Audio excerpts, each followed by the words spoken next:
Chapter 730. Master Kong, don't be angry. If Zio is messing around, I will definitely teach him a lesson. The one who entered was Pai Lupi in casual clothes. Behind him were Fong Xianling, Duru Hui, Zhang Sun Wuji, and the others. When the people in the Ming Luan Hall saw Li Er personally arrive, they hurriedly bowed. This subject greets your majesty.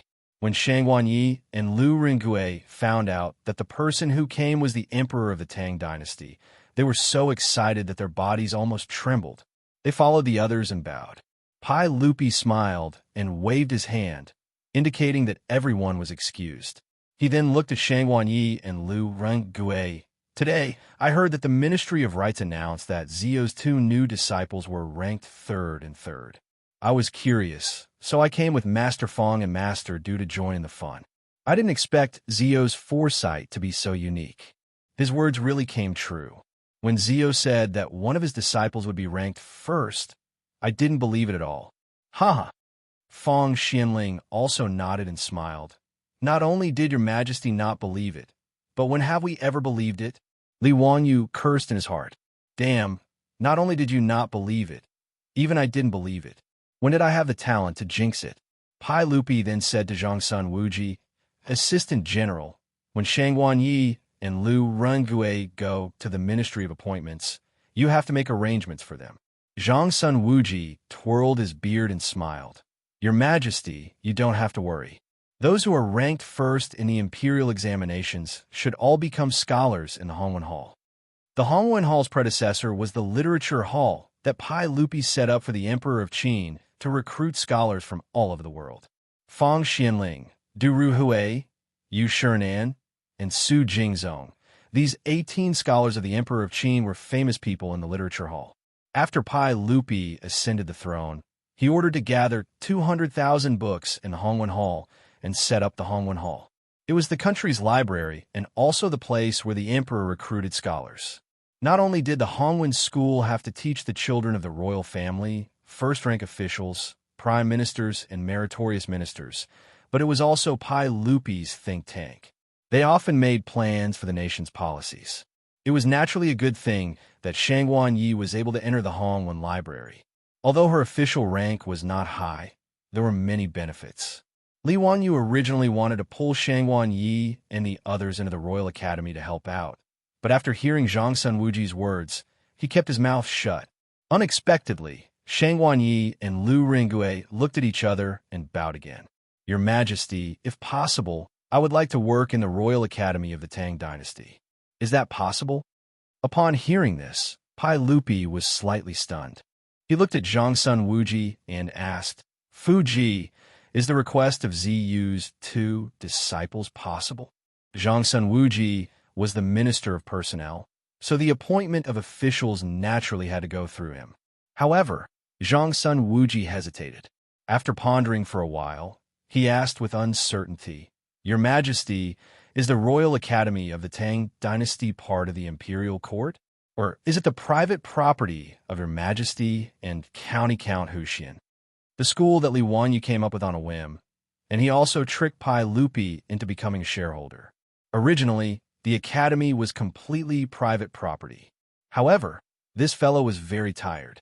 In order to slack off, he dragged Su Jingzong into the water. In order to make Su Jingzong work in the academy willingly, the vice dean of the academy was made an official position in the imperial court. Therefore, including Zhang Sun Wuji, all the officials and generals in the imperial court were confused. What the heck was this academy? You could say that it was the private property of His Majesty and County Count Huxian, but the vice dean of the academy was a lower third-rank official that received a salary from the imperial court.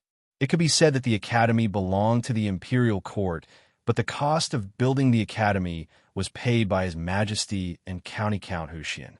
In the future, the income of the academy would have nothing to do with the imperial court.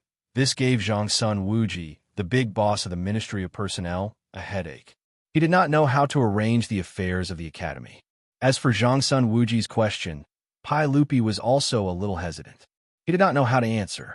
The Royal Academy of the Tang Dynasty was indeed his and Li Wangyou's private property. However, it was not appropriate for it to be managed by an official from the imperial court. Pai Lupi simply looked at Li Wanyu. Zio, what do you think about this? Li Wanyu scratched his head. This issue of status was indeed a little troublesome. After thinking for a while, Li Wanyu suddenly thought of the public-private partnership system that Huaxia had in the past. He felt that it was better to do the same. Li Wanyu said, "Uncle, why don't we turn this academy into a public-private partnership?" Pai Lupi and the other big bosses could not help but frown. What public-private partnership? They had never heard of it. Zio, what's a public-private partnership? Pai Lupi did not understand.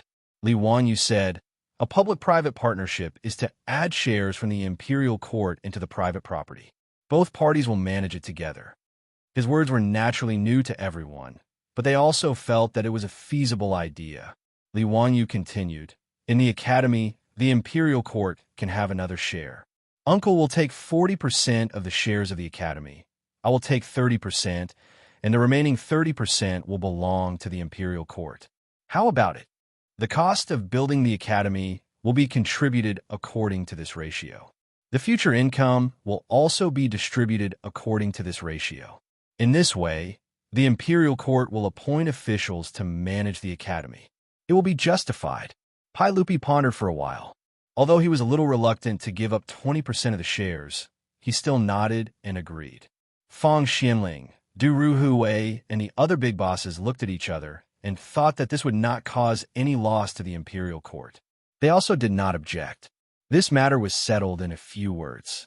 After confirming that the Royal Academy of the Tang dynasty also had a share in the imperial court, Zhang Sun Wuji then cupped his hands towards Pai Lupi and said, "Your Majesty, since the two new Jinshi, Shang Wanyi and Lu Rengue, are willing to work in the academy, I will not object. The ranks of the officials in the academy will follow the old rules of the Imperial College and the Hongwen School. The Royal Academy of the Tang dynasty can have 1 dean, 1 deputy dean, for grand secretaries, 8 grand secretaries, and 12 grand secretaries.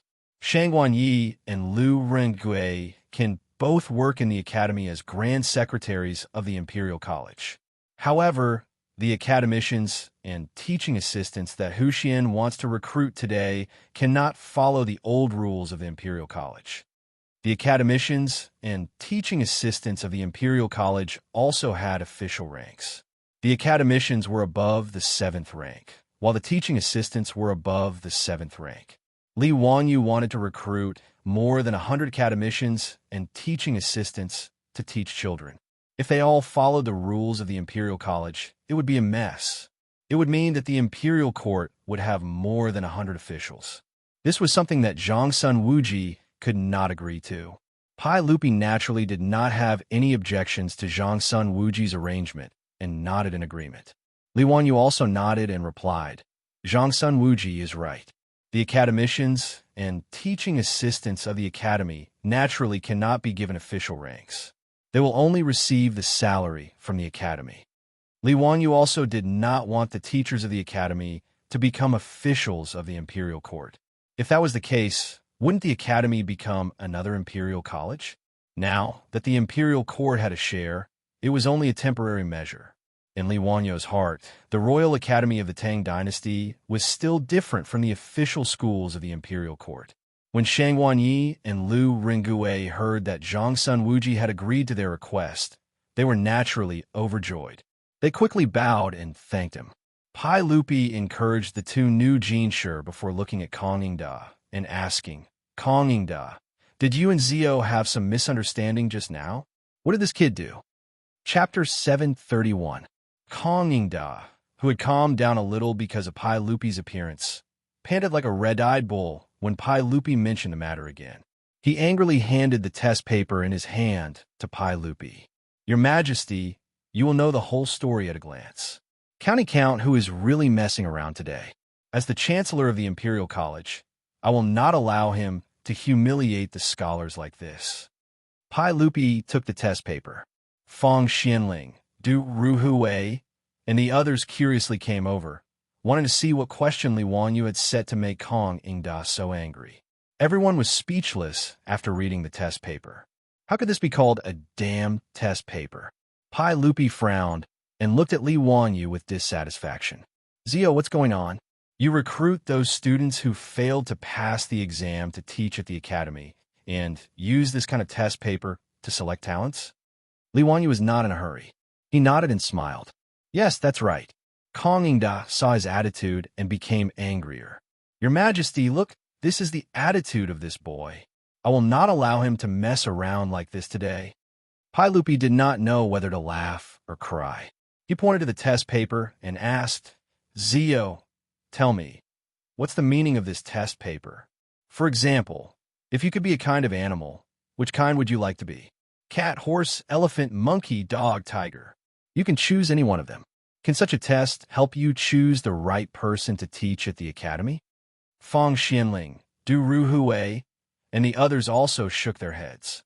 They felt that it was no wonder that Kong Yingda was so angry today. Even if they saw the so-called test paper, they were still a little uneasy and angry. Li Wanyu laughed and pointed to the test paper in Pai Lupi's hand. Uncle, this is carefully prepared by me. It's called a psychological test. Psychological test? What does that mean? Everyone, including Pai Lupi, was dumbfounded. What the hell was that? Why was it that he couldn't understand a single word, but when they were put together, he couldn't make sense of it at all?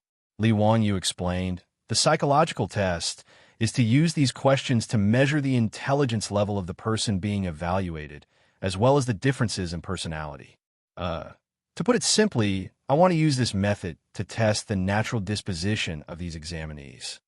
In fact, the so-called test questions that Li Wanyu came up with were a set of psychological test questions from later generations. Moreover, it was a set of psychological test questions from the famous Rand Corporation in the United States. Many famous companies in the future also tried to use psychological tests to test the personality of their employees, and they achieved good results. Li Wanyu naturally didn't know anything about psychological tests, but his beautiful boss did. This set of Rand Corporation's psychological test questions was stored in the beautiful boss's phone. His beautiful superior gave Li Wanyu an idea to recruit students who failed to pass the exam to teach in the academy. She asked him to select teachers based on this set of psychological test questions. After all, the academy was now teaching students who were ignorant.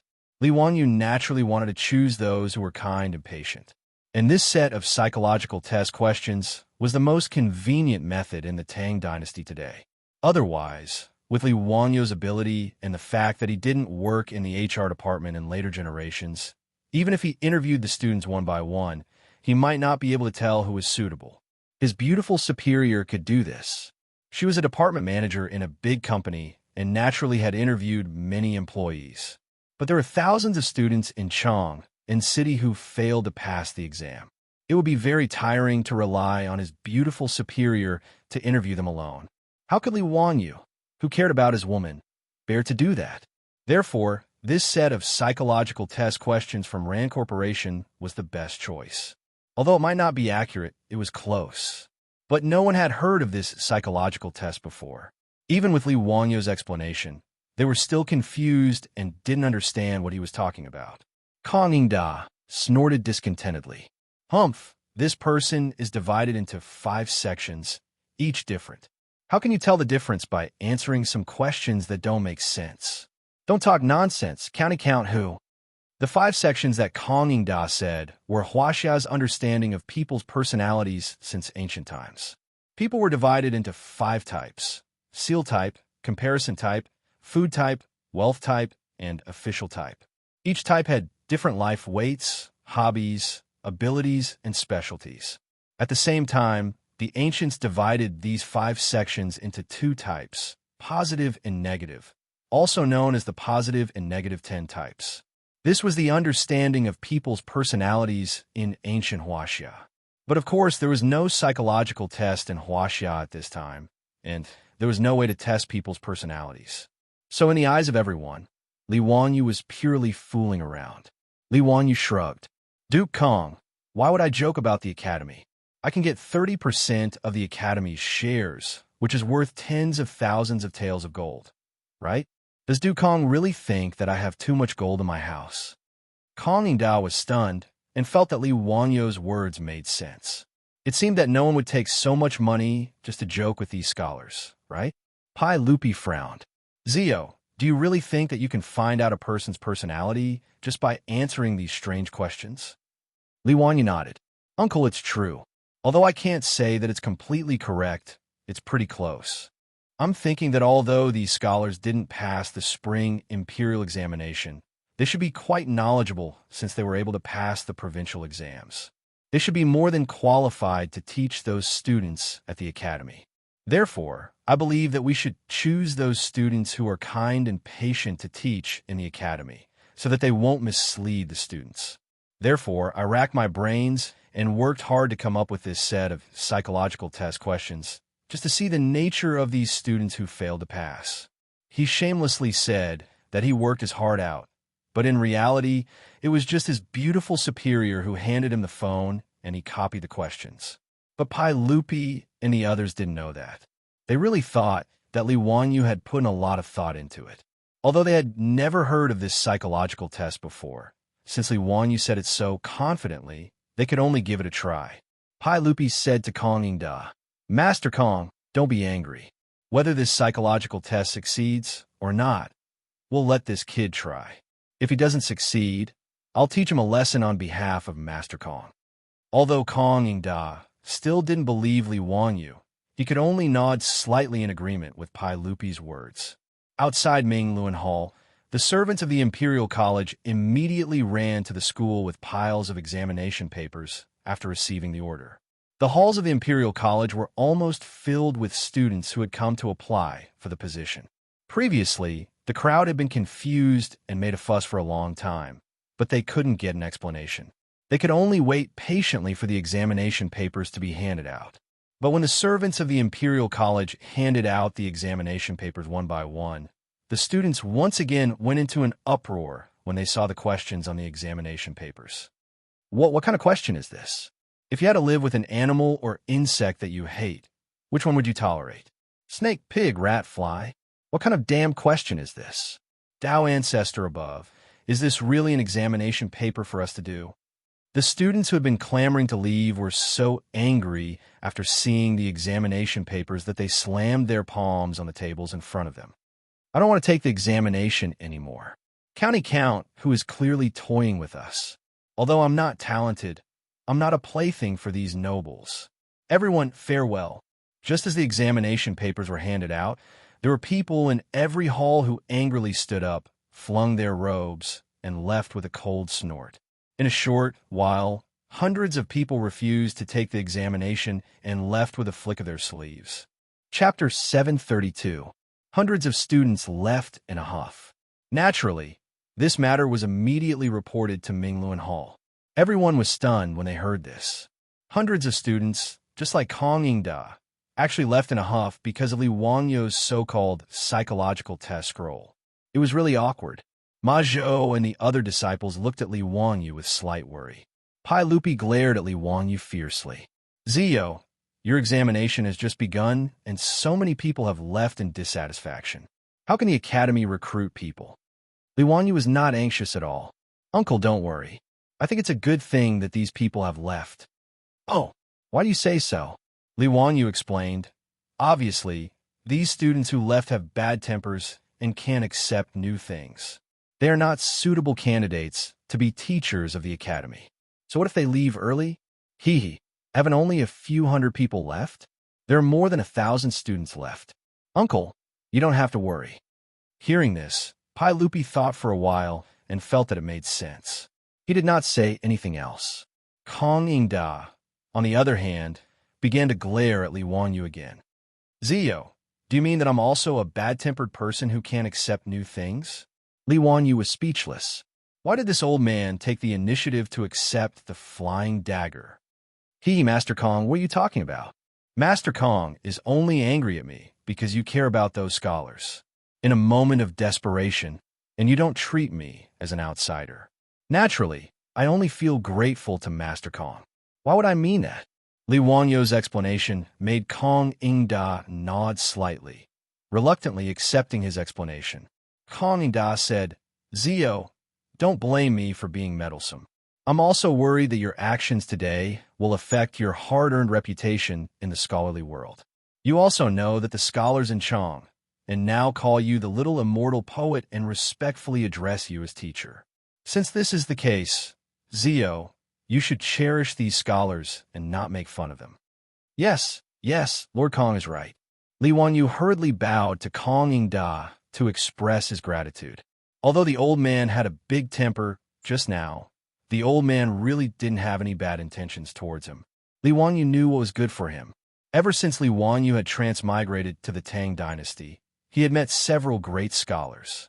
Whether it was Yushernan, Kong Ingda, Lu Quan, or Li Gang, all of their characters and knowledge were indisputable. They also cared for him a lot. Li Wanyu also respected these elders from the bottom of his heart. He would not hold a grudge against Kong Ingda just because he lost his temper with him. However, Kong Ingda did not let him off the hook. He continued, Zio, even if this exam paper is the psychological test you mentioned, how can you prove that it is effective? Pai Lupi, Fong Xianling, and the others all looked at Li Wanyu. Naturally, everyone was also curious. Could it be that this person's nature could really be predicted by these inexplicable questions? Zhang Sun Wuji joked. Then do we have to invite Yuan Tiangang here? Asking him to read the faces of those students and read their fortune? This will prove whether the psychological test is accurate or not. Everyone laughed when they heard this. Now, as Pai Lupi's think tank, Yuan Tiangong's reputation in the imperial court was getting more and more resounding.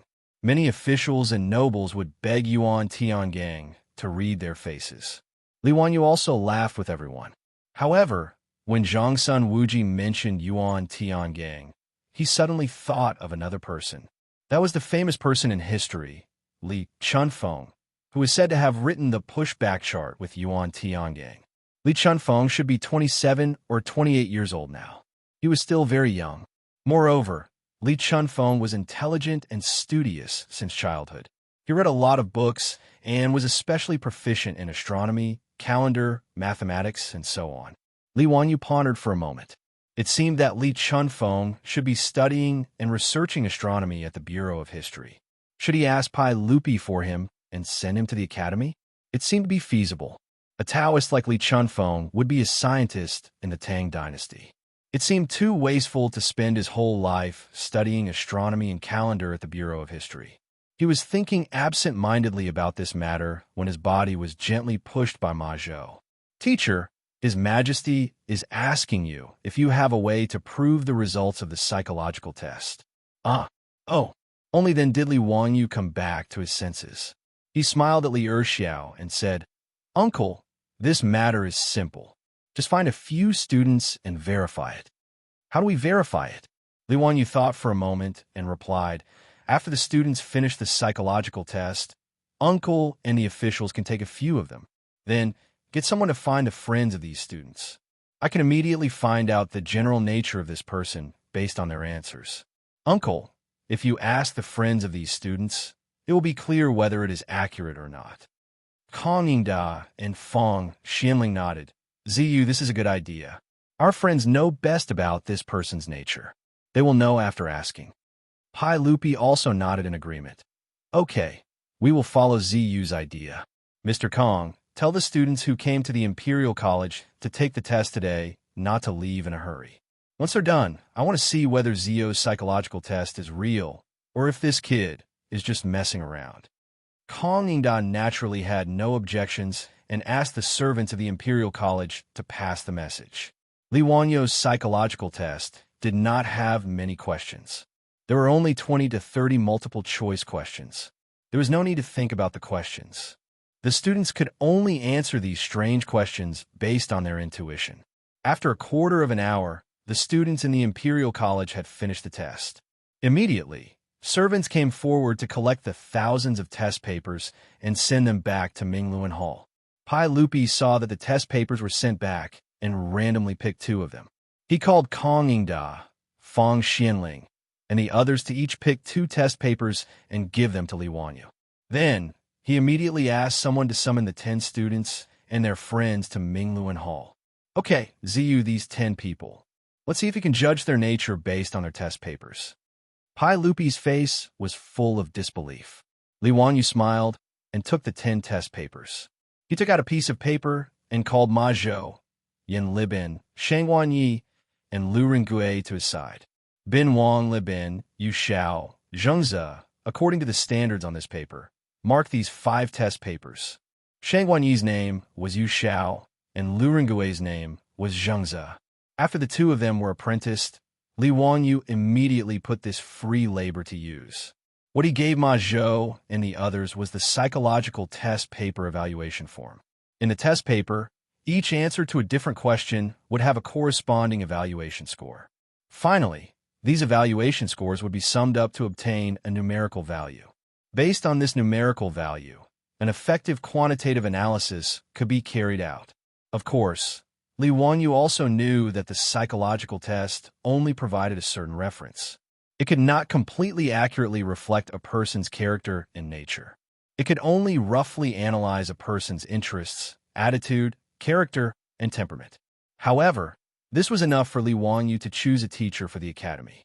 Under the gaze of Pai Lupi, Fang Xianling, and the others, Ma Zhou and the others quickly finished marking the 10 test papers. Chapter 733. Li Wanyu stepped forward and took a test questionnaire.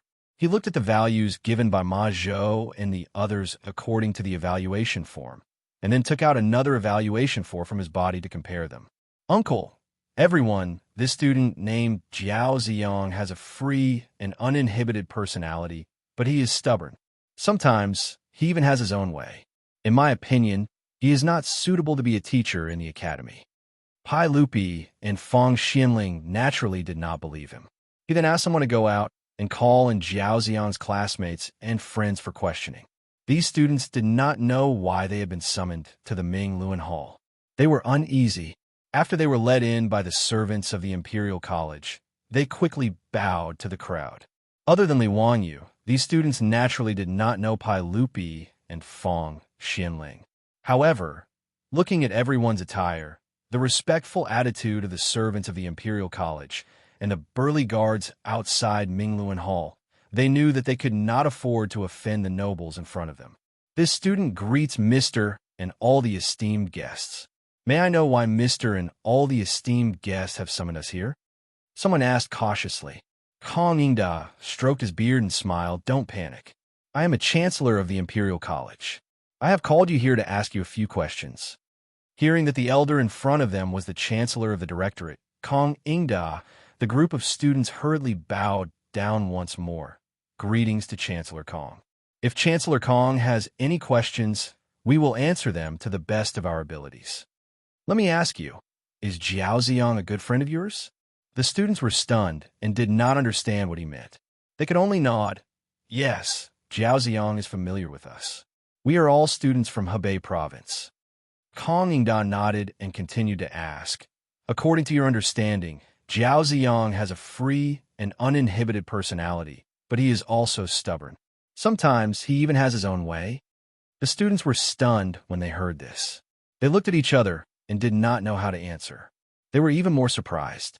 Did Jiao Ziyang do something wrong? Why would Chancellor Kong ask such a question? You don't need to worry. This is just a small test. You just need to tell the truth. Kong Yingda saw that they were frightened and uneasy, so he tried to comfort them. The few students hesitated for a moment before nodding their heads and answering honestly.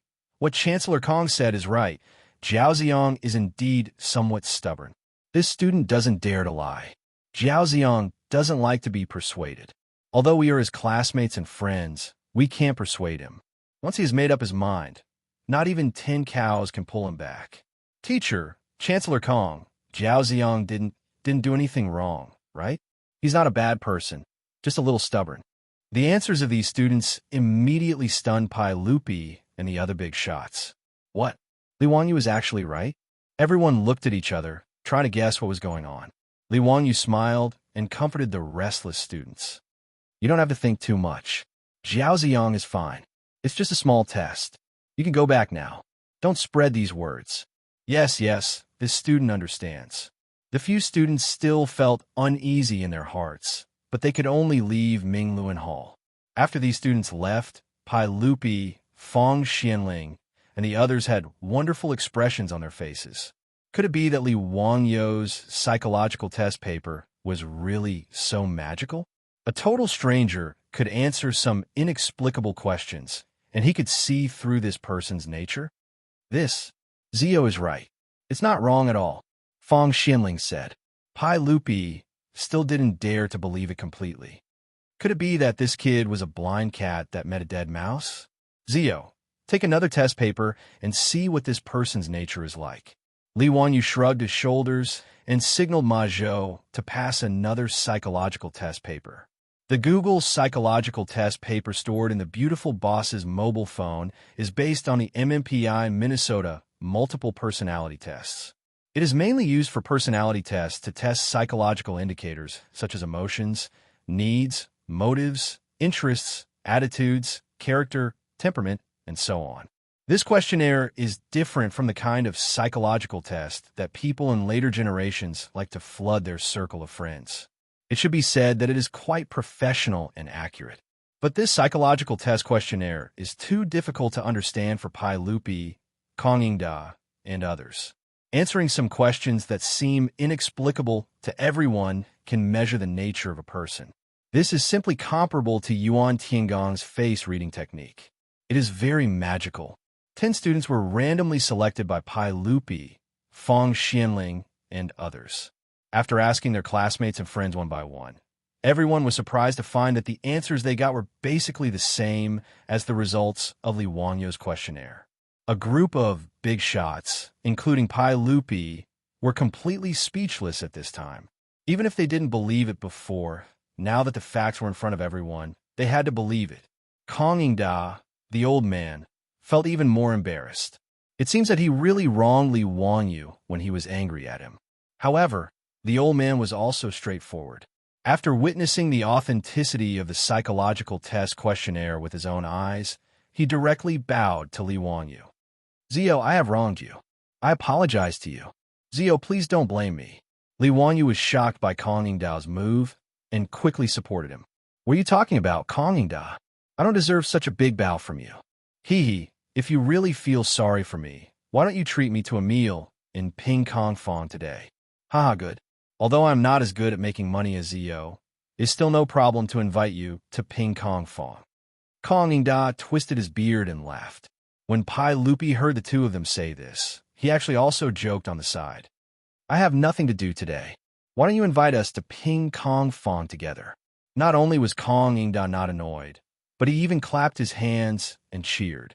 Haha, it is rare that your majesty is interested. This old subject will naturally treat you. When Li Wangyu heard this, a few black lines appeared on his forehead. Damn it, going to a brothel like Ping Kong Fong to look for young ladies actually required a group? And it was His Majesty the Emperor who was leading the group? Sure enough, there was some truth in the saying that the Tang dynasty was dirty and stinky. The Emperor and ministers of the Tang dynasty were really quite open about matters between men and women. Now, no one doubted the authenticity of Li Wangyo's psychological test anymore. Pai Lupi suddenly asked, Zio, can you teach this method of yours to the Ministry of Official Personnel Affairs? If you let the Ministry of Official Personnel Affairs use this method to select officials, wouldn't it be able to remove those greedy people from the imperial court? When Zhongsun Wuji heard this, he frowned, as if he didn't agree with Pai Lupi's words. However, he cleverly maintained his silence. Li Wangyu pondered for a while, then slowly shook his head and rejected Pai Lupi's suggestion. Uncle, I'm afraid this isn't appropriate. Since the imperial court selects officials based on the imperial examination, how can we reject people based on their personalities? If Uncle wants to deal with corruption, you should strengthen the supervision of the officials. Using psychological tests to determine the appointment and dismissal of officials is too much of a joke. When Li Wangyu said this, Zhongsun Wuji secretly heaved a sigh of relief. His gaze towards Li Wangyu became more and more pleasing to the eye. Pai Lupi pondered over Li Wangyu's words and could only nod helplessly, accepting his explanation. Everyone chatted for a while. Then, under Kong Yingda's lead, they left the Imperial College and walked towards Ping Kong Fong next door. Chapter 734. The largest imperial college in the Tang dynasty and the largest red light district in the Tang dynasty, or even the world's largest red light district, Ping Kong Fong, were only separated by a 100-meter wide street. Li Wanyu even maliciously wondered if the imperial college had been set up in Ping Kong Fong to make it convenient for the teachers and students of the imperial college to go to Ping Kong Fong to drink and have fun at any time. Just by looking at Kong Ingda's familiar appearance, Li Wanyu knew that this old man was definitely a regular customer. In fact, in the past year or so, Li Wanyu had followed Cheng Chumo and his group of playboys to Ping Kong Fong to drink and drink. However, it was the first time that he had led his 4 disciples to drink and drink with Pai Lupi, the emperor's concubine. He always felt that it was unreliable. Later generations said that there were 4 irons in life. They were carrying guns together, going through windows together, sharing dirty things together, and going to brothels together. What was going on with him leading his disciples to visit brothels with Uncle Tsong? However, since he was already here, Li Wanyu would not be pretentious. Anyway, even if he had been to the brothels in Ping Kong Fong so many times, he had never had any mishaps. At most, he had only hugged and taken advantage of them. It was not that Li Wanyu was a clean freak, but he was afraid of death. In the Tang dynasty, there were no condoms or umbrellas. Whether it was the young ladies in the brothels or the huji in the Hu wine taverns, they were all a pair of jade-like arms that could be pillowed by thousands. What if he accidentally contracted a dirty disease? Although Sun Simiao had created penicillin, in Li Wanyu's opinion, the handmade penicillin should not be injected. It was really not reliable. It was not easy for him to transmigrate to the Tang dynasty. Now, he had changed from a loser to a county official in the founding of the Tang dynasty. His family had so much money that he did not know how to spend it. He did not want to lose his life because of a moment of impulse. Li Wanyu did not think that if he died, he would be able to transmigrate again. It was because of this thought and the deterrence of his beautiful superior at home that Li Wanyu did not dare to really have any thoughts in these brothels. Pai Lupi wanted to visit the brothels in person. Mitaw, the provincial supervisor of internal servants, had already arranged everything. Although it was Kong Ingda, when they stepped into the brothels, Li Wanyu found that the brothels had already been emptied. The guards outside were all palace guards in casual clothes. Sister Bao of the painting house naturally did not know Lier, but she knew Kong Ingda. Kong Ingda chose this brothels. Kong Fong was also a regular customer. The brothels, Fong Kong Fong brothels. Speaking of which, the brothels in P Square were naturally not businesses that just any merchant could do. The owners behind them were actually all big shots in the imperial court. Sister Bao was naturally unwilling to clear the place. Although Kong Ingda was a secondary 3rd-rank chancellor of the imperial college, the master behind her painting tower had a high status. If it was only Kong Ingda who came here to drink, how could he have the qualifications to ask people to clear the place? Sister Bao was just about to stop them when she heard those strong men say that the guest that Chancellor Kong was going to invite was the Count of Huxian, whose name had spread throughout Chang'an. Sister Bao's expression immediately changed. Not only was she not angry, but she was also smiling. She signaled the shop assistants in the building to cooperate with the strong men and carefully persuaded the customers in the building to leave. Of course, there was a reason why Sister Bao of the painting house was so cooperative when she heard that Li Wanyu was coming. Firstly, although Li Wanyu was only a 4th-rank county count who had founded the country, everyone in Chang knew that he was a relative of the Li Tang clan. He was the uncle and nephew of the sage. Secondly, Li Wanyu was the teacher of the crown prince. In the future, when the crown prince ascended the throne, he would be the preceptor of the emperor. In the city of Chang, and no one dared to despise the young county earl, except for a few prominent dukes and aristocratic families like the 5 surnames and 7 looks. Of course, the most important thing was Li Wanyu's identity as the immortal poet. Ever since the Spring Lantern Festival, when Li Wanyu's 2 poems about the Spring Lantern Festival appeared, which of the young ladies in Ping Kong Lane did not yearn for him day and night? There was one infatuated lady who missed Li Wanyu so much that she was about to be possessed. Sister Bao was also a shrewd person. Naturally, she wanted to curry favor with Li Wanyu.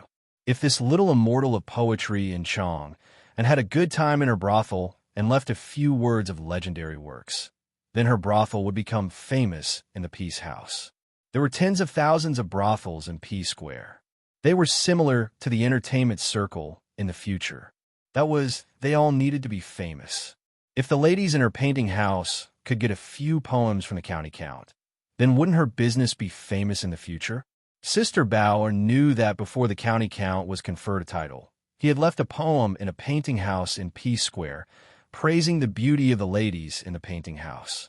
As a result, as the reputation of the county count became more and more prominent, the business of the brothel became one of the best in Peace Square because of Li Wanyu's poem.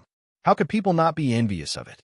The person who told the imperial guards to say so was Mi Ta, the Minister of Internal Affairs. He knew that if he didn't reveal his identity, Kong Ingda, the Chancellor of the Imperial College, was not enough to make the painting house clear. It was not convenient for Mi Ta to say that Fang Xianling, Du Ruhui, and Zhang Sun Wuji were coming to visit the brothel. Therefore, he could only use Li Wanyu's name. If Li Wanyu knew that Mi Ta, this bastard, used his name to clear the place, he would probably pull out his knife and fight with this castrated man. Everyone entered the painting house. Under the attentive service of Sister Bao they entered the elegant room. Without needing Kong Ingda's instructions, more than 10 of the most beautiful ladies, singers, and dancers in the painting house rushed into the elegant room. The food and wine that had been prepared long ago was immediately served. Amidst the sounds of the pipa and guzheng, the dancers began to dance gracefully. Those fragrant young ladies' soft and delicate bodies were tightly pressed against everyone's bodies. The elegant room suddenly became boundless with spring. Li Wanyu looked up at his disciples and couldn't help but be amused. Ma Zhou, Yin Libin, and even Lu Rengue looked as if nothing had happened.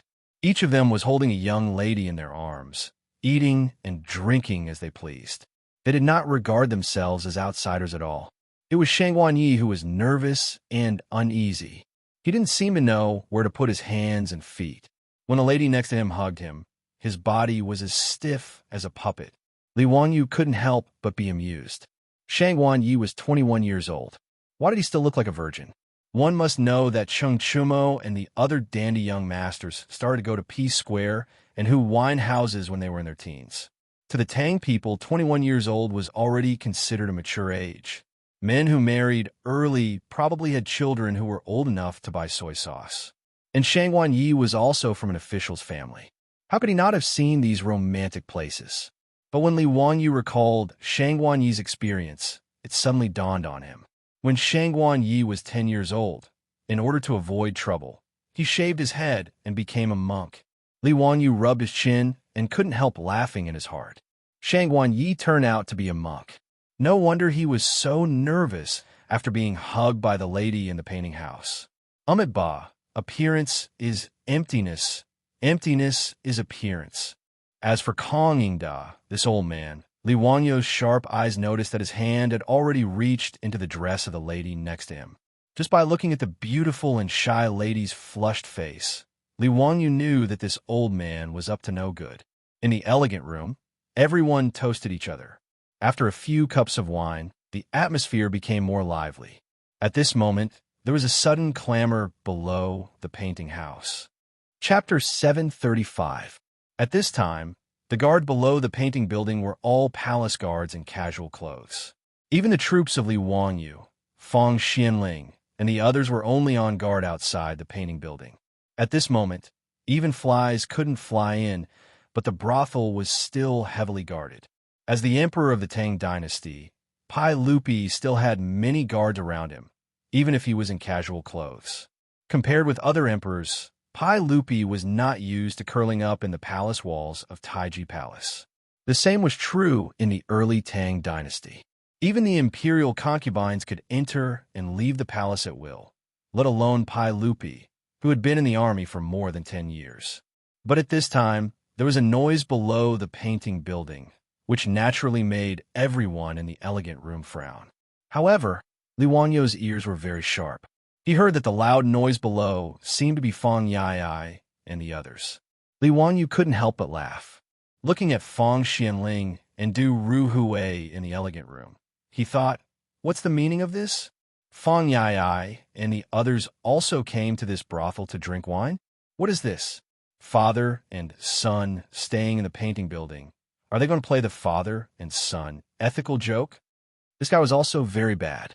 He directly winked at Pai Lupi and said with a smile, Uncle, it should be the second son of General Fang and the two sons of General Du. Li Er laughed loudly when he heard that and said, this bunch of scoundrel brats.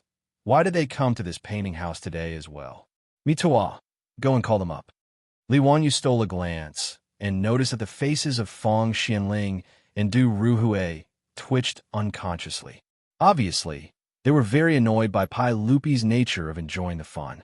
Although visiting a brothel in the Tang dynasty was an elegant thing to do, if the father and son visited the same brothel at the same time, it would definitely be a lively gossip in Chang the next day. Li Wanyu, Pai Lupi, Zhang Sun Wuji, and Kong Ningda all laughed and winked at Fang Xianling and Du Ruhui. Fang Xianling and Du Ruhui were so angry that they cursed in their hearts. They decided to teach those bastards a lesson when they return home. Very soon, the sound of hurried footsteps could be heard from the painting building. It seemed that this group of fops was still very impatient. Li Wanyu was increasingly looking forward to the scene of the father and son meeting when the debauches pushed open the door of the elegant room. Wahaha! Such a lively scene was not something one could see often. He was not the only one who thought so. Even Pai Lupi, Zhang Sun Wuji, and Kong Ingda stopped talking. They looked at Fang and Du with mischievous smiles on their faces. Ma Sizhou and the others were also holding back their laughter. They were all waiting to watch the show. But when Fang Ai, Du He, Du Go, and this group of silk pants suddenly pushed open the door, their appearance gave everyone a fright. A group of fops, all of their clothes were stained with blood. Li Wanyu, Fang Xianling, Du Ruhui, and the others all rose to their feet. What happened? What's with the blood on you? Fang Yai, Du He, and Du Go did not even have time to salute and greet their father and Pai Lupi. They stepped forward and grabbed Li Wanyu's sleeves and dragged him out. Zio, we finally found you. Quick, go and save him. Brother Chumo is in trouble. He's in danger. Li Wanyu's mind bust. Brother Yai, tell me clearly what happened. What happened to Brother Chumo?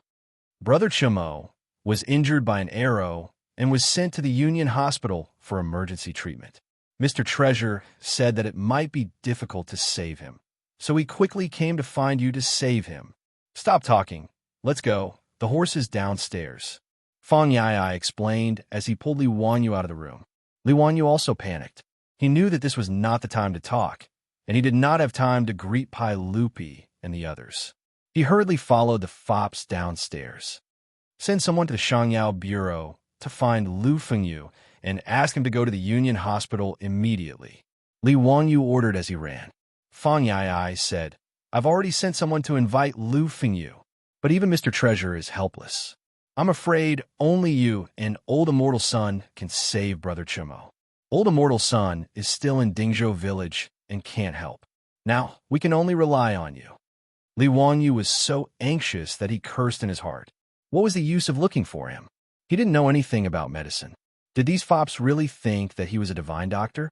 In fact, it was not their fault that they were desperate. It was because Li Wanyu and Sun Simiao had saved Li Chengqian's life and performed a cesarean section to save the life of a pregnant woman. In Chang'an City, including Pai Lupi, who did not think that Li Wanyu was a divine doctor like BNK.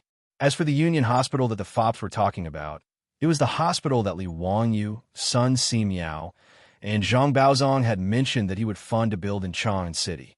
After Li Wanyu spent a lot of money, the hospital opened in Chengyi Lane, where Xiandu Temple was located. The location of the hospital was directly taken from the Xuandu Temple. They didn't ask for a single copper and gave it to Li Wanyu to open the hospital. After all, with Sun Simiao, a Taoist senior, the abbot of Xiandu Temple naturally had to give face. Li Wanyu had the courtyard renovated. It was divided into two parts, outpatient and inpatient. He also planned a special ward, operating room, and pharmacy. The reason why the hospital was named Union Hospital was purely because of Li Wanyu's bad taste. After all, the #1 hospital in Huaxiao in the future was Beijing Union Hospital. Sun Simiao and Zhang Baozong had asked him what union meant. Li Wangyu replied that it was written in the book Yao Dian, "The people are clear, and the people are in harmony." Although Sun Simiao and Zhang Baozong did not understand why a hospital had to be in harmony with the people, they were too lazy to ask. After the opening of Union Hospital, Zhang Baozong, a famous doctor from the Tang dynasty, and Sun Simiao and Zhang Baozong's disciples were there to treat patients. Moreover, the poor people were given free treatment and medicine. Therefore, as expected, the Union Medical College Hospital immediately became popular in Chang'an City. Every day, the number of patients queuing up for treatment could stretch from Chongyifang all the way to Vermilion Bird Avenue. Not only the poor people rushed to see a doctor, but even the high officials, nobles, and businessmen in Chang'an City also came to Union Hospital to seek treatment. Every day, people queued up from the morning drum to the moment before the door was closed. There was no time to rest. Zhang Baozong, the old man, was almost tired out. Seeing the situation, Li Wanyu also had a headache. He simply learned the registration system of the big hospitals in the future and only released a fixed number of consultation numbers every day. Except for patients who needed emergency treatment and were on the verge of death, those who did not have a registered number were not treated. This allowed Zhang Baozong and Sun Simiao's disciples and grand disciples to catch their breath and not tire themselves to death. Every day, the money for the free soup and medicine given out by the Union Medical College Hospital was poured out like water. The old butler, Li Heng, was almost heartbroken. However, the people of the Tang dynasty were pure and kind. After receiving free treatment and medicine, they also knew how to be grateful. Almost every patient would kneel down respectfully and kowtow to the Union Hospital as soon as they walked out of the gate. Of course, Li Wanyu was not just running a charity. After all, Union Hospital had Zhang Baozong, a famous doctor, and a group of Sun Simiao's disciples and apprentices, whose medical skills were among the best in Chang'an City. Pai Lupi's private doctor, Lu Shenwei, the minister of the Shangyao Bureau, was just Sun Simiao's disciple. For those officials and nobles who came to Union Hospital to seek medical treatment, the fees set by Li Wanyu for consultation and medicine were unbelievably exorbitant. However, the medical skills of Union Hospital were excellent. The officials and nobles, as well as the businessmen and businessmen, could only hold their noses and obediently line up to see a doctor. At this time, Li Wanyu knew that Cheng Chumo was injured and sent to Union Hospital. Naturally, he did not dare to delay. Ignoring the band of horses in Chang'an City, he rode to Chongyifang with the playboys. Chapter 736. It had only been a few breaths of time since the debauches had rushed into the private room, covered in blood, and dragged Li Wanyu away in a hurry. However, it had given Li air and the other big shots of fright. What had happened?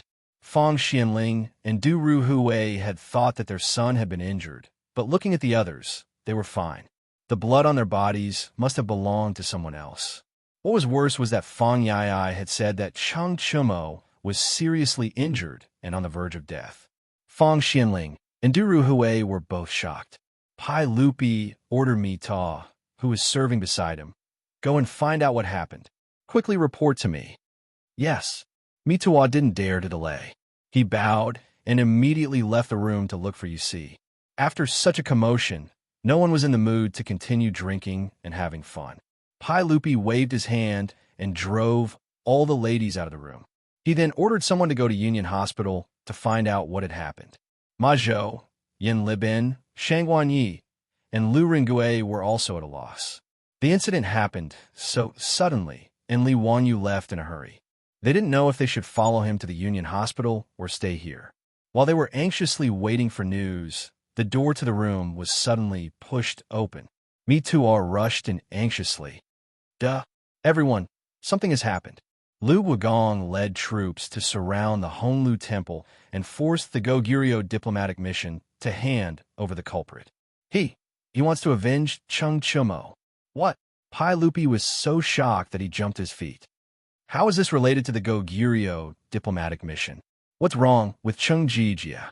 Mi Tuo swallowed hard and replied, just now, the cavalry department reported that Chung Chumo and the others went out to hunt today. For some reason, they bumped into the Goguryeo and Dongying diplomatic missions. The two sides clashed, and Chung Chumo was shot and injured by the Goguryeo diplomatic mission. Pa! With a loud bang, Pai Lupi smashed the wine cup in his hand on the floor. These bastards, how dare they? Mi Tuo, explain to me clearly. How can the Goguryeo envoy be so brazen? How dare you shoot Chung Chumo and Chang'an? Mi Tuo was already sweating profusely.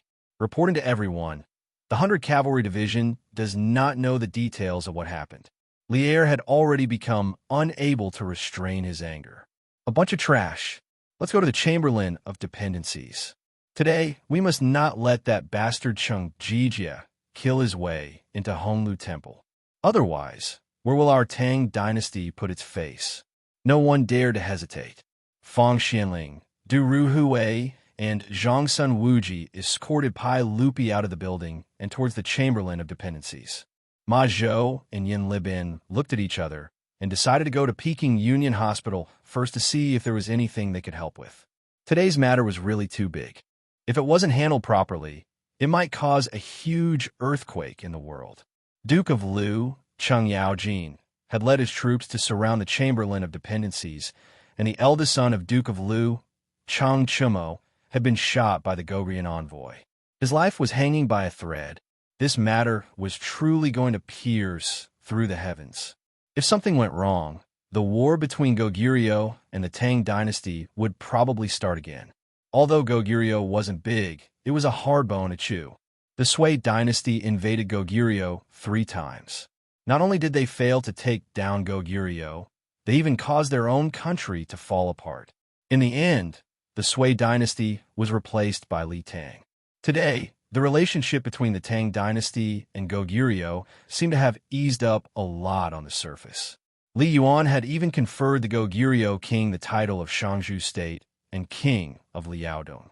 However, how could a country that repeatedly submitted to the Sui dynasty and repeatedly violated the borders of the suzerain state be able to exist peacefully at the borders of the Tang dynasty? The friction between the two sides had always been constant. They fought openly and secretly, and there were turbulent waves in private. There was no friendship at all. Now that such a thing had happened, if Chung Chumo really couldn't be saved, or if Duke of Lu was angered and massacred the Chamberlain of Dependencies, the two countries would probably immediately erupt into war. This wasn't a good thing for the current Tang dynasty. Thinking of this, Ma Zhou and Yin Libin both broke out in a cold sweat. Now, they could only pray that their teacher could save Duke of Lu's eldest son from the King of Hell. Otherwise, who knows how many people in the world would be buried with Chung Chumo. On the other side, Li Wanyu followed a group of wastrels and galloped through Chang'an. In a few moments, they rushed into Chongye Square. Li Wanyu jumped off the horse and rushed into the emergency room of Union Medical Hospital. Mr. Baozong, how is Chung Chumo? Zhang Baozong sighed and shook his head. The arrow in the young duke's body has been removed, and this old man has treated his wound. However, he lost too much blood and was already unconscious when he was sent to the hospital. Sai, based on this old man's experience, I'm afraid it's not good. County Count who? You should make arrangements early. Hearing this, Li Wanyu couldn't help but feel a little dizzy. There was a bitter taste in his mouth, but he didn't know what to do. He couldn't understand why Chung Chumo would encounter such a thing. In history, Chung Chumo, this little bastard, was living well. Not only did he marry Princess Qinghe, but after Chung Yaojin's death, he also inherited the title of Duke of Lu. He had a long life. How could Chung Chumo be seriously injured and on the verge of death in the 3rd year Jingguan? He suddenly thought of Li Chengxian's inexplicable appendicitis. It was also a scene that had never appeared in history. Could it be that all this was a chain reaction caused by the fluttering of butterfly wings after he transmigrated to the Tang dynasty? Damn it. No matter what, he had to find a way to save Cheng Chumo. Ma Zhou and the others could imagine what would happen after Cheng Chumo's death. Li Wanyu could also imagine it. Moreover, he also knew that the Tang dynasty was not strong enough, and the Eastern Turks had not been destroyed. More than 10 years later, in the 17th year of Jingguan, Pai Lupi personally went to Goguryeo, but he was also defeated and returned empty-handed. If they went to war with Goguryeo because of Cheng Chumo, Li Wanyu really couldn't predict where the history of the Tang dynasty would lead to. Therefore, Cheng Chumo must not die. But how could he save him? Excessive blood loss was not an incurable disease. If it was in the future, blood transfusion would suffice. Any official hospital would have blood for emergency use in the operating room. Cheng Chumo's situation was not a big deal and could be saved easily. But this was the Tang dynasty. Where could they find blood for Cheng Chumo? Of course, blood was easy to find. They could just collect it. With so many troops here, they could collect as much blood as they wanted. But the key was blood type. Even primary school students in the future knew that the most common blood types in the human body were A, B, AB, and O blood types. Among them, O blood type was the universal blood donor, and AB blood type was the universal blood recipient. But how could he know Cheng Chumo's blood type? And how could he know the blood type of those troops? If he transfused the wrong blood type, he would not be saving Cheng Chumo, but murdering him. Thinking of this, Li Wanyu angrily slapped his head, because in the future, his blood type was O, and he could donate blood to save Cheng Chumo's life. But now, his soul had transmigrated to the Tang dynasty. Who would know the blood type of this body? His beautiful boss had transmigrated to the Tang dynasty, but her blood type was A. Without knowing Cheng Chumo's blood type, it was meaningless. Chapter 737. A blood transfusion could save Cheng Chumo, but because they did not know the blood type, they were helpless. This feeling was really terrible. Li Wanyu angrily grabbed his hair, making it look like a chicken coop. At this time, Lu Xinwei also came to the Union Hospital. After a round of treatment, his conclusion was exactly the same as Zhang Baozong's. Cheng Chumo's situation, whether it was Zhang Baozong or Lu Xinwei, was already half a step into the gates of hell. Even if the Luo Golden Immortal came down to Earth, it would be difficult to save him. Naturally, it was not their fault that their medical skills were not good. Blood transfusion treatment was not a routine treatment until more than 1,000 years later, in 1901, when a pathologist in Vienna confirmed the blood type. But before that, if he lost too much blood, he could only wait for death. Niu Wu, immediately take people to the East Market and bring Chongqing to the hospital. Quickly, take my goldfish talisman with you. If anyone tries to stop you, don't pay attention. Go quickly. Li Wanyu took the goldfish talisman from his waist and threw it to Niu Wu. Horses were forbidden in Chong and city unless it was an emergency. Without his goldfish talisman, the patrolling marquis would probably stop Niu Wu and the others. Now, to save Cheng Chumo, they must race against time. There was no time to waste. The reason why Li Wanyu asked Niu Wu to invite Su Chongqing was to discuss with her and see if they could find a way to save Cheng Chumo. Although his beautiful boss was not a medical student, even if she came, she might not really have a solution. But this time, 2 heads were better than 1. With 1 more person to discuss, they might be able to come up with a solution. The distance from Chongyi Fong to the East Market was not too far. It only took a quarter of an hour to go back and forth. With Li Wanyu's goldfish talisman opening the way, naturally no one stopped them. Not long after, Niu Wu invited his beautiful boss to the Union Hospital. Knowing that Cheng Chumo had lost too much blood and was seriously injured and dying, Su Chongqing was also shocked. Wanyu, how is it? What did Mr. Baozong say? The situation is not good. Brother Chumo has lost too much blood and is still unconscious. I reckon that if he doesn't get a blood transfusion as soon as possible, he won't be able to survive. But Chongqing, you also know that in the Tang dynasty, where can you get your blood type tested? That's why I called you here to see if we can come up with a solution. Li Wanyu replied angrily. Su Chongqing's beautiful eyes flashed. After thinking for a while, she said with uncertainty, Wanyu, I seem to remember that you can test your blood type through blood type fusion. Li Wanyu was overjoyed and hurriedly asked, "What is it? Chongqing, tell me quickly. Can we save Chumo with this blood transfusion?" Su Chongqing furrowed his brows and tried to recall. "I can't remember clearly. It seems to be a mixture of blood of different blood types. We can know the blood type by checking if there are any clots, but how to do it?" Li Wanyu said anxiously, "Think carefully. What's going on?" Su Chongqing was also very distressed. Probably when two types of blood serum are dripped together, there will be different clots. It also seems to be related to blood type A and B. Li Wangyu's eyes lit up. "Chongqing, aren't you blood type A? Can you test other people's blood type through your blood type? I remember that I learned in biology class that when type A blood and type B blood mix, there will be a hemolytic reaction. It should be the clots that you said, right?" "Yes, I also remember that type B and AB blood will clot with type A blood. Only type A and type O blood will not clot." Su Chongqing also remembered. Li Wanyu continued, "So, as long as we know that Chongqing is blood type A, we can use your blood serum as a key to distinguish your blood into two groups. Type A and O blood that do not clot, and type B and AB blood that clots." Su Chongqing nodded, but asked puzzledly, "And then? If we can't figure out the specific blood type, we still can't transfuse blood to Chang Chumo."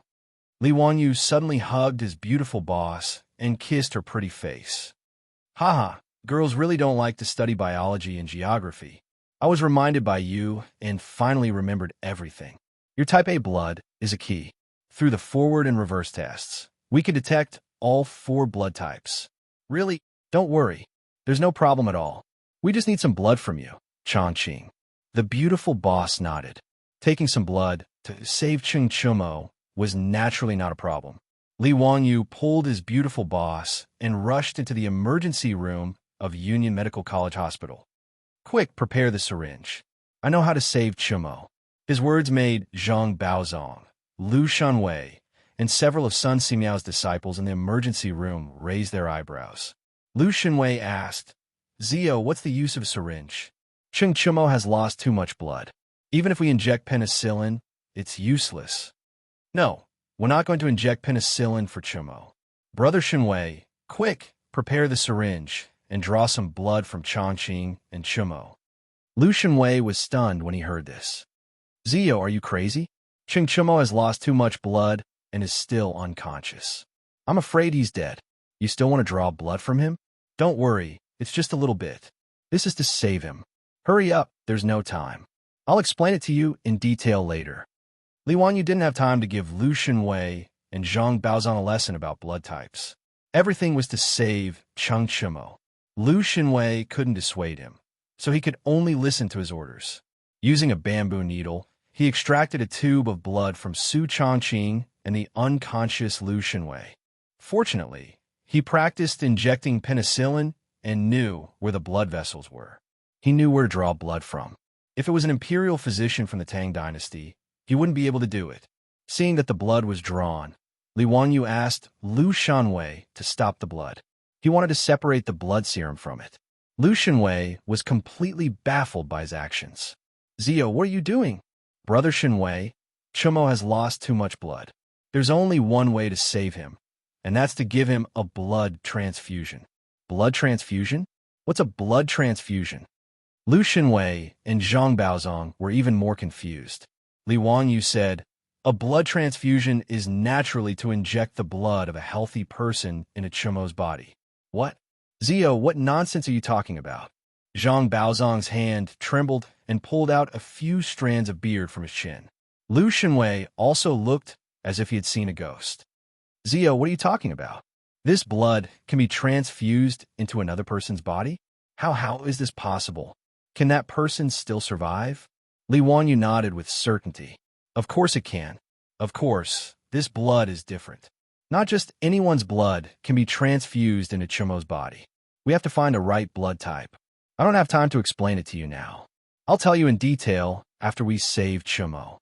10 minutes later, the two tubes of blood that had been collected began to coagulate slowly. The serum was separated, and they could start the blood type identification test. Chapter 738. If it wasn't for the fact that his beautiful superior had also transmigrated to the Tang dynasty, Li Wanyu probably wouldn't have been able to identify the blood type of a human. After all, he didn't have any professional equipment or medical knowledge. His beautiful superior's type A blood became the key to solving the mystery of blood types in the Tang dynasty. Using type A blood serum and an unknown blood serum was known as a positive agglutination experiment. Using type A blood serum and an unknown blood serum for an agglutination experiment was known as a reverse agglutination experiment. Through the blood agglutination experiment, the four types of blood could be easily distinguished. If both positive and negative agglutination occurred, the unknown blood type would be type O. If both positive and negative agglutination occurred, the unknown blood type would be type AB. If both positive and negative agglutination occurred, the unknown blood type would be type A. If positive and negative agglutination occurred, the unknown blood type would be type B. With his beautiful superior's type A blood serum, Li Wanyu and his beautiful superior quickly found out that Cheng Chimo's blood type was type B through the blood agglutination experiment. Zhang Baozong and Lu Xinwei were confused. They didn't understand what Li Wanyu meant by ABO. Zio, what is type O blood? Coin blood? Lu Xinwei asked curiously. Li Wanyu rolled his eyes. Naturally, he couldn't explain the English ABCD to Lu Xinwei, so he could only brush it off. Brother Xinwei, let's talk about this later. Saving Brother Chimo is more important. Right now, I need you to go outside and collect the blood of those Imperial Guards. I want to test whose blood is the same as Brother Chimo's. Go quickly, time is of the essence. Lu Xinwei still didn't believe in blood transfusion to save a life. But since he and Zhang Baozong were both at their wits' end, they could only follow Li Wanyu's orders and hope that this unheard-of method of blood transfusion could really save Cheng Chimo. At this moment, not only were there Li Wanyu's troops outside of Union Medical Hospital, there were also hundreds of Imperial Guard from the Imperial Guards. These Imperial Guards surrounded the hospital and chased away all the patients who were originally in the hospital. Zhang Baozong was very unhappy about this, but there was nothing he could do. After all, saving Cheng Yaojin's eldest son was a matter of great importance, so he couldn't say much. As for the group of playboys, they were as anxious as ants on a hot pan, waiting anxiously outside the emergency room of the hospital. Cheng Chuyang and Cheng Chubi, the two brothers, were not in Union Hospital at this time. After Li Wanyu asked, he found out that after the two brothers sent their elder brother to the hospital, they madly rushed back to the manor to report to their father. Li Wanyu felt a little strange. Cheng Chimo was seriously injured and dying, but why wasn't Cheng Yaojin in the hospital? Other than the hundreds of Imperial Guards that Cheng Yaojin had sent, only a few stewards, maids, and servants rushed to the hospital. However, these people were obviously of no help. Zhang Baozong and Lu Xinwei chased them out of the emergency room. How could Li Wanyu have expected that old geezer, Cheng Yaojin, after learning that his son was seriously injured and on the verge of death, not only did he not come to the hospital to visit, he actually led his two sons and a group of Jinwu guards to the Chamberlain of Dependencies to seek revenge for his son. In truth, Cheng Yaojin had thought things through very clearly.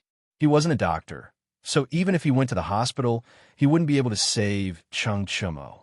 Whether or not he came, everyone would do their best to save his son. Rather than being helpless in the hospital, it was better to think of a way to take revenge for his son. Thus, Cheng Yaojin led Cheng Chuyang and Cheng Chubi to the Chamberlain of Dependencies to block the Gogrian diplomatic mission and demand the culprit. If his son really couldn't be saved, then he would naturally cut off the culprit's head and bury him with Cheng Chimo.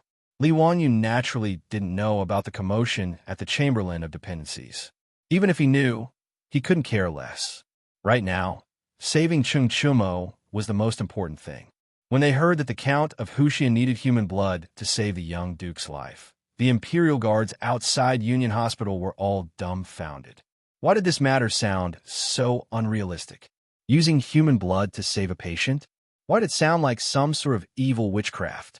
Since ancient times, China had emphasized that the body, hair, and skin are given to one's parents and should not be harmed. Thus, since ancient times, except for monks, all men and women had long hair. They couldn't even cut off their hair, let alone draw blood from their own body. This was truly inconsistent with the values of the Tang people.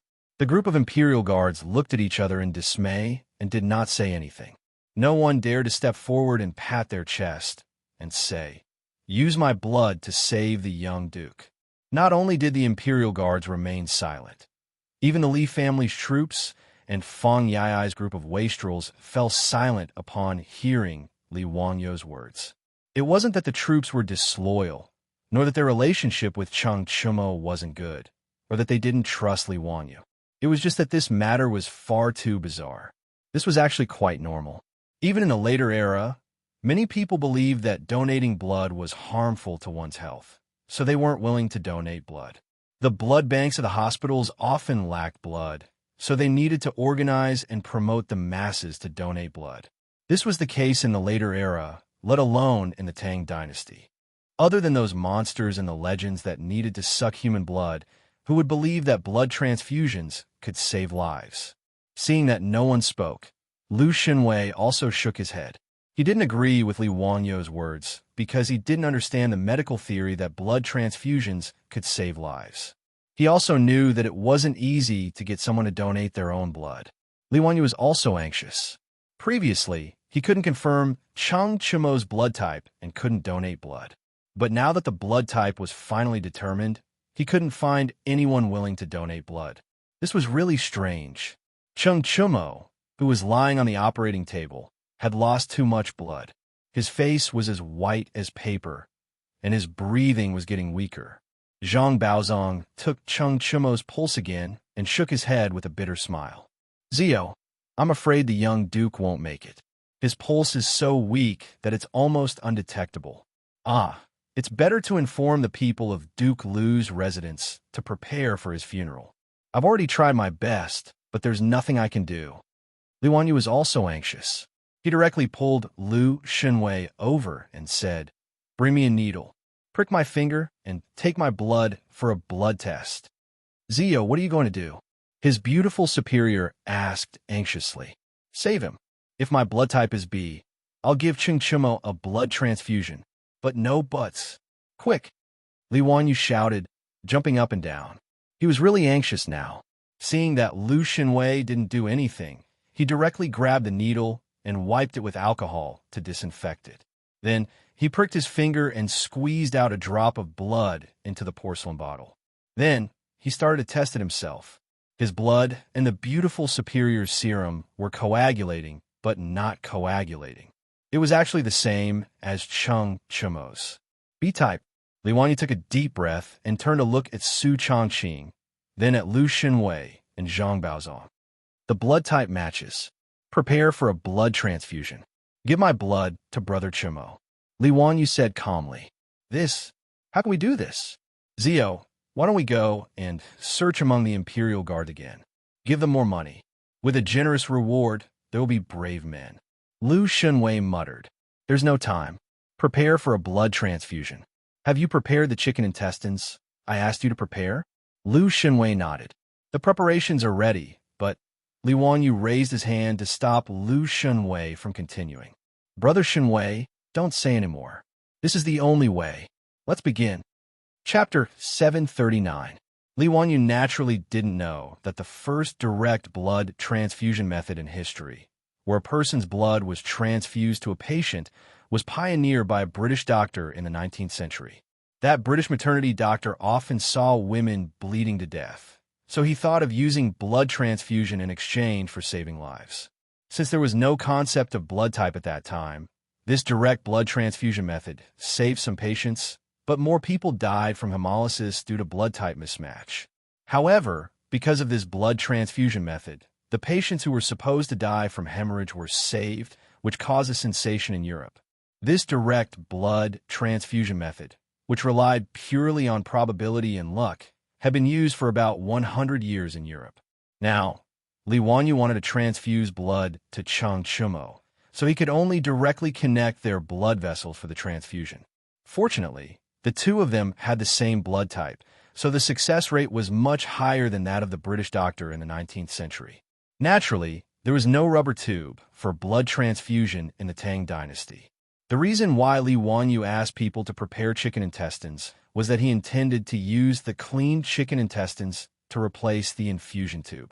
The two ends of the chicken intestines were fixed with needles, and one end would be inserted into Li Wanyu's vein, and the other end would be inserted into Cheng Chumo's vein. Li Wanyu was lying on a high place, allowing the blood to be pushed by gravity into Cheng Chumo's blood vessels. With an anxious face, his beautiful boss pulled Li Wanyu to the side and whispered, "Wanyu, although you and Cheng Chumo have type B blood and could transfuse blood to him, I'm not a medical doctor. But I know that the blood used for blood transfusion is collected blood that has been specially processed into medical blood before it can be transfused to the patient. But you're going to directly transfuse blood to him. Is this okay?" Li Wanyu helplessly spread out his hands and sighed. "Hey, Chongqing, of course I'm aware of what you just said. Did you forget? The company organized a voluntary blood donation, and I also participated in it. I also talked to the nurse at that time, so I know a little bit about the situation. You're right, this blood cannot be transfused casually. If there's a hemolysis reaction, even the gods won't be able to save him. But now that things have come to this, we can only go all out. Otherwise, Cheng Chumo will definitely die. If I do, I might die. If I don't, I'll definitely die. What do you think I should do?" The beautiful boss bit her lip, but if you fail to save Cheng Chumo, what if Cheng Yaojin blames you? Li Wanyu patted her shoulder to comfort her. "I don't think so. Cheng Yaojin, that old rogue, although he's not a good thing, he is not an unreasonable person. He will not blame me. Sai, I'm just worried that if Cheng Chumo can't be saved, the Tang dynasty and Goguryeo might erupt in war ahead of time." The beautiful boss was not familiar with the history of the Tang dynasty. She did not know what to say about Li Wanyu's worries, so she could only gently hug the little man in front of her. Li Wanyu let out a long sigh. "Well, there's not much time left. Let's hurry up and give Cheng Chumo a blood transfusion. Sai, life and death are ruled by fate. Riches and honor are ruled by heaven. It all depends on whether his life is tough or not." The beautiful boss still said worriedly, "But I'm worried about you. You know, blood donation is usually 200 milliliters, at most 400 milliliters. But this is a direct blood transfusion. How do you know how much blood you've given to Cheng Chumo? What if? It's okay. I've talked to the nurse. Between 500 milliliters and 1,000 milliliters, nothing will happen." Li Wanyu comforted her. The beautiful boss still frowned. "Even so, we still don't know how much blood you've given." Li Wanyu knew what the beautiful boss was worried about. In fact, he was also a little scared. If he donated too much blood to save people, it would be a big joke if he went into shock from excessive blood loss. He pondered for a moment and said, "It's simple. Chongqing, you ask someone to prepare a water bag. Insert the needle into it, connect the needle with the chicken intestine needle, and use a basin to collect the water. A caddy of water is 500 milliliters, so blood should be about the same, right? When about a caddy of water leaks out, I'll stop. Then there won't be any danger." The beautiful boss pondered for a moment and felt that this was the only way. She helplessly nodded and agreed. Li Wanyu lay down beside Cheng Chumo, who had already gone into shock due to excessive blood loss. Lu Shenwei picked up the needle with the chicken intestine and looked at Li Wanyu, who had rolled up his sleeves. Although his hands were always steady, he still couldn't help but feel nervous, which caused his fingers to tremble. "Zio, do you really want to do this?" Li Wanyu was also nervous. The risk of a direct blood transfusion was too great. But now, he had no choice but to give it his all. "Brother Shenwei, let's start. Brother Chumo can't hold on any longer." Lu Shenwei nodded and calmed his mind. He then inserted the needle into the vein on Li Wanyu's arm. Li Wanyu felt a sharp pain, which made him frown subconsciously. Then, the dark red venous blood flowed through the needle into the intestine, which replaced the infusion tube. Lu Shenwei didn't dare to be negligent. He immediately inserted the other needle into the vein on Cheng Chumo's arm. The beautiful boss on the side also immediately inserted the needle into the hanging water bag. Then, using the water bucket below, she started to calculate the amount of blood Li Wanyu would receive. When they heard that Li Wanyu was actually going to personally transfuse his blood into Cheng Chumo's body, the rich people gathered in the emergency room couldn't hold back anymore. They ignored Zhang Baozong and Lu Xinwei's dissuasion and directly rushed into the emergency room. Sure enough, what everyone saw was Li Wanyu and Cheng Chumo lying side by side. In front of the two of them was a transfusion tube made of chicken intestine. At this moment, the dark red blood flowing continuously in the translucent chicken intestine could be clearly seen. Zio, Fang Yai didn't know what to say. In their opinion, this was equivalent to Li Wanyu handing over his life to Cheng Chumo to prolong it. The Tang people didn't know the secrets of the human blood, but they knew the importance of blood to the human body. The owner of the human body is blood, qi, and ears. The human body has yin and yang, which is blood and qi.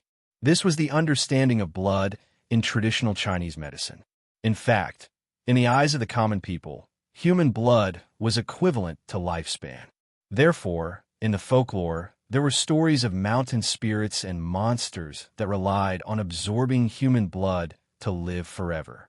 This was also the reason why the imperial guards and the rich people were silent when they heard that blood was going to be transfused to Cheng Chumo.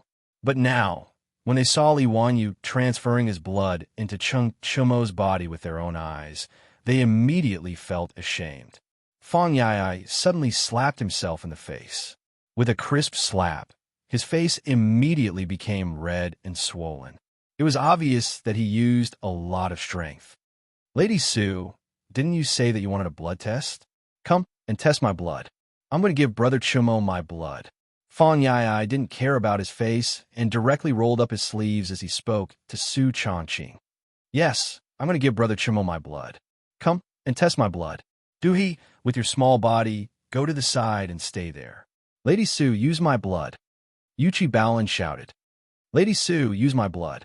Yuchi is so smelly, so his blood probably stinks too. Chai Ling Wu pushed Yuchi Baolin aside. Li Wanyu was lying on the side. Seeing the situation, he couldn't help but laugh and scold. You bastards, do you think you're buying meat? Do you want to see if your teeth are good? Changqing, test the blood of these bastards. None of them can escape today. His words caused everyone to laugh without end, and the awkward atmosphere from before instantly vanished without a trace. Chapter 740. The foppish playboys were really lucky. Fang Yai was also type B, while Chai Lingwu and Du Go were both type O, so they could all be transfused to Cheng Chumo. The twin brothers, Yuchi Baoqi and Yuchi Baolin, suddenly flushed. They stretched their necks and shouted, Zio, what do you mean? Why can't we transfuse blood to Cheng Chumo? Did we brothers offend Zio? Li Wanyu was lying on the bed, silently rolling his eyes. He didn't want to talk to these two bastards. He was so tired. Li Wanyu felt that it was simply playing the lute to a cow to explain to these illiterates what blood type was and what hemolysis was. He simply closed his eyes and ignored these two idiots. On the other hand, the beautiful superior covered her mouth and chuckled. Young Duke Yuchi, this person's blood is different. It can be roughly divided into 4 types: agricultural blood type, nomadic blood type, mixed blood type, and hunter blood type. Cheng Chumo has nomadic blood type, so Wanyu and Fang Yai are also nomadic blood type, so they can be transfused to him. Chai Lingwu and Du Go have hunter blood type, which is a universal blood type that can be transfused to all blood types. If the blood type is wrong, it won't be saving people but killing people. Su Changqing naturally wouldn't make Li Wanyu's mistake and say such English words as type A and O to the foppish playboys. However, the names of these blood types, she said, stunned even Li Wanyu. Nomadic blood type, hunter blood type? What the hell was this? Could it be that the beautiful superior made it up? Su Changqing's words made Lu Xinwei and Zhang Baozong's eyes light up. They quickly asked, Madam Su, can you tell us in detail about these 4 blood types? How do you differentiate them? The 2 famous doctors of the Tang dynasty looked at Su Changqing with eyes full of desire for knowledge, which gave her a headache. She didn't study medicine, so how could she answer their questions in detail? Su Changqing could only look at Li Wanyu for help, hoping that he would help him out. In the end, Li Wanyu simply closed his eyes and pretended not to see anything. Su Changqing was so angry that he almost wanted to go forward and give this bastard a good kick. Actually, I also heard it from Wan Yu. You can ask him later. I'm not very clear about the details. Since Li Wan Yu is heartless, you can't blame the beautiful boss for being unjust. Su Changqing directly shifted the blame to Li Wan Yu. Li Wan Yu was so angry that he rolled his eyes, but there was nothing he could do. He could only say vaguely, "Well, let's talk about this after we rescue Brother Chomo. Now is not the time to talk about this." Lu Shenwei and Zhang Baozong looked at each other helplessly. They could only temporarily give up on the idea of getting to the bottom of the matter and turn to observe Chang Chomo's condition. It had to be said that blood transfusion was the only way to treat shock caused by blood loss. As the blood in Li Wanyu's body continuously flowed into Chang Chomo's body through the chicken intestine connecting the two of them, Chang Chomo's breathing slowly became stronger and color returned to his face. Zhang Baozong and Lu Shenwei each took one side of Chang Chomo's arm and took his pulse. Ah, the young duke's pulse is indeed much stronger. This is too unimaginable. Not bad. His pulse is starting to become steady and strong. This is a sign of improvement. This old man has practiced medicine for my entire life, and I have never seen anyone who could be saved after a large amount of blood loss. Zio, your medical skills are truly divine. Unimaginable. This human blood can actually be transfused into other people's bodies to save lives. Dao Zhu above. How is this possible? When the wastrels heard this, they all gathered around. Lu Fengyu, is this true? Can Brother Chomo be saved? Sir Baozong Yu, you're not lying to us, are you? Can Cheng Chomo really be saved? Quickly send someone to Duke Lu's estate to inform Duke Lu of this matter. Because of Lu Shenwei and Zhang Baozong's words, the Union Medical Hospital instantly became chaotic. Everyone was busy talking at once, and they sent the stewards of Duke Lu's estate to hurry back to report. Li Wanyu didn't pay attention to the wastrels. He stretched out his hand to summon Su Changqing to his side and asked in a low voice, "Changqing, the hunting blood type that you made up just now was quite realistic. Tell me again. I'll remember it and go back to deceive Brother Shenwei and the others." Su Changqing lightly spat at him and covered his mouth as he laughed. "Bah, do you think I'm as ignorant and incompetent as you? What I said is true." "What? Are you sure? You really didn't make it up yourself?" Li Wanyu was speechless. What kind of ABO blood type could actually be called some hunting and farming blood type? He had never heard of it before. Of course it's true. Look at your ignorant face. I remember that I once saw it in a magazine. Type O blood is the oldest blood type, so it was called the hunting blood type. Almost all ancient humans had type O blood. Later, the human body continued to adapt to the changes brought about by new food, and type A blood appeared, so it was called the farming blood type. A part of the ancient human body gradually adapted to the changes in the environment and produced type E blood. Most of the people with this blood type were nomads, such as Mongolians and other northern minorities, so type E blood was called the nomadic blood type. Type AB appeared the latest. It is said that there was no type AB blood before the Tang dynasty. Su Changqing's words made Li Wanyu come to a sudden realization. So, it turned out that this was the case. Later generations had heard of type ABO blood, but they didn't know its origin. Amazing, worthy of being a top student of the University of Pennsylvania. Now you know why you're a bad student, right? Yes. Otherwise, how could you be my leader? Li Wanyu and his beautiful superior quietly joked with each other while waiting for the blood transfusion to complete. Although neither of them had received a blood transfusion before, they knew that it should be similar to an 4 drip. The speed definitely couldn't be fast. Li Wanyu even had Lu Shanwei tie a thin rope in the middle of the intestine to limit the blood flow. The beautiful superior turned her head and looked at the bucket used to measure the blood transfusion. The drops of water that fell from the bucket only covered the bottom of the bucket. She estimated that it would take at least half an hour to reach 500 milliliters, which was the volume of a bottle of mineral water in the future. Zhang Baozong and Lu Shenwei had been constantly checking Cheng Chomo's pulse. Looking at the excited expression on their faces, it was clear that Cheng Chumo's condition was getting better and better. The debauches were finally able to put down the stone in their hearts. Only now did Li Wanyu remember to ask the debauches how Cheng Chumo had been injured, and why was his injury so serious. Just by looking at the bloodstains on the dandy's clothes, which had long dried up, one could see how much blood Cheng Chumo had shed at that time. "Brother Yai, what happened today? Who was so bold to actually shoot Brother Chumo?" Hearing Li Wanyu mention this matter, the playboys' expressions suddenly became interesting. Some looked embarrassed, some were angry, and some were sullen. Fang Yai sighed deeply. "Zio, today we brothers lost. It's embarrassing to talk about it. The one who made the first move was actually Brother Chumo." Chapter 741. Fang Yai took out an arrow stained with blood and handed it to Li Wanyu. "Brother Chumo was injured by this arrow. Zio, take a look at this arrow." Li Wanyu, who was lying on the hospital bed, took the arrow with one hand and looked at it carefully. He didn't feel anything special about it. He didn't understand why Fang Yai showed him this arrow. However, when his eyes fell on the back of the arrow, his pupils suddenly shrank. At the end of the arrow, there was a character Cheng engraved on it. This is Brother Chumo's own arrow?" Li Wanyu asked in disbelief. Fang Yai and the other playboys nodded. "Yes, it is Brother Chumo's own arrow." Li Wanyu was dumbfounded. Cheng Chumo had injured himself with his own arrow.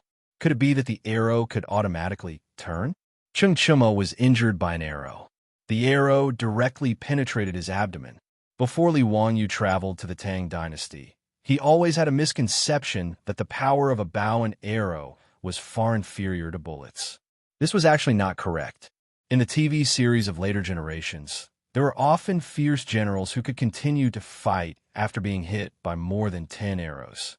In fact, compared with bullets, within 100 steps, the power of a bow and arrow was stronger than the pistol and rifle bullets of later generations. If the bullet was fast, it could only cause a penetrating wound. If it didn't hit the vital parts, it wouldn't cause serious sequelae. But a bow and arrow was different. The arrowhead of an arrow was much larger than a bullet. The arrowheads had different shapes. There were two-winged arrows with ridges, three-pronged arrows, flying arrows. These arrows were designed to kill the enemy with the greatest power. Take the two-winged arrow, for example. The two sides of the arrowhead were ridges with sharp edges. Once it was shot into a person's body, not only would it cause a penetrating wound, but the sharp edges of the wings would also cut open the blood vessels. It was extremely fierce. Cheng Chumo was hit by this two-winged arrow. The sharp arrowhead directly cut open the blood vessels in his abdomen, causing a lot of bleeding. If it weren't for Li Wanyu's blood transfusion, perhaps Duke Lu's mansion would have already started the funeral. Fortunately, both Zhang Baozong and Lu Xinwei had grasped the technique of suturing wounds.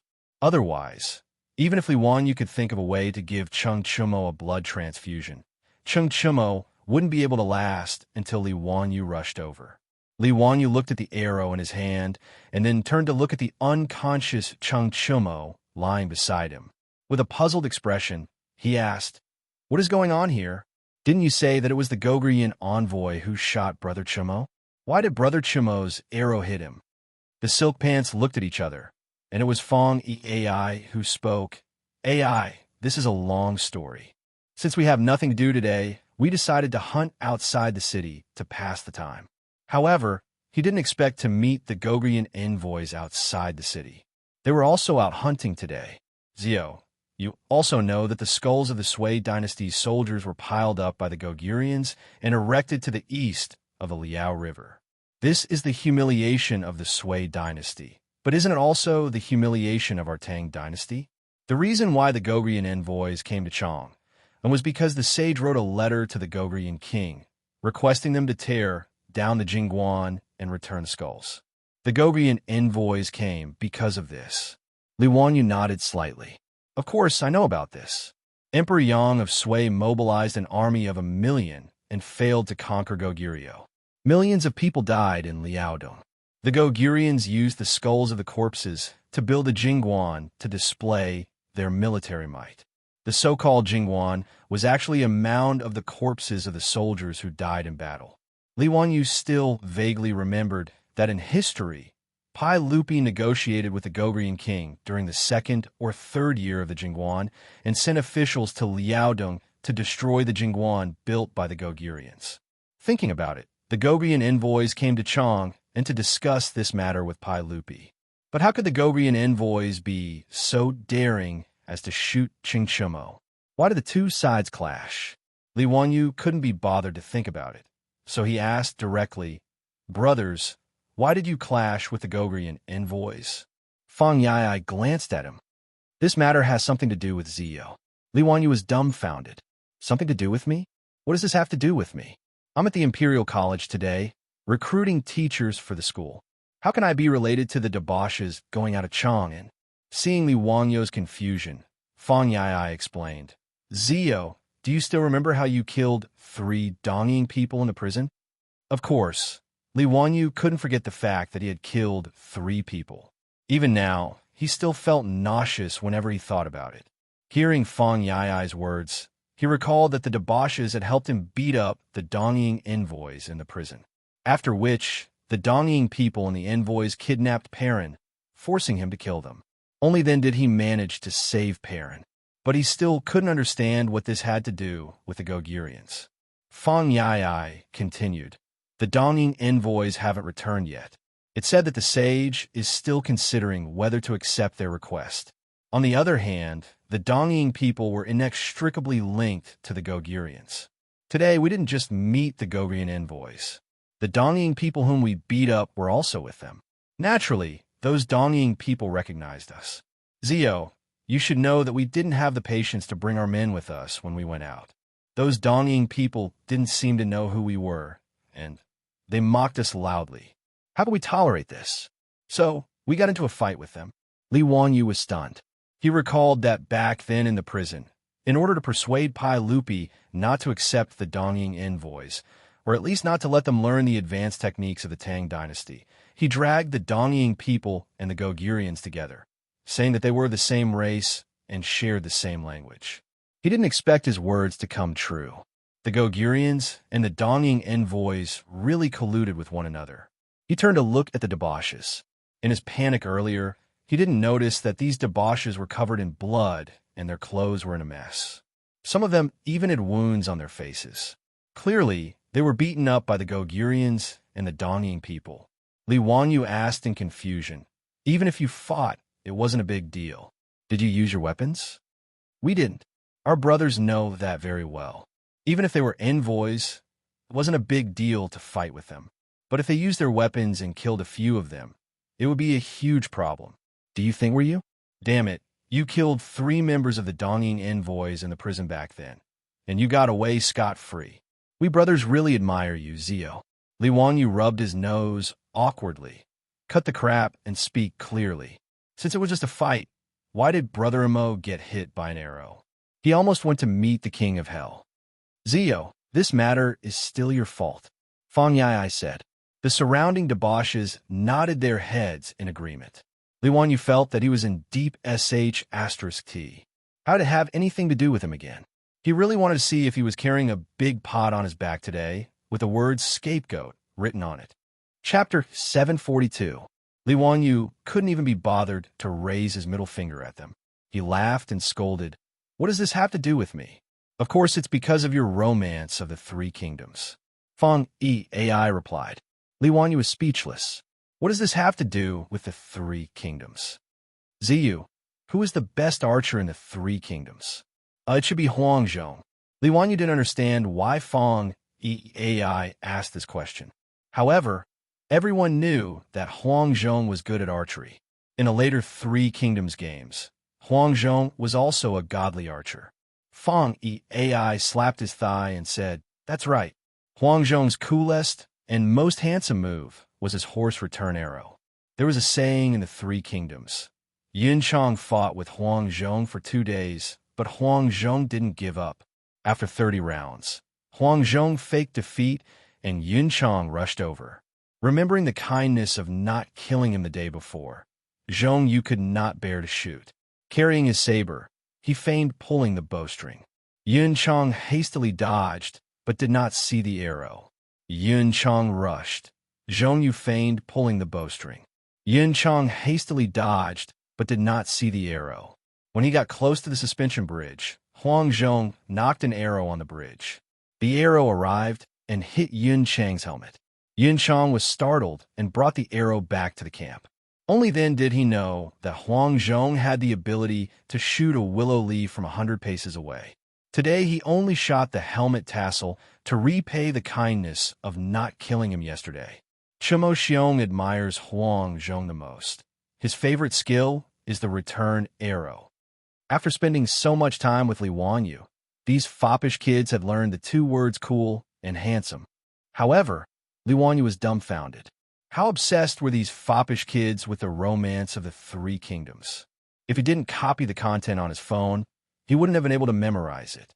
However, Feng Yi was able to recite it without missing a word. Actually, this was normal. To these playboys, the romance of the Three Kingdoms was like the 80s, where a bunch of students were obsessed with Jin Yong and Gu Long's wuxia novels.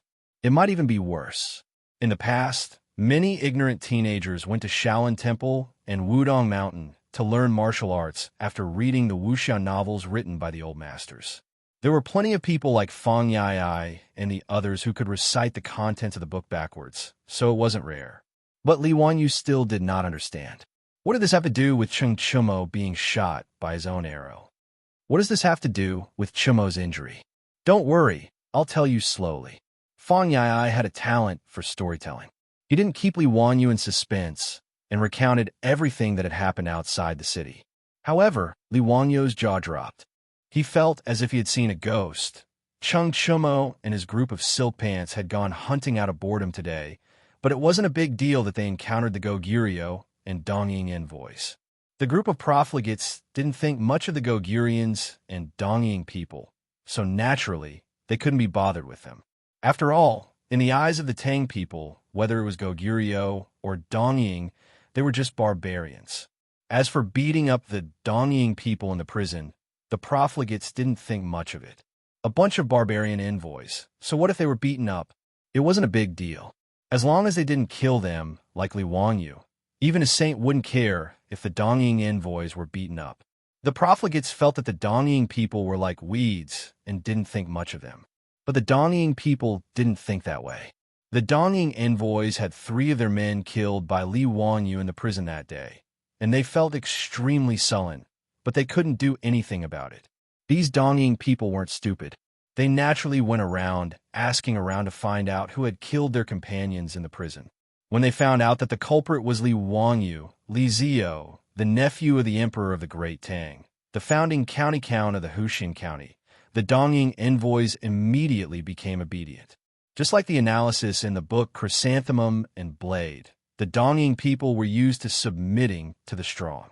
Hence, after Li Wanyu killed 3 of their companions, after these Japanese learned of Li Wanyu's identity, not only did they not dare to harbor any resentment, they even respectfully prepared a generous gift and sent it to Li Wanyu's residence as an apology.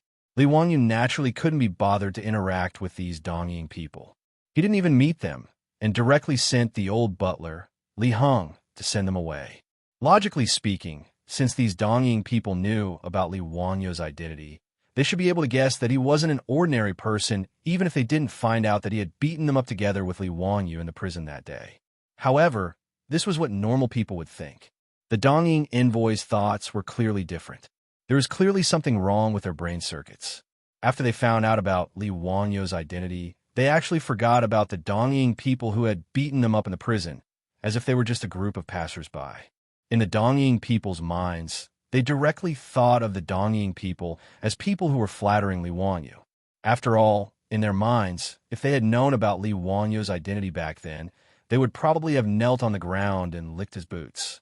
It was precisely because of this thought that when the Dongying people saw the Dongying people today, they remembered how they had been beaten up by them in the prison that day. They actually began to mock and ridicule the Dongying people. The Dongying people were used to being unscrupulous in Chang and city. How could they endure such humiliation? Without hesitation, They jumped off their horses and attacked.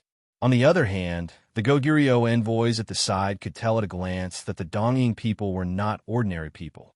This group of well-dressed young people was definitely not ordinary people. Therefore, they didn't choose to help. They just watched coldly from the side, allowing the Dongying people to beat up the Dongying envoys again. When the Dongying people had vented their anger and were about to leave, a young man in the Goguryeo envoys suddenly said, "You must all be nobles of the Tang dynasty. Although our small country isn't as famous as the Tang dynasty in terms of martial arts, we won't allow you to humiliate us so wantonly. Regarding the Dongying envoys being beaten up today, we will naturally ask for an explanation from the Tang dynasty's Honglu Temple." The Dongying people didn't take these envoys seriously at all. When they heard him say this, they laughed even more proudly. Chung Chumo suddenly lowered his voice and said to the Dongying people, "Haha, watch this big brother's method. Learn from Huang Zhong and scare them a little." Then, Chung Chumo took a bow and arrow from his horse. Without knocking an arrow, he drew the bow and released it into the air. The sound of the bowstring naturally startled the Dongying envoys, and they all hurriedly dodged. Their wretched appearance caused the other profligate sons to burst into laughter again. Chung Chumo pulled the bowstring again, and the sound of the bowstring being released caused the Dongying envoys to dodge again. The Dongying people laughed even louder. At this time, Chung Chumo took out his own arrow and knocked it on the bowstring. He laughed and said, "Watch me shoot that Dongying person's crown." The two sides were only 20 steps away from each other. With Chung Chumo's archery skills at this distance, he could shoot wherever he wanted without the slightest hesitation. After all, he was the eldest son of Chung Yaojin. He had learned martial arts from his father and was skilled in archery and horse riding. The reason he wanted to shoot that Dongying envoy's crown was because he wanted to imitate Huang Zhong's shooting of Guan Yu's helmet tassel to show off. Chung Chumo also didn't want to hurt anyone, so he didn't fully pull the bowstring. The arrow flew out lightly and went straight for the crown of one of the Dongying envoys. But no one expected an accident to happen. Chapter 743. Chung Chumo didn't have a target, so he simply chose one of the Japanese ambassadors and shot an arrow at his head. No one noticed that the Goguryeo youngster who had spoken earlier was standing right next to the Japanese ambassador whom Chung Chumo wanted to scare. When Chung Chumo's arrow left the bowstring and flew toward the Japanese ambassador's head, the Goguryeo youngster's first reaction was that the Tang wanted to kill him. He subconsciously waved the long saber in his hand, preparing to block the arrow that was flying towards him. In truth, if Chung Chumo really wanted to kill someone with the stone bow in his hand, an arrow shot from such a close distance wouldn't have much of a difference in speed from a bullet. The so-called stone bow referred to fixing the bow with a heavy object hanging from the bowstring until the bowstring was fully drawn. The weight of the object hanging from the bowstring was the strength of the bow. In the Tang era, a stone bow was equivalent to about 100 jin. Scientists in the later generations had verified that a stone bow with 100 jin draw weight would have a speed of about 40 meters per second. At a distance of 20 to 30 meters, if Chung Chumo shot this arrow with all his strength, the other party naturally wouldn't be able to dodge, much less block it. But the bad thing was that Chung Chumo only wanted to show off and scare the Japanese. He didn't even use any strength when he shot the arrow. The arrow flew out lightly. The Goguryeo youngster swung his saber and struck the center of the arrow, knocking it away. The wastrels also didn't expect that someone would be able to use a weapon to block Chung Chumo's arrow, and they couldn't help but be stunned. Yuchi Baolin laughed heartily. "Ha! Brother Chumo, your arrow isn't good enough. Huang Zhong's returning horse arrow isn't shot like this." The wastrels also laughed, mocking Chung Chumo for being timid and making a fool of himself. No one noticed that Chung Chumo didn't say a word, as if he didn't hear the wastrels laughing at him. Then, everyone heard a plop behind them. The wastrels turned around curiously, and their faces paled. The sound came from Chung Chumo as he rolled down from the horse's back, and in his abdomen there was a quivering arrow. The arrow that was knocked away by the Goguryeo youngster had somehow been deflected back, striking Chung Chumo in the abdomen. Elder brother. The two brothers, Chung Chuyong and Chung Chubi, immediately cried out in alarm. They jumped off their horses and rushed towards Chang Chumo. The group of debauches were also frightened by this unforeseen event. When they gathered around Chang Chumo to check his condition, they saw that his abdomen was bleeding profusely from a wound. Dark red blood gushed out of the wound like a gurgling spring. It was a very frightening sight. Today, they went out of the city to hunt. The arrows they had prepared were the most lethal two-wing arrows. This kind of arrowhead would directly cut open the muscles and blood vessels of the abdomen, causing the wound to bleed profusely. When Cheng Chuyang and Cheng Chubi saw their elder brother in such a state, their eyes immediately turned red. Chong Lang. They drew their sabers and prepared to charge forward to fight the Gogrian. On the other hand, Fong Yai, Chai Lingwu, and the others remained calm and held back the two brothers. Chuyang, Chubi, saving brother Chumo, is more important. Let's go back to Chong and Anti-Union Hospital. We need to find Mr. Treasure and Zio to save him. That's right, these people won't be able to escape. Saving brother Chumo is more important. Hurry up and stop the bleeding from brother Chumo's wound. Bring the horse over. I'll carry brother Chumo. Let's go. The debauches hurriedly carried the injured Chung Chumo onto the back of the horse, and after saying those words, they galloped back to Chang'an City. Gogrian envoy, good, very good. If anything happens to the eldest son of Duke Lu, you can wash your necks clean and be buried with him. When the Gogrian and Dongying envoys heard those words, they felt as though they were struck by lightning. The person who was accidentally injured was the eldest son of the founding duke of the Tang dynasty, Cheng Yaojin. No matter how idiotic those Dongying people were, they knew that they had caused a huge disaster today. On the other hand, the Gogurians were even more shocked. They turned their gazes to the young man who had caused the trouble. The young man also frowned. Gritting his teeth, he said, "Let's go back to the Chamberlain of Dependencies. Today's incident was just an accident. Besides, that arrow was shot by the eldest son of Duke Lu. No matter how domineering the Tang people are, they can't be unreasonable." Despite his words, the Gogrian envoy was still worried. Naturally, the hunt couldn't be carried out, so they hurriedly rode back to Chang'an City. After returning to Chang, and the debauches headed straight for Union Hospital to seek Zhang Baozong's help. Zhang Baozong could treat Cheng Chumo's wound, but he was helpless against Cheng Chumo, who was on the verge of death due to excessive blood loss. In a moment of desperation, Cheng Chuyang and Cheng Chubi rushed back to the Duke Lu residence to report to their father, while the rest of the debauches went to seek help from Li Wanyu. They knew that Li Wanyu would be recruiting academicians and teaching assistants at the Imperial College today. The debauches rushed to the Imperial College, but there was nothing there. Li Wanyu had already gone to Peace Lane with Pai Lupi and the others to drink with prostitutes. Notice Peace Lane was filled with hundreds of brothels. Where could they find Li Wanyu and the others? Just as the debauches were frantically searching Peace Lane, Fong Yai's sharp eyes caught sight of Niu Wu and the others waiting for his Langjun outside the brothel.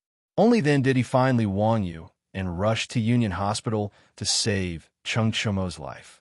Listening to Fong Yai's narration of the entire incident, Li Wanyu was at a loss for words. Brother Chumo is really, cough cough, unlucky. Cheng Chumo had almost died from his injuries. This was truly a case of failing to act cool. He was truly a loss for words. Li Wanyu also understood that this matter was an accident, and it would be a little unreasonable to blame the Goguryeo envoy for it. After all, Cheng Chumo was the one who shot the arrow. After it was knocked away, he actually injured himself. There was no way he could explain this matter. However, Li Wanyu was a person who would side with those close to him. Since the one who was injured was Cheng Chumo, the Gogurians were naturally the ones at fault. This matter had to be settled. Isn't that so? Brother Chumo is truly unlucky to the extreme. But if there's anyone to blame, it should be that Gogrian. If not for him being so meddlesome, Brother Chumo wouldn't have suffered such injuries, Fong Yai said furiously. Chai Ling Wu said sinisterly, "No matter what, we've lost today. But this matter isn't over yet." That's only natural. Those Gogurians and those damned Dongying people Don't even think about escaping. The silk pants looked as though they were about to swallow someone whole. To them, today's matter was a complete loss of face. How could they possibly be willing to let this matter rest? Li Wangyu nodded as he pondered over how he should resolve this matter. If he were to bring this matter out in the open, Cheng Chumo and the other silk pants might not be able to vent their anger. After all, Pai Lupi still cared about his face. Some things could be done in private, but they couldn't be brought out in the open. And Pai Lupi couldn't possibly issue an edict to arrest the Gogrian envoy just because Cheng Chumo was injured. Just as he was pondering over the matter, Lu Shenwei suddenly exclaimed in surprise, "The little duke is awake." Chapter 744. Lu Shenwei's words made everyone overjoyed. They looked up and saw Cheng Chumo lying on the emergency bed. His eyelids were trembling slightly, and it seemed that he was about to wake up. "Brother Chumo, you're awake. You scared us to death." Although Cheng Chumo had woken up, his face was pale, his hands and feet were cold, and his breathing was rapid. These were all common symptoms of hemorrhagic shock. However, this fellow had the appearance of Cheng Yaojin, and his body was unbelievably strong. Even after waking up, his voice was still full of energy. When Cheng Chumo was first sent to Union Hospital, he was still conscious and knew that he was in the hospital. He opened his eyes and looked at the group of playboys. He grinned and said, "I thought I was going to die. Wahaha! It seems that I'm still alive. Even the king of hell won't accept me." "Bah, you're still alive, my ass. If Zio didn't come in time and pull you back from the king of hell, I'm afraid that we would have to hold a funeral for you today." This was Yuchi Baolin's big mouth. She didn't hide her blabbering. Everyone was speechless. How could this child not know how to speak human language? Cheng Chumo turned his head in surprise and noticed Li Wangyu lying next to him. He looked down at the chicken intestine used for blood transfusion and asked in confusion, "Zio, what are you doing? You're injured too? Why are you lying next to me?" Before Li Wangyu could answer, the other hedonistic sons beside him started to explain. "Zio is giving you a blood transfusion. Brother Chumo, you have lost too much blood." Both Mr. Treasure and Lu Fengyu were helpless, but Zio said that he would give his blood to you to save your life. I did not expect that he really pulled Brother Chumo back from the gates of hell. Yes, Madame Su said that Brother Chumo and Zio have the same hunting blood type. His blood can be given to you to prolong your life. TSK, I really opened my eyes today. It turns out that blood can be given to others. Brother Chumo, you have to thank Zio properly. Cheng Chumo heard this and carefully looked at the chicken intestine that was still bleeding between the two of them. He couldn't help but be moved. "Ziyu, how do you want me to repay you for saving my life?" Cheng Chumo's eyes reddened and his voice choked with sobs. Li Wangyu laughed and said, "Chumo Gu, you and I call each other brothers. You're treating me like an outsider.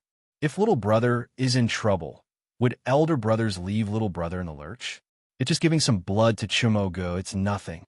This was not Li Wangyu being modest. To him and his beautiful boss, donating blood to save people was not a big deal at all. Voluntary blood donation, the selfless contribution of one's own blood to social welfare, had long been commonplace in the later generations. But in the eyes of the Tang, passing one's blood into another's body to save one's life was the same as passing over one's vitality and lifespan. This was no longer as simple as saving his life. In the eyes of Cheng Chumo and the others, Li Wangyu's blood flowed in Cheng Chumo's body, which was equivalent to giving him a new lease on life. The body, hair, and skin were all given to one's parents. But now that Cheng Chumo's body had Li Wangyu's blood, it went without saying what this meant. "Ziyu, I can't thank you enough. Big Brother won't say anything more. In short, Big Brother's life belongs to you. There is no objection. In the future, if Zio needs my life, just take it. If I, Cheng Chumo, hesitate in the slightest, may I be struck by lightning and die a horrible death." Cheng Chumo gnashed his teeth and swore. Li Wangyu didn't know whether to laugh or cry at Cheng Chumo's solemn expression, but the foppish sons, Zhang Baozong, Lu Shenwei, and the others all nodded, as if it was only natural. "Chumo Gu, You are too serious. There is no need to. Li Wanyu waved his hand and was about to say something when the door of the emergency room was suddenly pushed open. What's serious? This father, Chuimo, this bastard, is right about this. Chung Chumo, Chung Chuyang, Chung Chubi. Remember this. Li Wanyu is our Chung family's benefactor from now on. His words are my words. If any of you 3 brothers dare to disobey, don't blame me for beating you to death. The one who spoke was the old bastard Chung Yaojin. Behind him were the 2 brothers, Chung Chuyang and Chung Chubi, who looked very excited. Obviously, Chung Yaojin had heard what everyone had said in the emergency room. Chung Yaojin strode into the emergency room. He didn't even bother to look at his son. His eyes fell on the chicken intestine used for the blood transfusion. Ziyu, I won't waste words. Just as this bastard Chung Chumo said, his life is yours from now on. This brat is lucky. If it weren't for you giving your life to him, my Duke Lu's mansion would have to hold a funeral for this bastard. Chung Yaojin scolded Chung Chumo as a bastard, making Li Wanyu grin. If Chung Chumo was a bastard, then wouldn't Chung Yaojin be a bastard? There was no one else who could scold themselves so loudly. Su Changqing found it funny. She looked at the bucket used to calculate the amount of blood transfusion. She estimated that there was almost a bottle of mineral water in it. She said, Wang Yu, it's about time. There's about 500 milliliters of water in this bucket. Li Wanyu nodded and motioned for Lu Shenwei to help him and Chung Chumo remove the blood transfusion needles. Chai Ling Wu and the others quickly came forward and asked, Ziyu, do you still need us to continue transfusing blood for Brother Chumo? Li Wanyu pondered for a moment and shook his head. It's too risky for others to transfuse blood. Since Brother Chumo has already woken up and is not in danger for the time being, it's better to observe him first. Let Mr. Treasure and Mr. Shunwei prescribe some medicine to restore blood and slowly recuperate. Direct blood transfusion without any treatment could only be used as a last resort for emergency treatment.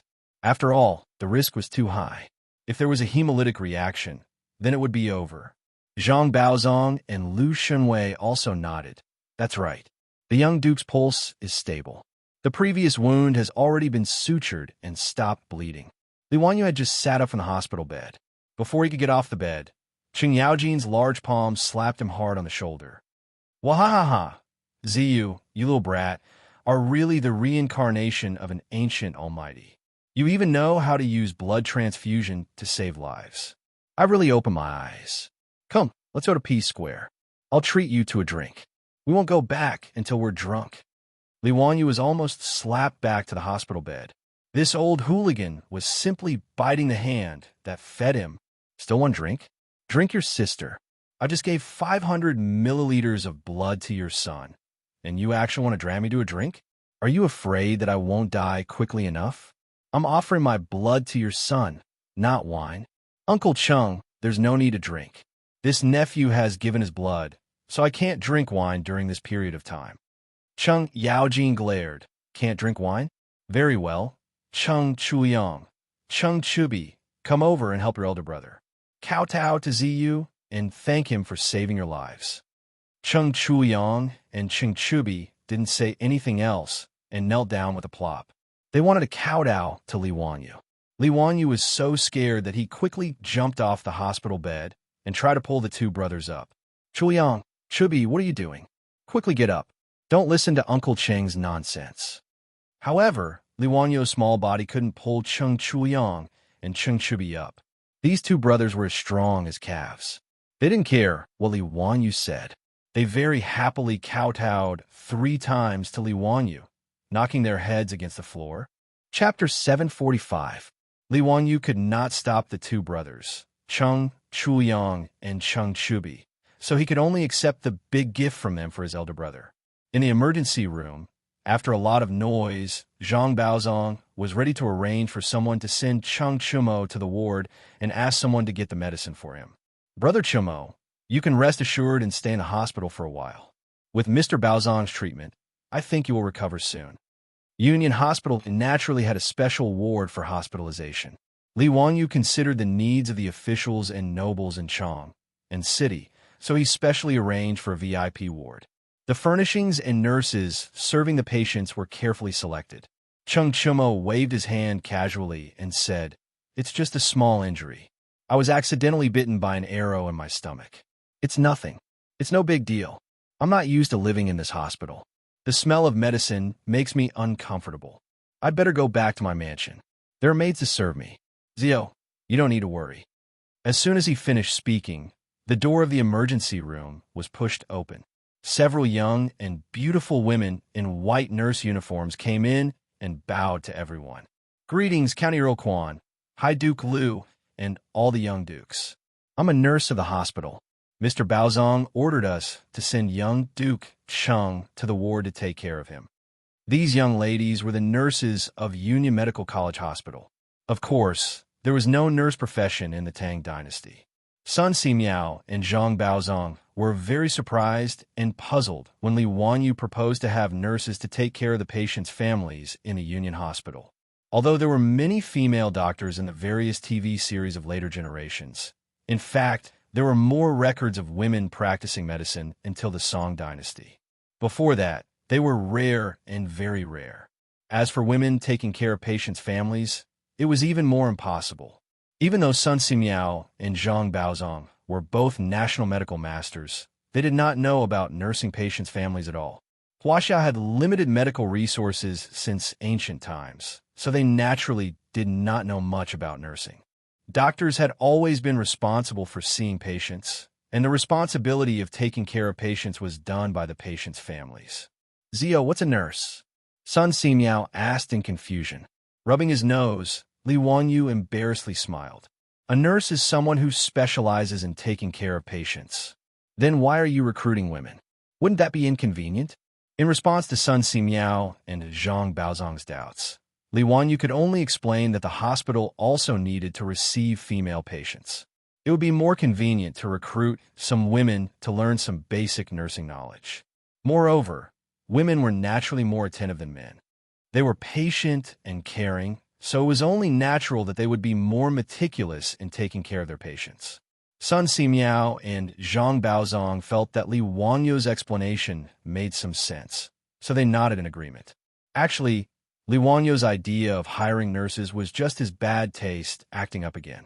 In his mind, if there were no beautiful and cute nurses in the hospital, how could it be called a hospital? Of course, in the Tang dynasty, it was unrealistic to recruit decent women to be nurses in the hospital. Therefore, Li Wanyu simply spent money to buy a batch of beautiful maidservants from Chang and West City. He threw them into the hospital and asked Zhang Baozong to find someone to teach them basic nursing knowledge so that they could pretend to be nurses. He also specially ordered a batch of clothes according to the nurse uniforms in the future for these women to wear. In his words, they were angels in white. Naturally, they had to wear white nurse uniforms to show their status. In fact, only Li Wanyu himself knew whether it was because of the temptation of uniforms or some other reason. In short, he dared to swear to the candle that it had nothing to do with the nurse series. Abby files hidden in his computer's hard drive and F drive in the future. His beautiful superior saw through Li Wanyu's thoughts, but she was too lazy to expose him.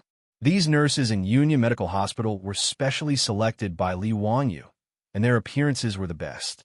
After putting on the white nurse uniform, she looked even prettier. After all, as the old saying went, a woman must be beautiful and filial. It meant that if a woman wanted to be beautiful, she had to wear white. White looked clean and pure, and it also set off these women's delicateness. The group of foppish young masters stared blankly at the nurses. Their gazes kept shifting back and forth between the nurses. Chung Chumo was even more unbearable. His mouth was wide open for a long time. Now, he didn't say anything about going back home or that he disliked the smell of the hospital medicine. He nodded cooperatively and said, "Then I'll have to trouble you to take care of me these days." After Chung Chumo was sent to the ward, the nurses in white nurse uniforms tidied up his bed, changed his clothes, served him tea and water, wiped his face with a hot towel, and asked about his well-being gently, which made the foppish men stare. After seeing Chung Chumo being served by the beautiful nurses, Fong Yai said with envy, "Damn it, if I knew that the person injured today was me, how good would it be?" His words almost caused Li Wanyu to stumble, and the other fops at the side all nodded their heads in agreement. Brother Yai is right. Brother Chumo is really lucky to have these young ladies serving him. Chai Lingwu directly asked Li Wanyu, Zio, I also feel a little uncomfortable today. I wonder if I can stay in the hospital for a while? If these young ladies, oh no, nurses, if these nurses serve me for a while, I'm sure I can recover. Li Wanyu was so angry that he didn't even have the strength to scold them. These bastards, what did they think the hospital was? Was it a brothel in Ping Kong Fong or a wine shop in Shi City? Damn it. Men really like the temptation of uniforms. No wonder the Japanese in the future liked to film those nurse series. Chung Chumo, who was lying on the bed, didn't seem to feel the pain of his wound at all. He grinned foolishly and let the nurses handle him. After a while, Chung Chumo turned his head to Li Wanyu and said, Zio Sai, my injury is too serious. I'm afraid I'll have to stay in the hospital for a few months. Chung Chumo's words made Li Wanyu raise his middle finger at him. Damn it, you want to stay for a few months? Do you have any shame? This group of bastards, none of them are good people. In fact, Chung Chumo's injury wasn't serious. It was just that the arrow had pierced his abdomen. Zhang Baozong and Lu Xinwei had examined him and found that his abdomen wasn't injured. After the wound was sutured, he would be able to jump around again after a few days of rest.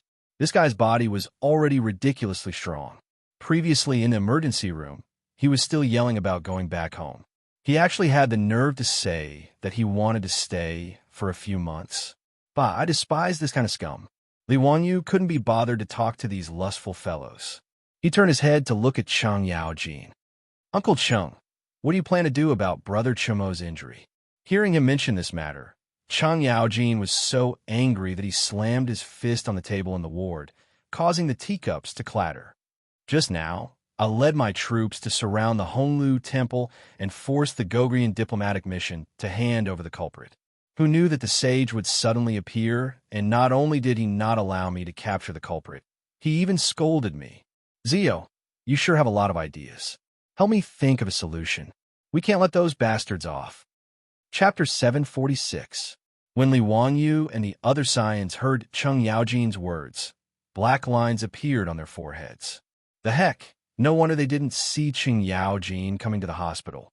It turned out that this old hooligan had brought his troops to the Chamberlain of Dependencies to take down the culprit and avenge Chung Chumo. It was no wonder Pai Lupi scolded him. Even if Goguryeo and the Tang dynasty weren't on friendly terms, the Goguryeo envoy was still a foreign subject. If Cheng Yaojin were to charge into the Chamberlain of Dependencies and take away the envoy, how could the royal court preserve its face? Besides, Pai Lupi had also received a detailed report from the 100 Horsemen Department, so he knew exactly how Chung Chumo had been injured. Other than lamenting that Chung Chumo's luck was too bad, what else could Pai Lupi say? To think that the arrow he shot out would be blocked by the other party and then fly back to stab him. This was simply an unheard of miracle. Even though Pai Lupi didn't feel comfortable with this matter, he couldn't ignore it. He could only step forward to scold Cheng Yaojin and chase him away. Fortunately, Chung Chumo was saved by Li Wanyu. When the news reached the Chamberlain of Dependencies, everyone, including Pai Lupi, heaved a sigh of relief.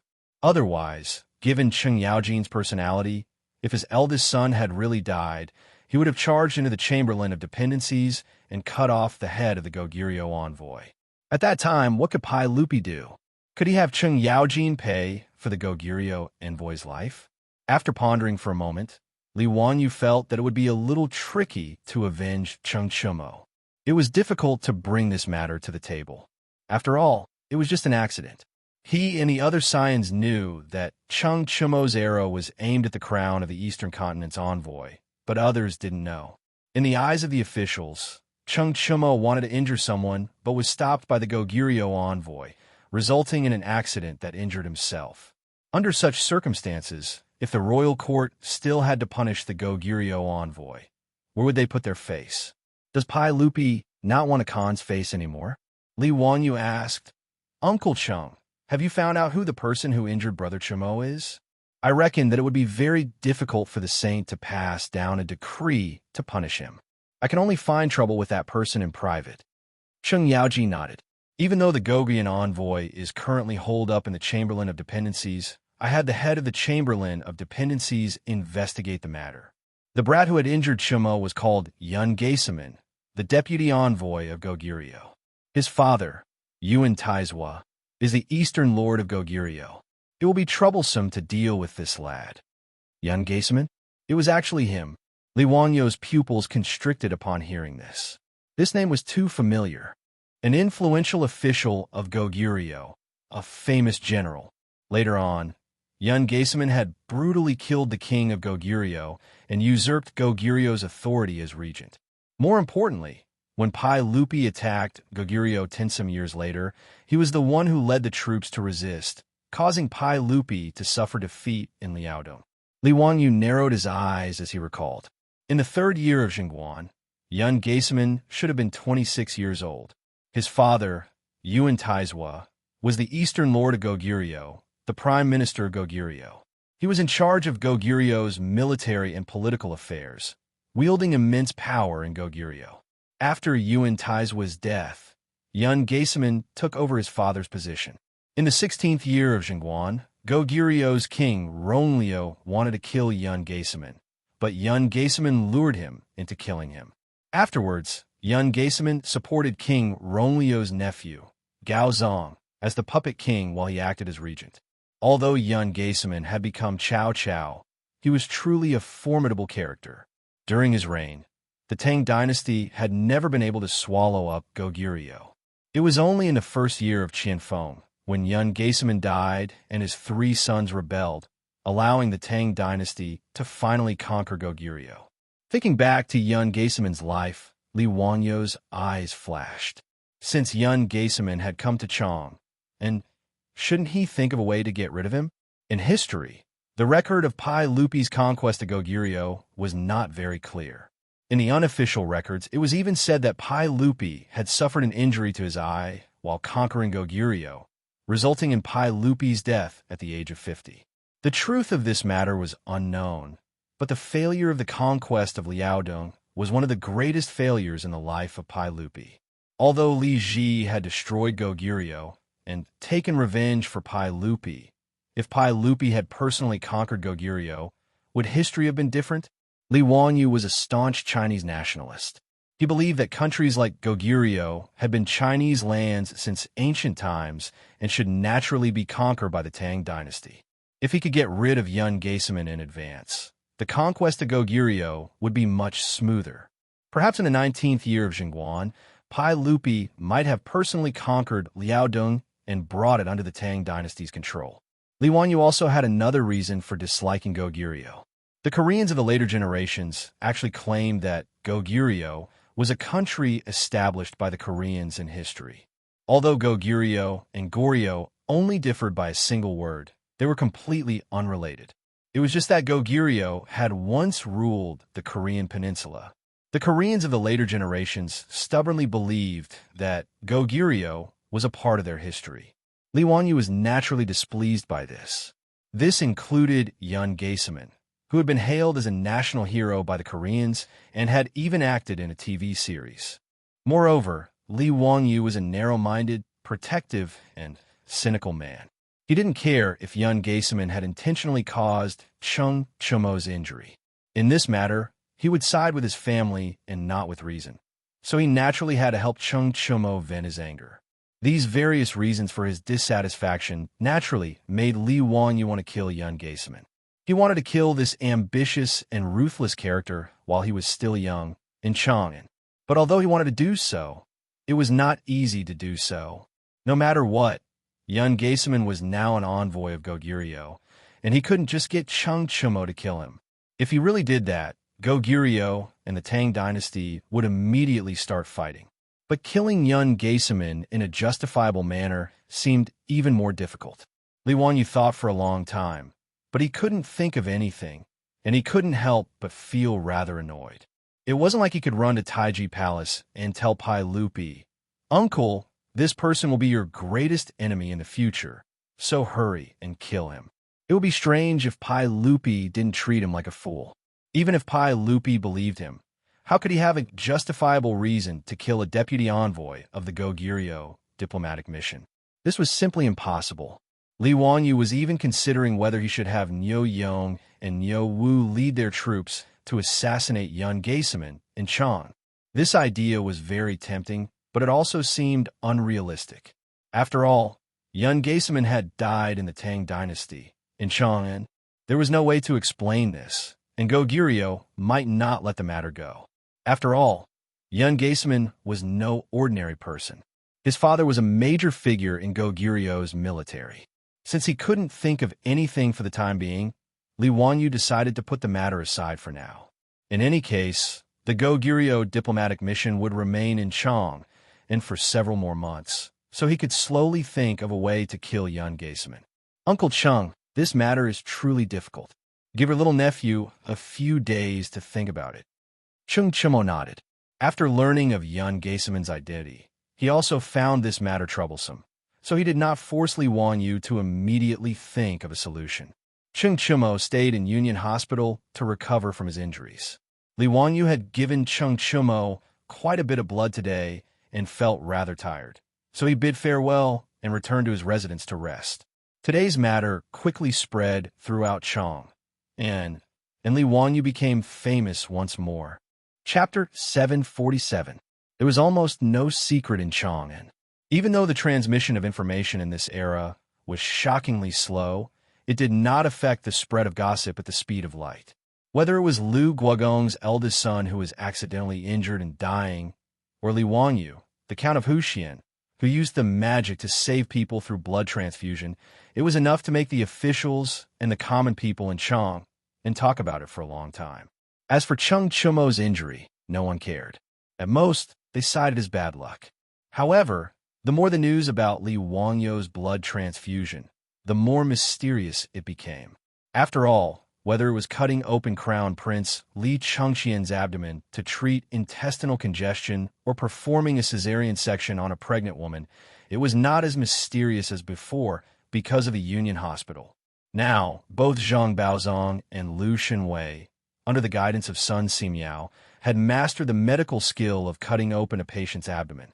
Since the establishment of the Union Hospital, it had treated many patients with appendicitis and dystocia, so it was not as magical as before. At least, it was not regarded as a magic. However, although the doctors of the Tang dynasty did not know how to save people through blood transfusion, at least it was recorded in the ancient books. Bianc even did a craniotomy for Chow Chow. But it was different this time. Saving people through blood transfusion was not heard of in the ancient books of the medical school. In the eyes of the Tang people, it was not in the category of medical skills. It was completely a magic. Not to mention how the illiterate common people on the street believed in Li Wanyu. Even the officials in the imperial court and the aristocratic families were not shocked. After the people confirmed the authenticity of the blood transfusion, they also regarded Li Wanyu as a god. Even Wang Renyu, Zheng Yuanshou, and the others who had retired but still lived in Chang and began to regret it when they learned about this. They should not have made their relationship with Li Wanyu so bad.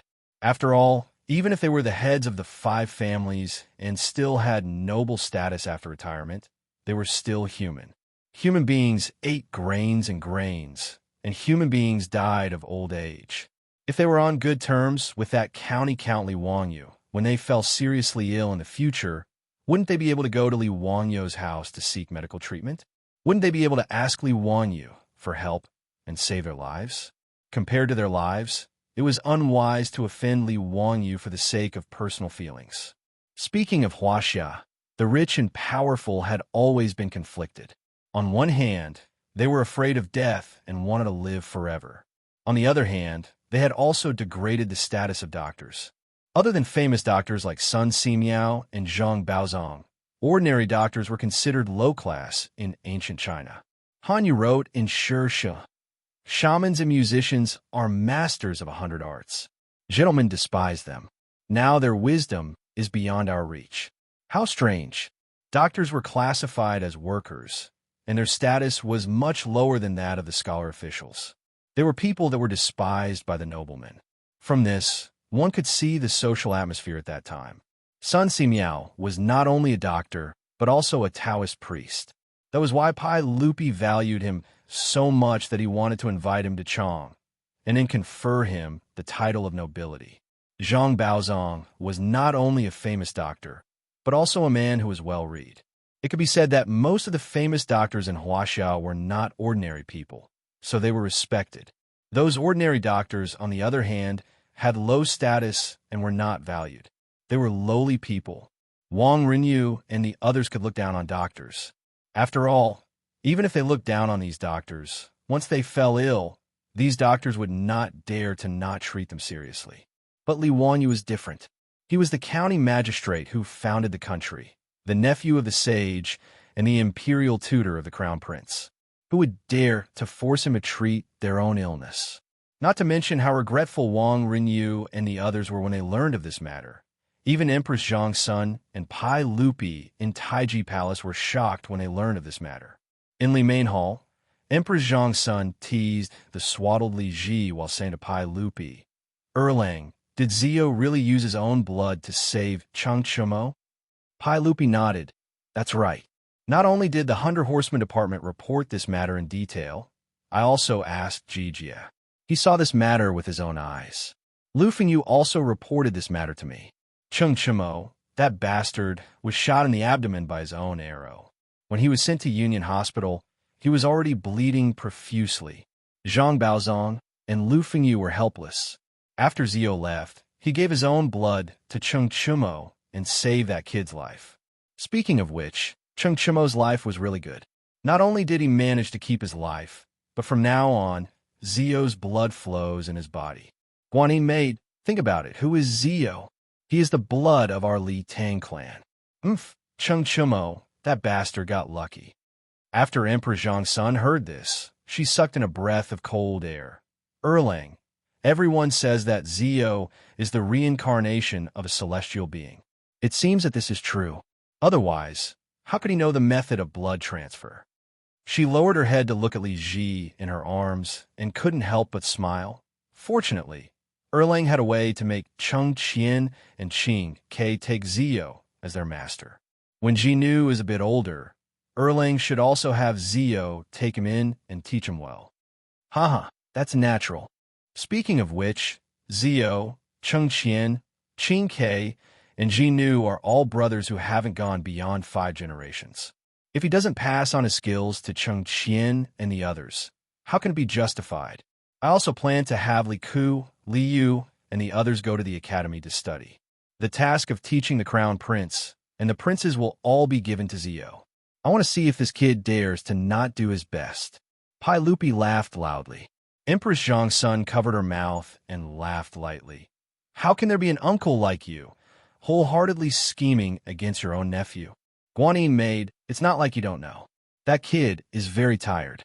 If I didn't force him, he would definitely be happy to hide in that Dingzhou village and be the Xiaoyao County Count. This kid has so much skill and talent, but he is willing to waste it like this. How can I do as he wishes?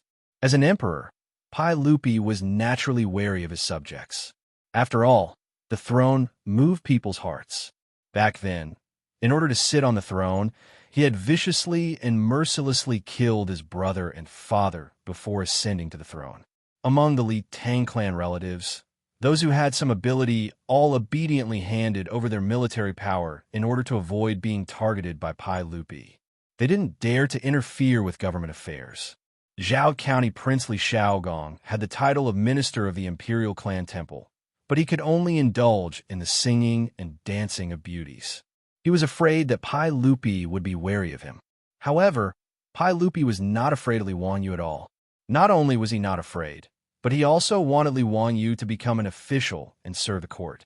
Pai Lupi's eyes were quite sharp when it came to judging people. He had already completely seen through Li Wanyu's character. This was a tired person, not to mention that it was impossible for him to usurp power. Even if he abdicated the throne to him, he would probably find it troublesome and run as far away as possible. Pai Lupi naturally liked this kind of capable and unambitious subject the most. Therefore, the more Li Wanyu didn't want to become an official, the more Pai Lupi wanted to force him to become an official and serve the court in the Tang dynasty. When Pai Lupi and Emperor Zhang Sun were scheming against Li Wanyu in Taiji Palace, they didn't know that Li Wanyu had caused trouble again. Chapter 748. Cheng Chimo was injured and hospitalized. Li Wanyu and the other playboys naturally went to the hospital to accompany him every day. Li Wanyu didn't know what these playboys were thinking. He was afraid that if he didn't go, this bastard would really treat the hospital as a brothel. She bought those beautiful maidservants and spent a lot of effort to train them into nurses who knew how to take care of people. She didn't want them to be defiled by these filthy, rich men. Cheng Chimo stayed in the hospital for 3 days. After Zhang Baozong examined him, he felt that he was fine and could be discharged home. However, this guy didn't seem to want to leave at all. He still shamelessly stayed in the hospital. Li Wanyu was so angry that he wanted to kick this scourge out of the hospital. D***MN, not only did he not receive any hospitalization fee, but he also had to eat and drink well. When he was bored, he had to come to the hospital to accompany him to play. Li Wanyu felt that saving a life was better than building a 7-floor pagoda. He simply saved an ancestor. A group of playboys gathered in the ward, playing mahjong and playing cards. It was very lively. Li Wanyu, Cheng Chimo, and Fang Yai were playing cards on a hospital bed. A beautiful nurse, no more than 14 or 15 years old, pushed the door and came in to give Cheng Chimo a bowl of medicine. "Young master, here is your medicine. A pair of 5. Okay, I'll drink it right away." After Cheng Chimo threw out his cards, he didn't care what cards Li Wanyu played. He reached out and took the bowl of medicine. Li Wanyu's eyes were sharp. He immediately saw that this guy was using the opportunity of reaching out to take the medicine to touch the nurse's soft body. The nurse's cheeks suddenly turned red. She lowered her head and didn't dare to speak. D***MN, he really thought that he didn't exist. He actually took advantage of the nurse's tofu. If it was in the future, Cheng Chimo, this bastard, dared to take advantage of the nurse's tofu, he would have been splashed with a bowl of medicine and slapped in the face.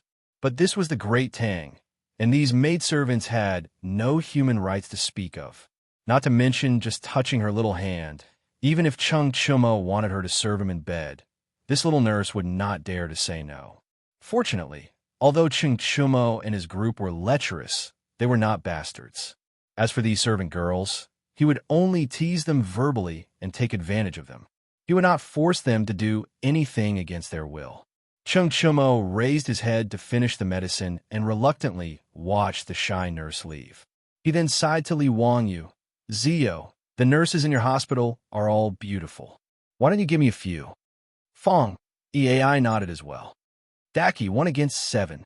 I also think that these nurses are much better than the concubines in the mansion." Li Wanyu's face twitched a few times. Suppressing the urge to beat these 2 bastards to death, he glanced at the nurse who closed the door and left.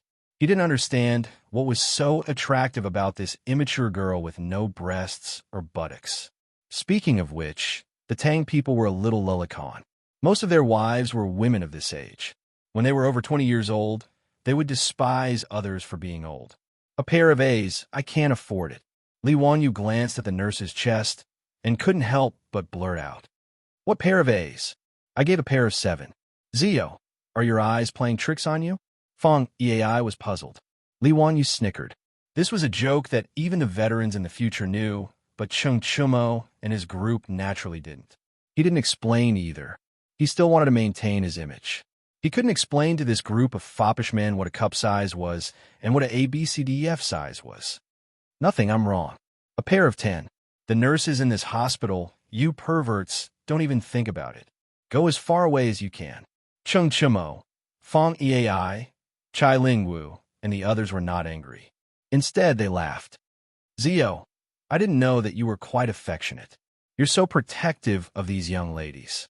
Aren't you afraid that Lady Su will be jealous?" Fang Yai teased. Ever since Li Wanyu and Su Changqing broke through the last line of defense on New Year's Eve of the second year of Jingguan, even a blind person could see the intimacy between the two, let alone the foppish men close to him. Towards Lady Su, the foppish men now admired her. Originally, the foppish men thought that Lady Su wasn't suitable to marry Li Wanyu as a wife. At most, she could be a concubine. After all, everyone knew that her so-called identity as Li Wanyu's cousin was fake. What kind of identity did Li Wanyu have? He was the founding county earl of the current dynasty, the nephew of a saint, and the imperial tutor of the crown prince. How could he marry a woman with an unknown identity? With Li Wanyu's identity and status, if he wanted to marry, he would naturally marry a princess of the imperial family, a princess of the imperial family, a daughter of the first wife of a duke, or a daughter of the first wife of a noble family, or a daughter of the first wife of a noble family. These foppish men also had many sisters in their families. Originally, they also thought about marrying their sisters to Li Wanyu so that the relationship between the two sides would be closer. Not only did their families have such thoughts, but the foppish men also knew that Her Highness the Empress in the palace seemed to want to arrange a marriage for Li Wanyu. However, the foppish men had been in contact with Su Chongqing for a long time, so they knew how powerful Lady Su was. Whether it was Lady Su's way of dealing with people or managing the family's finances, her methods were not comparable to that of an ordinary noble lady. Lai Hat's profitable businesses were all in Lady Su's hands. This was not something that anyone could do. After the foppish men secretly compared their sisters with Lady Su, they did not hesitate to kill the idea of marrying Li Wanyu. Not to mention whether Li Wanyu was willing or not. Even if their sisters married into the Li family, they were afraid that they would be played to death by Lady Su. The two sides were not at the same level at all. In the past, when Li Wanyu was building toilets, Lady Su could silently kidnap all the noble ladies in Chang and city, from Empress Zhongsun to the young ladies in the noble mansions, to Dingzhou village. This made Pai Lupi and the other officials and nobles feel very embarrassed. From this, one could see how powerful this woman was. Therefore, the foppish men also believed that Lady Su would definitely be the official wife of the county earl, and no one could take her away. They were also rather respectful towards Su Chongqing on normal days. In the eyes of the foppish men, Lady Su's only shortcoming was that she was a bit older and had no background to rely on. However, marrying a woman who was so good at managing the household would bring prosperity to the family.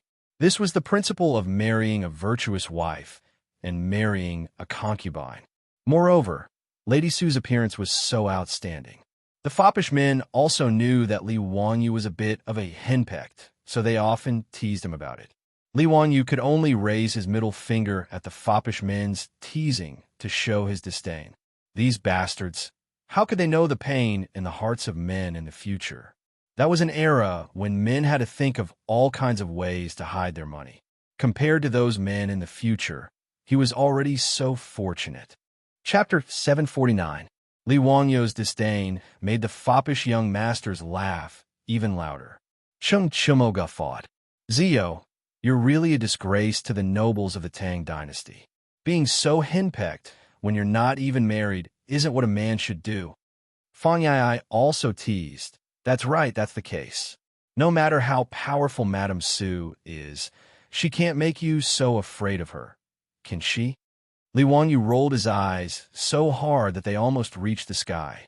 It's fine if others say this, but Fang Yai, you have a nerve to say it? Bah, shameless.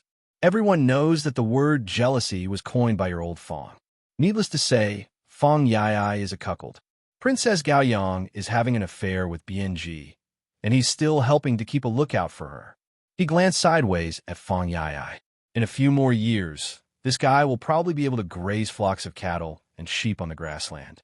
However, these are things that had yet to happen, so Li Wanyu naturally couldn't use this to attack Fang Yai. He could only pretend that he didn't hear him. In any case, Li Wanyu was already thanking the heavens that his beautiful boss could tolerate Aphrodite's existence. Moreover, his beautiful boss also seemed to tacitly approve of that lowly parent. Although he hadn't gotten a taste of her yet, what more could he ask for as a white-collar loser of the modern era?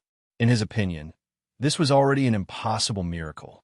How could he dare to ask for more when he had already gotten such a huge advantage? Although this matter was really embarrassing in the eyes of Chung Chumo and the other hedonists. The Tang dynasty was a true patriarchal society, and Li Wanyo's henpecked behavior was simply a joke. Although these hedonists weren't married yet, they had several concubines serving them in their manners, and each of them was a veteran in the field of flowers. Compared to them, Li Wanyu was as pure as a little white flower. However, this bastard Cheng Chumo mocked him. That was simply intolerable. This guy was eating and drinking his own food, yet he didn't pay his hospitalization fees. Now, he even dared to mock him. How hateful. Brother Chumo, don't laugh at me. The news that you failed to act tough and got raped has spread all over Chang'an. Young Duke of Duke Lu's mansion, TSK. You've lost all face this time, and you still have a nerve to criticize me? The matter of an accidental injury was now Chang Chumo's reverse scale and could not be touched lightly. With Li Wanyo's ridicule, Cheng Chumo was naturally annoyed. He stopped playing cards and threw away the cards in his hand. With a strange cry, he pounced on Li Wanyu and pressed him down on the hospital bed, ravaging him for a while. Of course, Cheng Chumo wasn't really angry. It was just that Li Wanyu had exposed his shortcomings, and he wanted to vent his anger. Not only did Fong Eai and the others not help Li Wanyu out of this predicament, but they were also laughing and joking on the side, encouraging Cheng Chumo to teach this kid a lesson. Li Wanyu immediately regretted it. He should not have provoked Cheng Chumo, this animal. With his small body, how could he be a match for a beast like Cheng Chumo? He couldn't run away even if he wanted to, so he could only beg for mercy. However, he was still ravaged by Cheng Chumo for a long time. His clothes and hair were ruined before he was released. Looking at his messy hair, Li Wanyu wanted to cry, but had no tears. He could only call a nurse to comb his hair. The thing he hated the most was combing his hair every day. Fortunately, Parent and Aphrodite were taking care of him. Otherwise, he really didn't know how to take care of his long hair.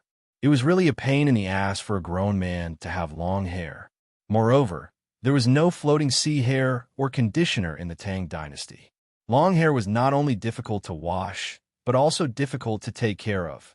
It had been more than a year since he transmigrated to the Tang dynasty, but Li Wanyu still didn't know how to comb his hair. It was really a pain in the ass. If it weren't for the fact that he was afraid of being too unconventional, he really wanted to cut his hair and relax. The nurse shyly combed Li Wanyu's hair and stole glances at Li Wanyu's face from time to time. Her face blushed, and she looked shy and lovely, ready to be picked by anyone. Seeing the young lady like this, the wastrel smiled even more wretchedly and kept winking at Li Wanyu. Naturally, they were telling him that the young lady had fallen for him. Li Wanyu didn't care about these bastards at all. He sat there motionlessly and let the nurse comb his hair again. Then, he immediately sent her away. Seeing Li Wanyu so unromantic, the wastrel smiled even more brilliantly and mischievously. Li Wanyu couldn't be bothered with them. He turned to Cheng Chumo and said, "Brother Chumo, speaking of which, that Yun Gaseman isn't bad. He was actually able to deflect your arrow." When Cheng Chumo heard this, he was filled with anger. He coldly snorted and said, "Humph, that Gogrian brat was just lucky. This daddy only wanted to scare those Dongying people and didn't even pull the bowstring. Otherwise, how could he have deflected my arrow? When this daddy recovers, I'll go look for that Gogrian brat." Hee, Brother Chumo, it won't be easy for you to take revenge. Yun Gaseman is the deputy envoy of the Gogrian diplomatic mission, and His Majesty has also spoken. This matter can't be blamed on him. Let alone you, even Uncle Chung can't do anything to that Yun Gaseman. What can you do? Li Wanyu shrugged. Cheng Chumo glared at him. This daddy doesn't care. In any case, I have to take revenge. Zio, you can't just sit by and watch, right? Big Brother has made a huge mistake this time. If I don't take revenge, how will Big Brother continue to live in Chang'an City? The other wastrels also began to clamor. Right? Zio, we can't just let this matter go. Big Brother will have to rely on you. No matter what, you have to think of a way to help Brother Chumo vent his anger. Li Wanyu opened his mouth, but he didn't know what to say. Why would he bring up Yun Gaseman for no reason? Wasn't he just making trouble for himself? He had been racking his brains over the last few days, but he still couldn't think of a way to justifiably kill Yun Gaseman. Killing Yun Gaseman was easy, but not provoking a backlash from Goguryeo was extremely difficult. Li Wanyu could only try to change the topic. Let this little brother think about this matter. In any case, I won't let Brother Chumo get injured for nothing. Right, after Brother Chumo recovers, how about we go hunting? As soon as the topic of fun was brought up, the Silk Pants immediately became interested. Hunting is fine, but Zio, forget it. Haha, with your archery skills, I'm afraid you'll shoot a hole in Brother Chumo's stomach, Fong Yai said with a smile. Chai Ling Wu also laughed and patted Li Wanyu on the shoulder. Little Brother Yai is right.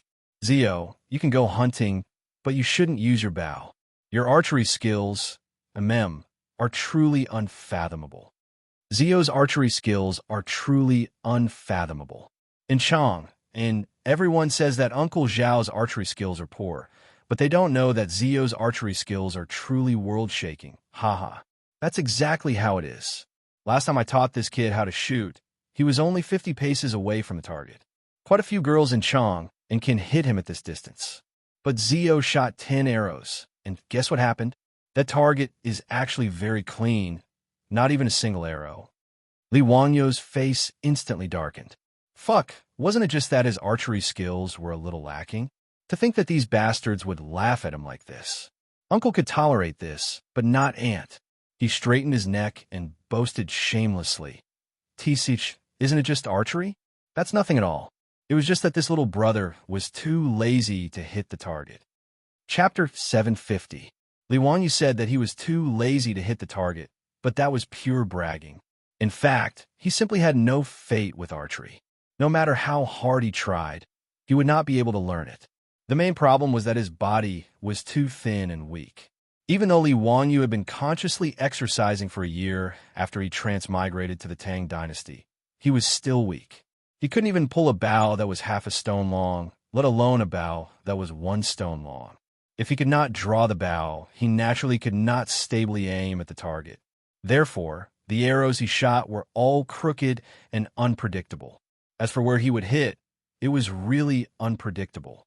Originally, he had asked Niu Wu to teach him how to shoot, and the other playboys had also taught him, but they all failed.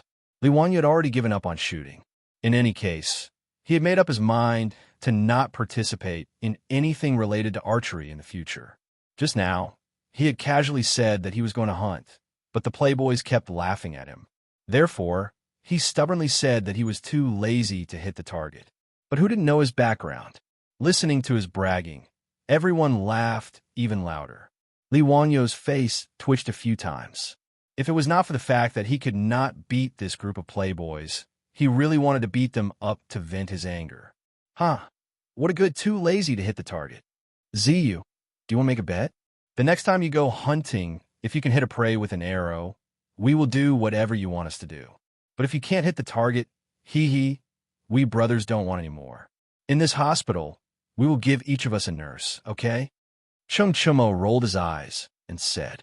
When the group of playboys heard this, they all applauded and cheered. Yes, that's right.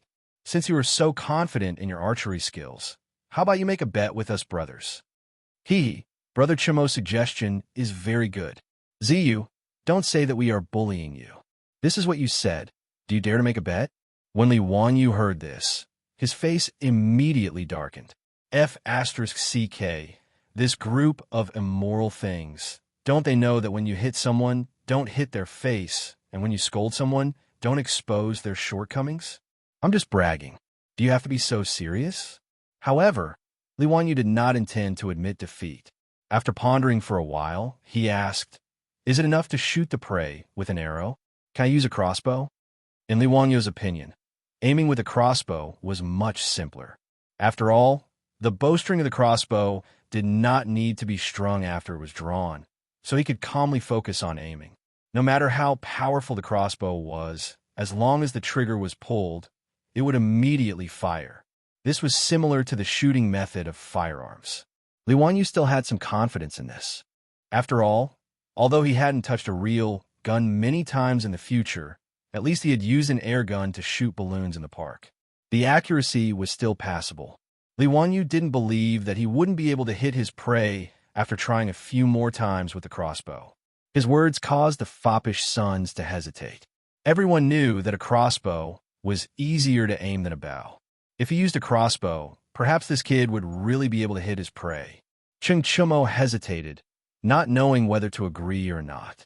However, Fong Yai immediately replied, "Of course you can use a crossbow, but there is a condition. You have to string it yourself. If Niu Wu helps you string it, it won't count." Chai Ling Wu gave Fong Yai a thumbs up. "Brother Yai, good, really good. Haha, won't your words anger Zio to death? He can't even draw a half-stone bow. How can he have the strength to string a crossbow?" "Haha, that's right. Zio, if you can string the crossbow by yourself and don't need anyone's help, it will count." Cheng Chumo laughed evilly. The foppish sons laughed again. Of course, they were laughing at Li Wangyou's pitiful strength. In the Tang Dynasty army, there were a total of 7 types of military crossbows. They were the Jianzhong crossbow, the horn crossbow, the wooden crossbow, the large wooden crossbow, the bamboo crossbow, and the Fuyuan crossbow. Of these 7 types of crossbows, only the first 2, the Jianzhong crossbow and the horn crossbow, were individual crossbows.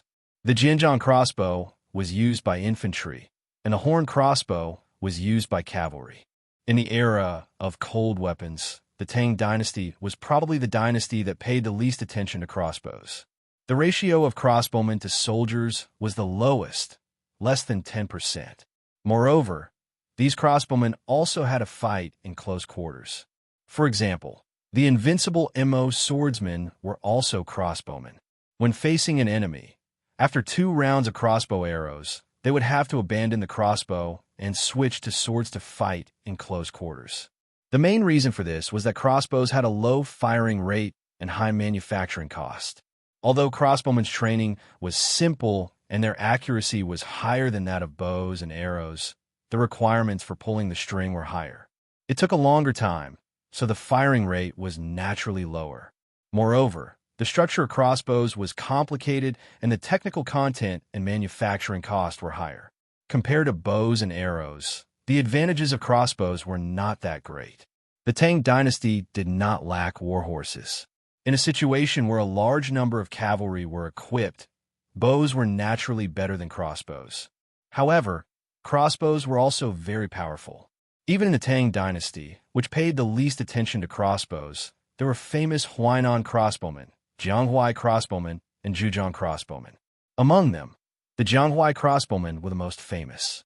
In the history of the Tang dynasty, there were once 500 Jianghuai crossbowmen guarding a city.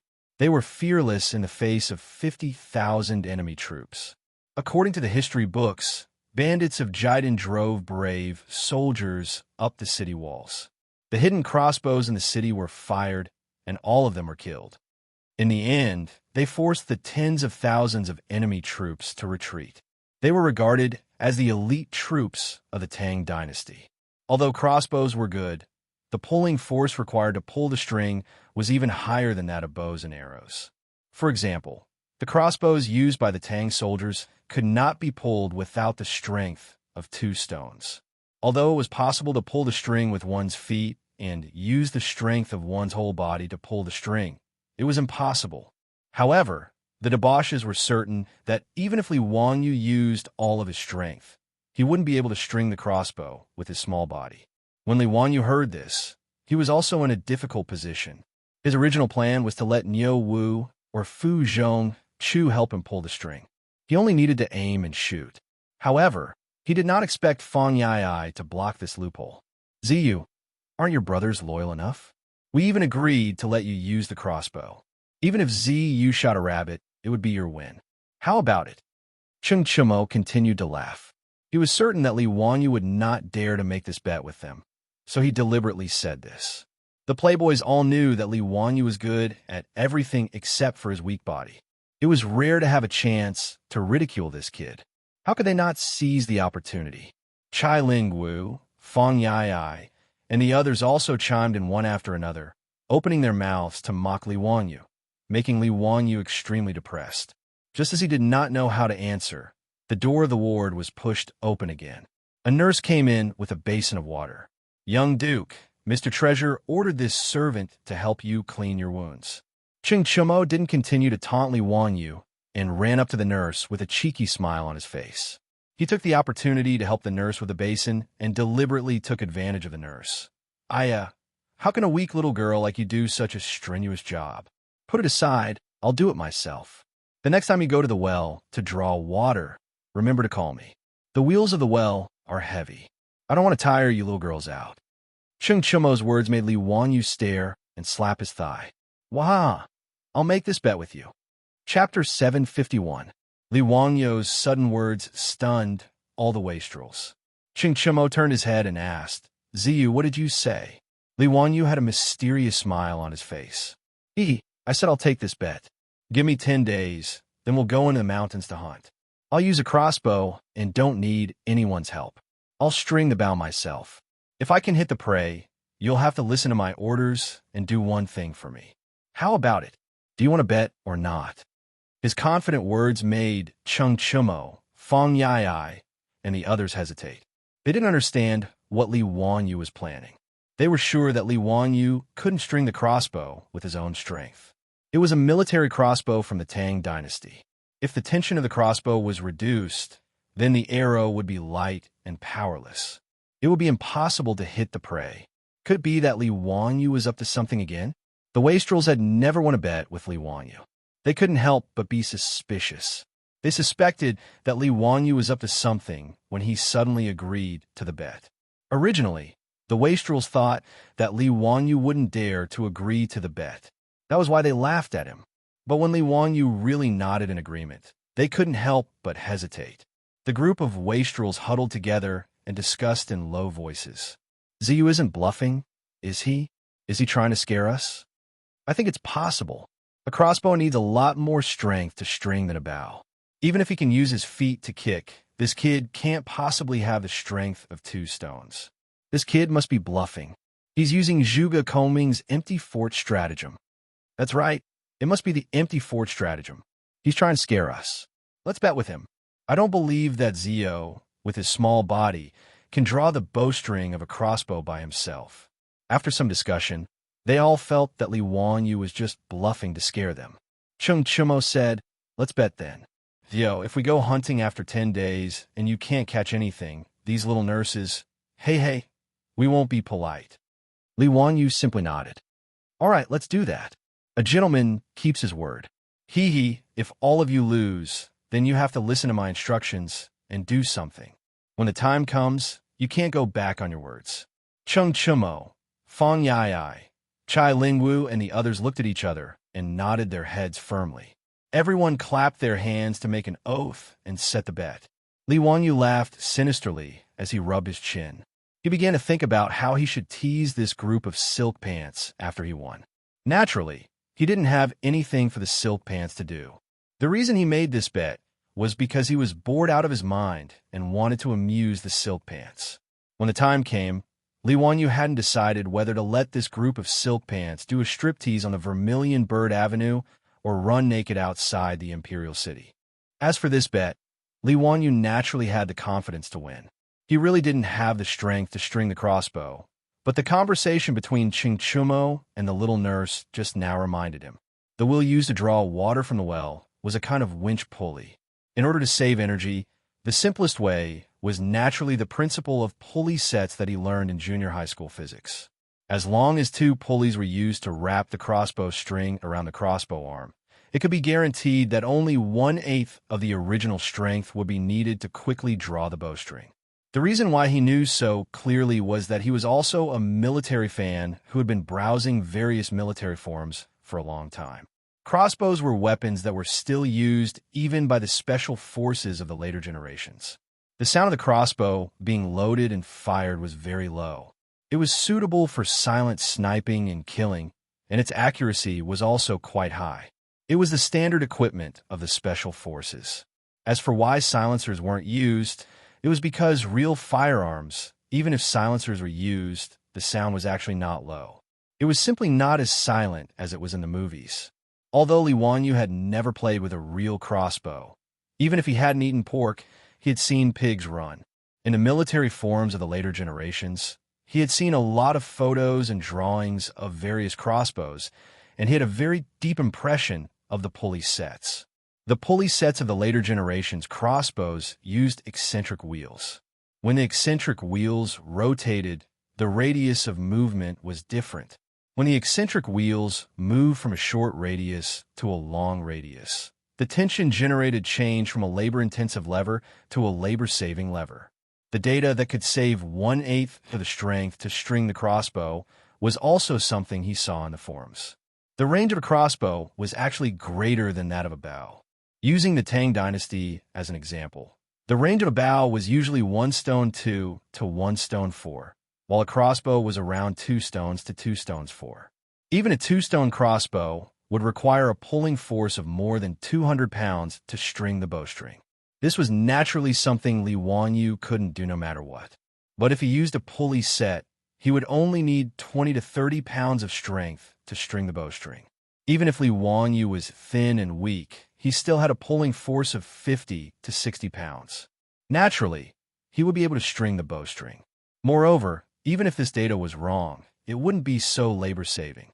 He still had other ways to string the bowstring, and that was the principle of leverage. Combining the pulley set and the principle of leverage, he didn't believe that he couldn't string the crossbow. It was because he thought of a way that Li Wanyu had made a bet with the Playboys. But this kind of crossbow wasn't available in the Tang dynasty. Although Li Wanyu knew the general principle, he still needed some time to make it. Therefore, he made an agreement with the Playboys to go hunting in the mountains in 10 days. Seeing Li Wanyu smile so wretchedly, the Playboys couldn't help but mutter in their hearts. They felt that they had been played by this kid again. But no matter how they thought about it, they didn't feel that there was anything wrong with it. They were a group of illiterates, so of course they didn't understand the principles of physics, let alone the principles of pulleys and leverage. It was reasonable that they would be played by Li Wanyu. After the two sides agreed on the bet, Li Wanyu didn't feel like staying in the hospital to accompany Chung Chumo any longer. He took Niu Wu and left in a hurry. He was going to Suiwei Palace to find Yin Libin in the weapon workshop. Whether or not the new crossbow could be made would all depend on Yin Libin's ability. Li Wanyu was actually looking forward to hunting. Li Wanyu often saw photos and videos of Europeans and Americans hunting with hunting rifles and crossbows. But in the Huaxia of the future, where would there be wild animals for people to hunt? Those that could survive were all protected animals. After transmigrating to the Tang dynasty, Li Wanyu originally wanted to try hunting in the mountains with the Playboys. He thought that would be very enjoyable. But with his terrible archery skills, he couldn't even hit a rabbit, let alone now in the forests of the Tang dynasty. Wolves, tigers, leopards, and bears could be seen everywhere. Without good archery skills, rashly going hunting was simply sending warmth to the wild beasts. However, the reason why humans were high-level creatures and could occupy the top of the food chain was not because of their strong bodies, but because of their brains and tools. When the new crossbow was made, Li Wanyu, a person without the strength to truss a chicken, could also go hunting in the mountains with the Playboys and enjoy the pleasure of hunting with his own hands. Chapter 752. Li Wanyu was extremely excited at the thought of being able to kill everyone after making the improved crossbow. He led Niu Wu and the others out of Chang and city and went straight to the valley where the Suiwei Palace was located. When Yin Libin heard his subordinate report that his teacher had come, he hurriedly came out to greet him. Disciple Libin greets teacher. How come teacher has time to come to the weapon workshop today? Yin Libin couldn't be blamed for asking this. Li Wanyu was a complete lazy person. He had a lot of strange ideas, but he basically didn't want to do those trivial things. The valley where the Suiwei Palace was located had almost become the first industrial base of the Tang dynasty. Black smoke billowed every day, and the sound of hydraulic forging hammers could be heard incessantly. However, Li Wanyu rarely came here. If there was anything, Yin Libin would go to him to ask for advice. Therefore, when Yin Libin saw Li Wanyu suddenly appear, he was curious and asked. Li Wanyu said, "Libin, you don't need to be so polite. I'm here today to ask for your help." "What do you need, teacher? Just instruct me." Yin Libin replied respectfully. "I need you to ask the craftsman of the General Works Supervisor to help me make a crossbow." Yin Libin was a little confused. If his teacher needed a crossbow, he could just ask the military bigwigs. Why did he need to make a new one? Although the Tang dynasty forbade the use of crossbows, Li Wanyu was an exception. If he wanted to play with crossbows, who could say no? Teacher, do you need a crossbow or a horn crossbow? I'll have someone send it to you. There's no need to make a new one. Li Wanyu shook his head. No. The crossbow that your master wants is not one of those two standard military crossbows, but a new type of crossbow that your master has designed. Yin Libin was immediately interested when he heard this. As the junior supervisor of the general works supervisor, besides painting, he was most interested in making these mechanisms. When he heard that his teacher wanted to make a new crossbow, he hurriedly asked, Teacher, do you have the blueprint? Have someone bring me a brush and paper. I'll draw it for you. Li Wanyu had someone bring over a brush and paper. He then began to draw the crossbow in his imagination for Yin Libin. The crossbows of the modern era were much more powerful than the crossbows of the ancient era. Even if it was a civilian-grade crossbow, the initial speed of the arrow would still be 100 meters per second. Modern composite crossbows had a more scientific design. Not only were they similar in appearance to firearms, but most of them were also equipped with scopes. The aiming equipment was perfect, and the experience was better. Naturally, the shooting accuracy was also quite high. Li Wanyu had seen information on the internet. Many well-made modern composite crossbows could accurately hit a coin at a distance of 200 meters. Its accuracy was almost comparable to a sniper rifle.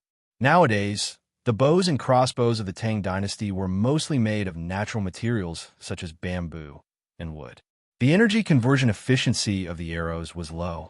Compared to the modern composite crossbows of the later generations, they were completely incomparable. Of course, it was impossible for Li Wanyu to create composite crossbows in the Tang dynasty. Those composite crossbows could not be made just by knowing the appearance. It involved many modern subjects such as material science, ergonomics, mechanics, and so on. It was far from what a second-tier electronic commerce major, like him, could understand. However, Li Wanyu could find a way to improve the accuracy of the crossbow and reduce the tension of the crossbow string. It was possible. At the very least, he planned to use steel instead of wood to make crossbows. Now, with the use of hydraulic forging hammers, the ordnance workshop in the valley of the Tsuwei Palace could forge a lot of well-tempered steel every day. Li Wanyu felt that these well-tempered steel should be able to be used to make crossbows. As for the appearance of the crossbow, he directly copied the appearance of the crossbow of the later generations. If the crossbow arm and bowstring were removed, the crossbow's appearance would not be much different from a sniper rifle. Li Wanyu even planned to fix the monocular that he had asked the supervising craftsman to make on the crossbow as a scope. He did not believe that when this new crossbow was made, he would not be able to catch prey. The more Yin Libin looked at the drawings drawn by Li Wanyu, the more surprised he was.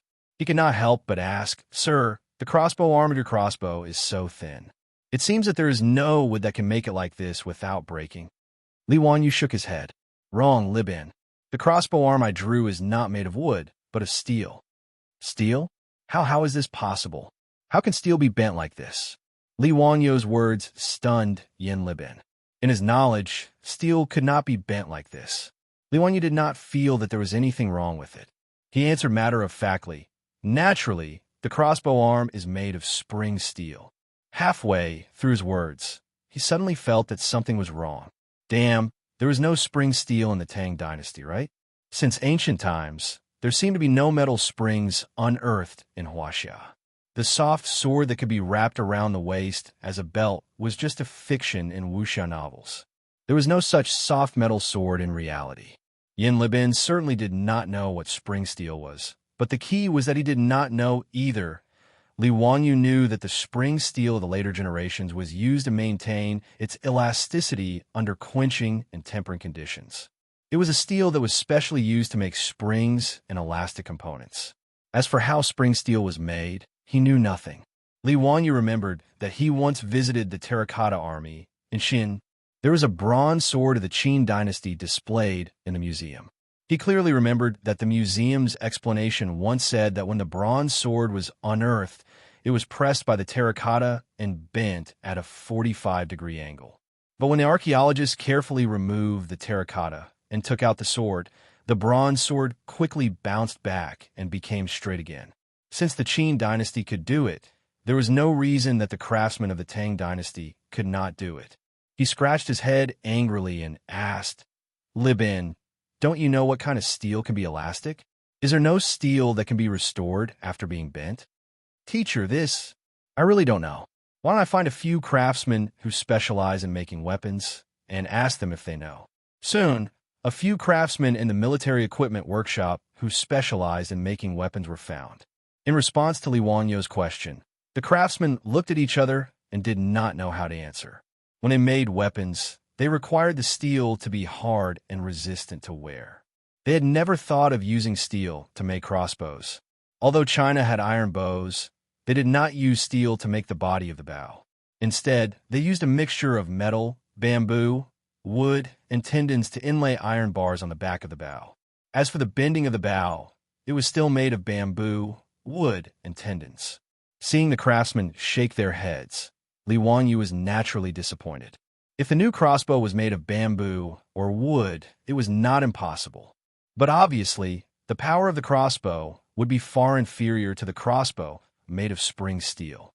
Moreover, if the crossbow was made of bamboo or wood, it would be much heavier. With his small arms and legs, how could he be willing to carry a heavy crossbow to hunt? However, since he could not use metal spring steel, he could only settle for the next best thing. He would first make the other parts of the crossbow. At the very least, he had to make a crossbow that he could pull and shoot prey from a distance. Otherwise, after 10 days, he would definitely lose the bet with those wastrels. Li Wanyu could not bear to let those young nurses in the hospital be defiled by Chung Chumo and those other perverts. Just as he was feeling depressed, an old craftsman carefully rubbed his hands and said with some apprehension, "County Count Hu, this lowly one once accidentally made a broken sword. The sword body could be bent." Chapter 753. The old craftsman's words immediately energized Li Wanyu.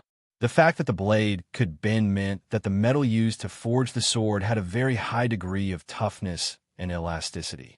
Otherwise, it would have easily snapped. "Oh, really? Where's the sword you forged? Let me see it," Li Wanyu hurriedly asked. The old craftsman was somewhat troubled. He uneasily rubbed his calloused palms together. "That sword is a useless sword. Because it didn't meet the standards, it was sent back to the forge to be reforged. However, this lowly one does remember that this lowly one made a mistake during the tempering and quenching process, resulting in a problem with the body of the sword. If County Count Huxian requires this lowly one to reforge it, this lowly one is willing to try. However, this lowly one fears that this lowly one won't be able to meet County Count Huxian's requirements." Li Wanyu was overjoyed. As far as he knew, spring steel truly was different from ordinary steel through tempering and quenching. Mo Fei, this craftsman, had accidentally created spring steel with elasticity? If this was true, then there was even more hope for his new crossbow. He hurriedly said, Okay, immediately go and try again. I need a crossbow arm made from refined steel. If you can make it, I will reward you with 100 taels of gold." Upon hearing that County Count Huxian was willing to reward him with 100 taels of gold, the eyes of the other craftsmen immediately turned red, and they looked enviously at the craftsman who had just spoken. They all knew that the old craftsman had forged a useless sword. This was because the sword he had forged had a mistake during the tempering process, causing the body of the sword to distort when it was swung. In the eyes of the Tang, this was naturally a useless sword. For this reason, the old craftsman had even been harshly punished by the manager of the workshop. Who would have thought that this old craftsman would profit from this disaster? It was clearly a mistake, but he had caught the eye of a noble like County Count Huxian. This was no small sum of money, so how could they not be envious? The old craftsman was even more excited, and he repeatedly bowed to Li Wanyu. "County Count Huxian, be at ease. This lowly one wouldn't dare to be careless. This lowly one will definitely forge that crossbow arm." "Good. If there's anything you need, just tell Junior Supervisor Yan. How long will it take you to forge this refined steel crossbow arm?" 5 days, no, 3 days. I will definitely be able to forge it." With the stimulation of gold, the old craftsman was ready to go all out. Li Wanyu nodded with satisfaction. "All right, in that case, I'll wait for your good news. If the metal crossbow arm could be dealt with, the rest would be easy. Although Yin Libin had never seen the modern composite crossbow before, it wasn't complicated. It could be made in a day by a skilled craftsman. Yin Libin, on the other hand, did not understand the use of the eccentric wheel set and the lever-assisted winding device. He could only ask Li Wanyu about their usage and structure. After listening to Li Wanyu's explanation, Yin Libin's head shook like a rattle when he heard that with the structure of the mechanism, he could only use a small amount of strength to wind the crossbow. Teacher, how is this possible? If the crossbow you designed was made of steel, the pulling force would be astonishing. Nowadays, the military's crossbows have a flux energy of 2 to 4 stones, but this crossbow has at least 3 stones worth of flux energy, maybe even higher. How could such a powerful crossbow be strung by human strength alone? Disciple reckons that such a powerful crossbow cannot be used by a single person. Li Wanyu could only patiently explain to Yin Libin what a pulley set was, what an eccentric wheel was, and what the lever-assisted principle was. Fortunately, although he was a slacker, he still remembered most of the junior high school physics knowledge and was barely able to cope with Yin Libin's questions. As for the things he couldn't remember clearly, he could only gloss over them and let Yin Libin think of a way to experiment. Yin Libin was a junior supervisor. Although he didn't learn much about physics and chemistry, he was proficient in mechanism construction. After listening to Li Wanyu's explanation, he understood some of the wonders of the crossbow's design. After pondering over Li Wanyu's intention to forge a crossbow, Yin Libin couldn't help but suck in a breath of cold air. Teacher, if such a powerful crossbow could be forged, then it would be an extraordinary divine weapon. Disciple reckons that even if it was fired in a straight line, it could easily hit a target 100 steps away. The Tang dynasty had several types of military crossbows. The Fuyuan crossbow had a range of 300 steps, the Zhangzhang crossbow had a range of 230 steps, and the Horn crossbow had a range of 200 steps. It must be known that a single step in the Tang dynasty was about 1.5 meters in the modern era. In other words, even the Horn crossbow, which had the shortest range, had a range of 300 meters. The modern era's assault rifles usually had an effective range of 200 meters. Naturally, this wasn't because the Tang dynasty's crossbows were more powerful than the modern era's firearms, but because the range referred to projectile shooting. Regardless of whether it was a crossbow or a crossbow, the main method of combat in war was not direct shooting, but projectile shooting. Shooting a crossbow arrow into the sky at a certain angle, using gravity, acceleration, and the principle of parabola to increase the crossbow arrow's range and killing power. The principle was similar to the modern era's cannons. The angle at which the arrow was fired and where the arrow would land were all calculated long ago. During battle, the crossbowman would listen to orders and shoot at the enemy from different angles, covering a large area and at different distances. Therefore, the ancient Chinese crossbows often had a range of several hundred steps, referring to the projectile shooting distance. However, if they were used to hunt or kill individual targets, they could only shoot directly, and their effective killing range would be quite short. For example, the crossbows used by the Tang dynasty's infantrymen could shoot up to 230 steps when projectile shooting. However, if they wanted to maintain their killing power when shooting directly, they could only shoot up to 70 steps, which is about 100 meters. Any further, and even if they hit the target, they wouldn't have much killing power. Li Wanyu believed that the new crossbow he asked Yin Libin to help him build, even if its direct shooting range couldn't reach the 200 meters of the modern composite crossbows of the modern era, it shouldn't be a problem for it to reach 150 meters. It could be called the strongest crossbow in the world. At this moment, Yin Libin treated the crossbow blueprint drawn by Li Wanyu as if he had obtained a treasure and carefully put it away in his bosom.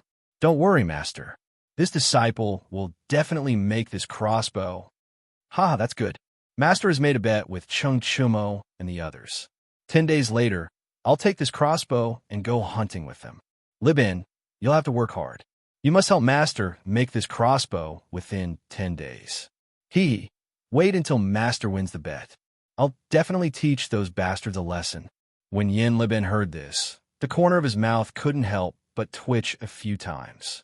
His master was really too unreliable. He actually didn't use such a divine weapon to equip the imperial army of the Tang dynasty, but to make a bet with those rich playboys. If not for the fact that Li Wanyu was his master, he probably would have exploded on the spot. How could such a divine weapon be used as a child's play? Yin Libin's face flushed red, but he really didn't know what to say. He could only bow to Li Wanyu. Out of sight, out of mind, he hurriedly left to find a craftsman to start making the crossbow. Li Wanyu, on the other hand, didn't notice his disciple's expression. After leaving the task of crafting the crossbow to Yin Libin, he began to let his imagination run wild again. Since he was going to hunt, shouldn't he craft a more impressive set of armor? Chapter 754. In Li Wanyu's opinion, although the armor of the Tang dynasty had outstanding defensive power, it was not very good looking. There were 13 types of armor in the Tang dynasty. Among them, the Mingguang armor, Guangyao armor, Shilin armor, Shanwen armor, Wuchue armor, and chainmail were all iron armors. But even the highest level Mingguang armor was made of small pieces of iron armor, similar to the scales of pangolin. What made Li Wanyu unable to look directly at was the shiny heart-protecting mirror on the chest of the Mingguang armor. Most of these round, heart-protecting mirrors were polished extremely brightly, just like a bronze mirror. It was said that on the battlefield, wearing the Mingguang armor would emit a dazzling bright light due to the sun's illumination, hence the name. But in Li Wangyu's opinion, the two round heart-protecting mirrors on the chest of the Mingguang armor looked really funny. It was just like wearing a female metal bra on the outside of the armor, making people unable to look directly at it. Every time he saw Cheng Yaojin, Yuqi Jingde, and other burly generals wearing the Mingguang armor, he had the urge to vomit blood. It was really too out of place. Since ancient times, Huaxiao rarely used armor made of whole sheets of iron like those in Europe.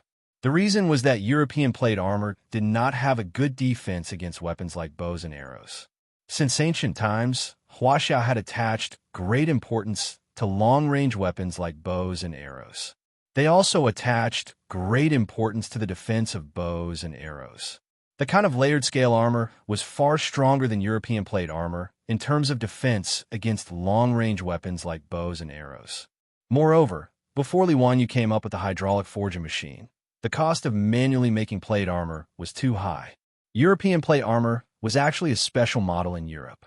Those rich knights and nobles spent a lot of money to make a pile of full-body plate armor that was comparable to works of art. It was impossible to popularize it on a large-scale battlefield. Of course, there were no large-scale wars in ancient Europe. The so-called wars between nobles were usually just a few hundred people or at most a few thousand people fighting. As for the knights who could wear full-body plate armor, there were only a few of them. Li Wanyu naturally did not know anything about armor design, but he knew how to plagiarize. Anyway, the armor he made was not for fighting on the battlefield. It was purely for showing off and acting cool.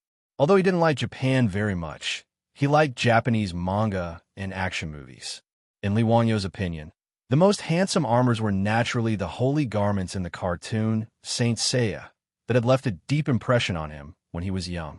Especially Xing Shi's set of Pegasus constellation sacred clothes, it was definitely an existence that was off the charts. Now that he had the hydraulic forging hammer, it shouldn't be difficult to use it to forge armors.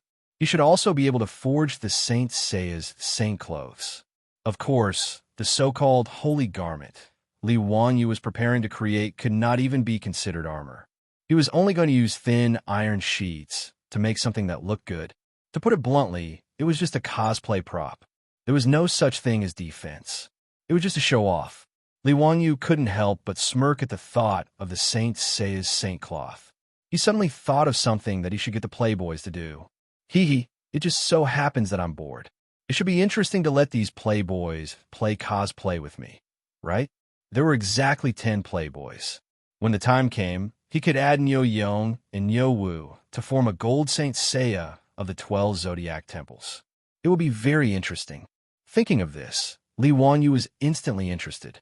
He immediately started to draw the blueprint of the Saint Seiya's saint cloth.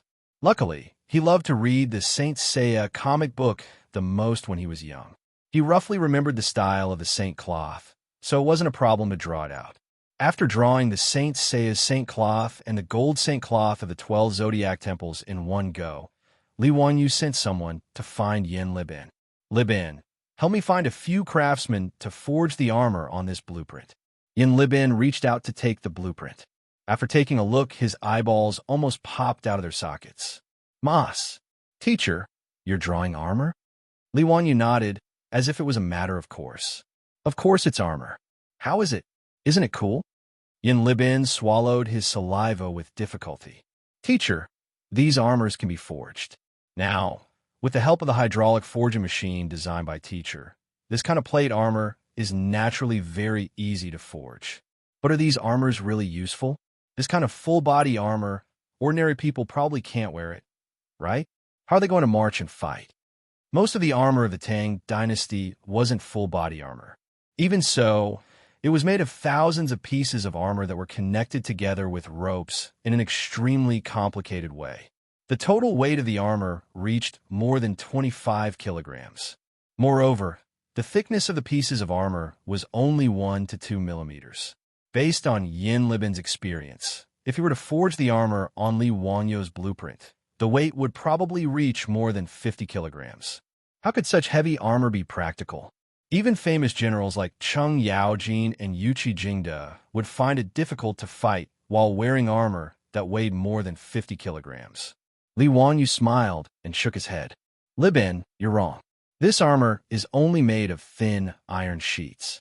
It's light and portable. Then how does it defend against arrows and weapons?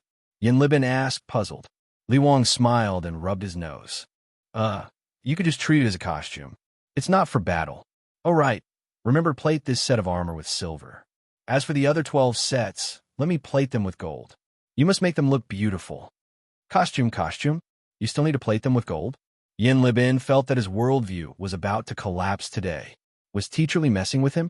He looked at the stack of blueprints in his hand again. Every set of armor on it was of a style that Yin Libin had never seen before. Moreover, they looked rather awkward. Although in the future, the saint's holy clothes had countless fans. In the eyes of the Tang people, these holy clothes could be considered strange. One must know that since ancient times, the design and decorations of armor were not randomly done. There was a meaning behind them. For example, the top of the copper helmet was often inserted with the feathers of a colorful bird. Because the bird was ferocious and aggressive, it was used to symbolize bravery even in death. The ferocious copper shoulder guards and buckles in the shape of a beast's head were not only for decoration, but also to deter the enemy.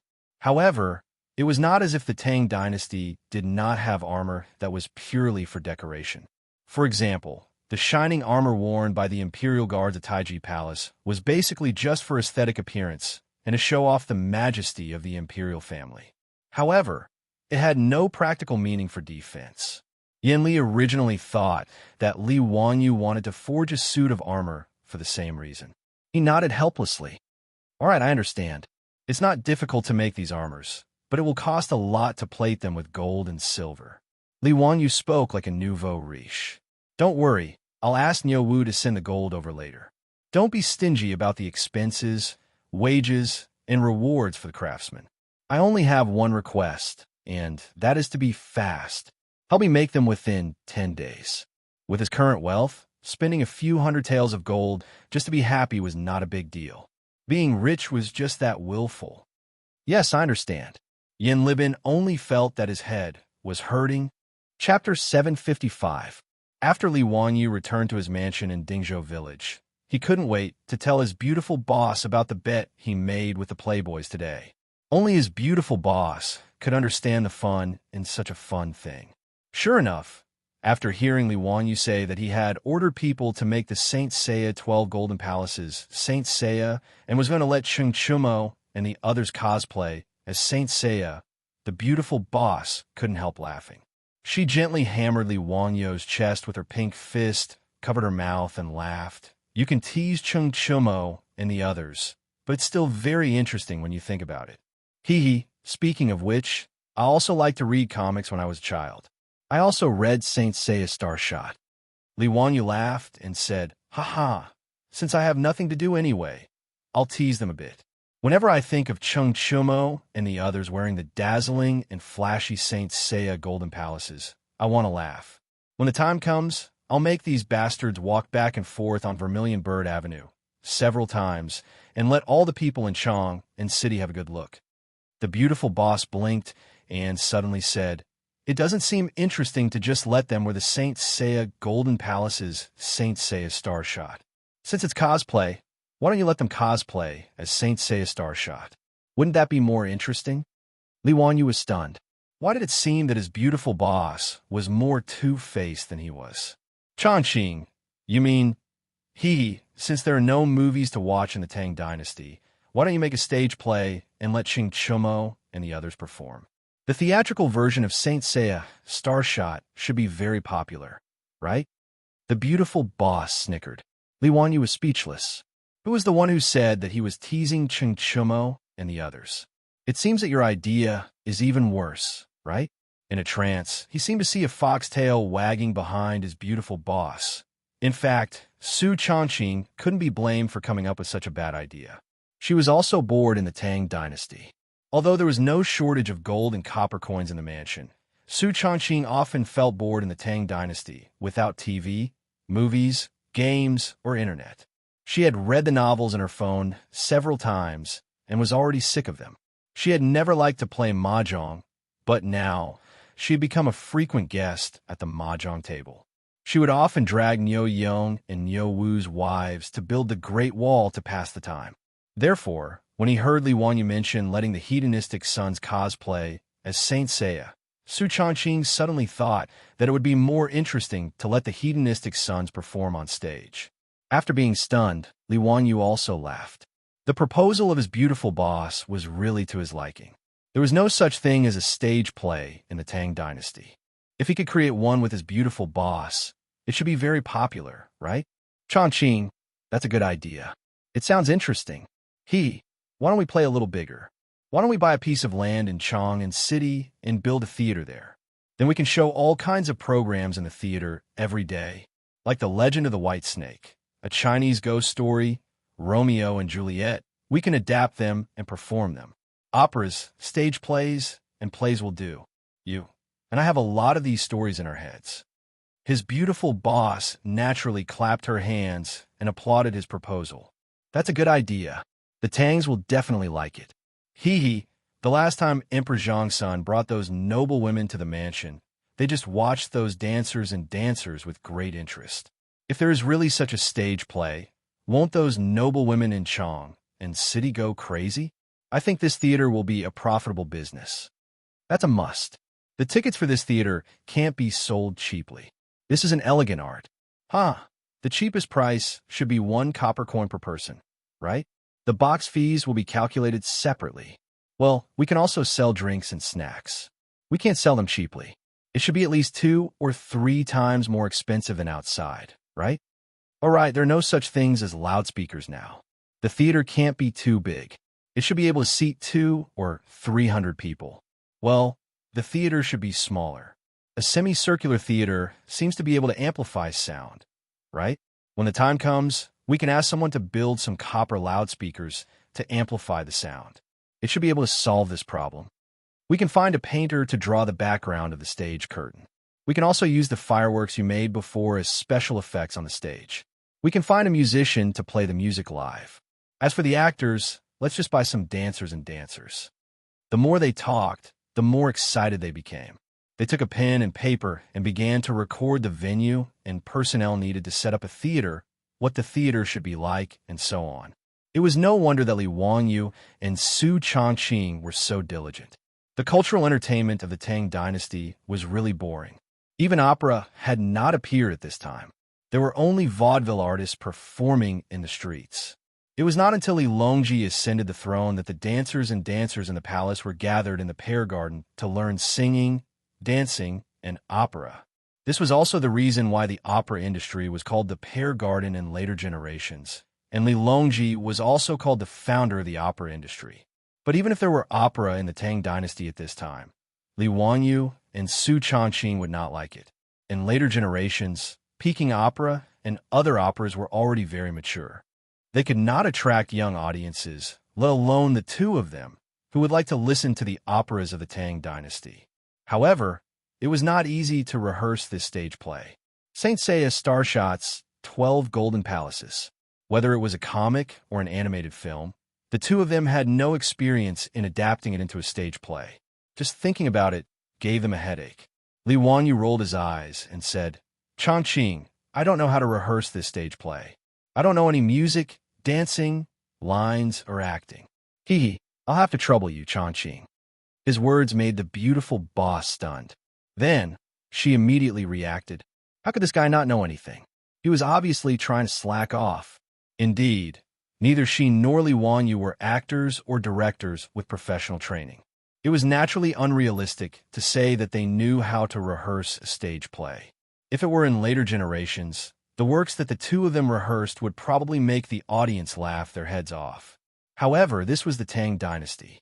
Who would dare to say that the stage play that they randomly came up with was not professional or good?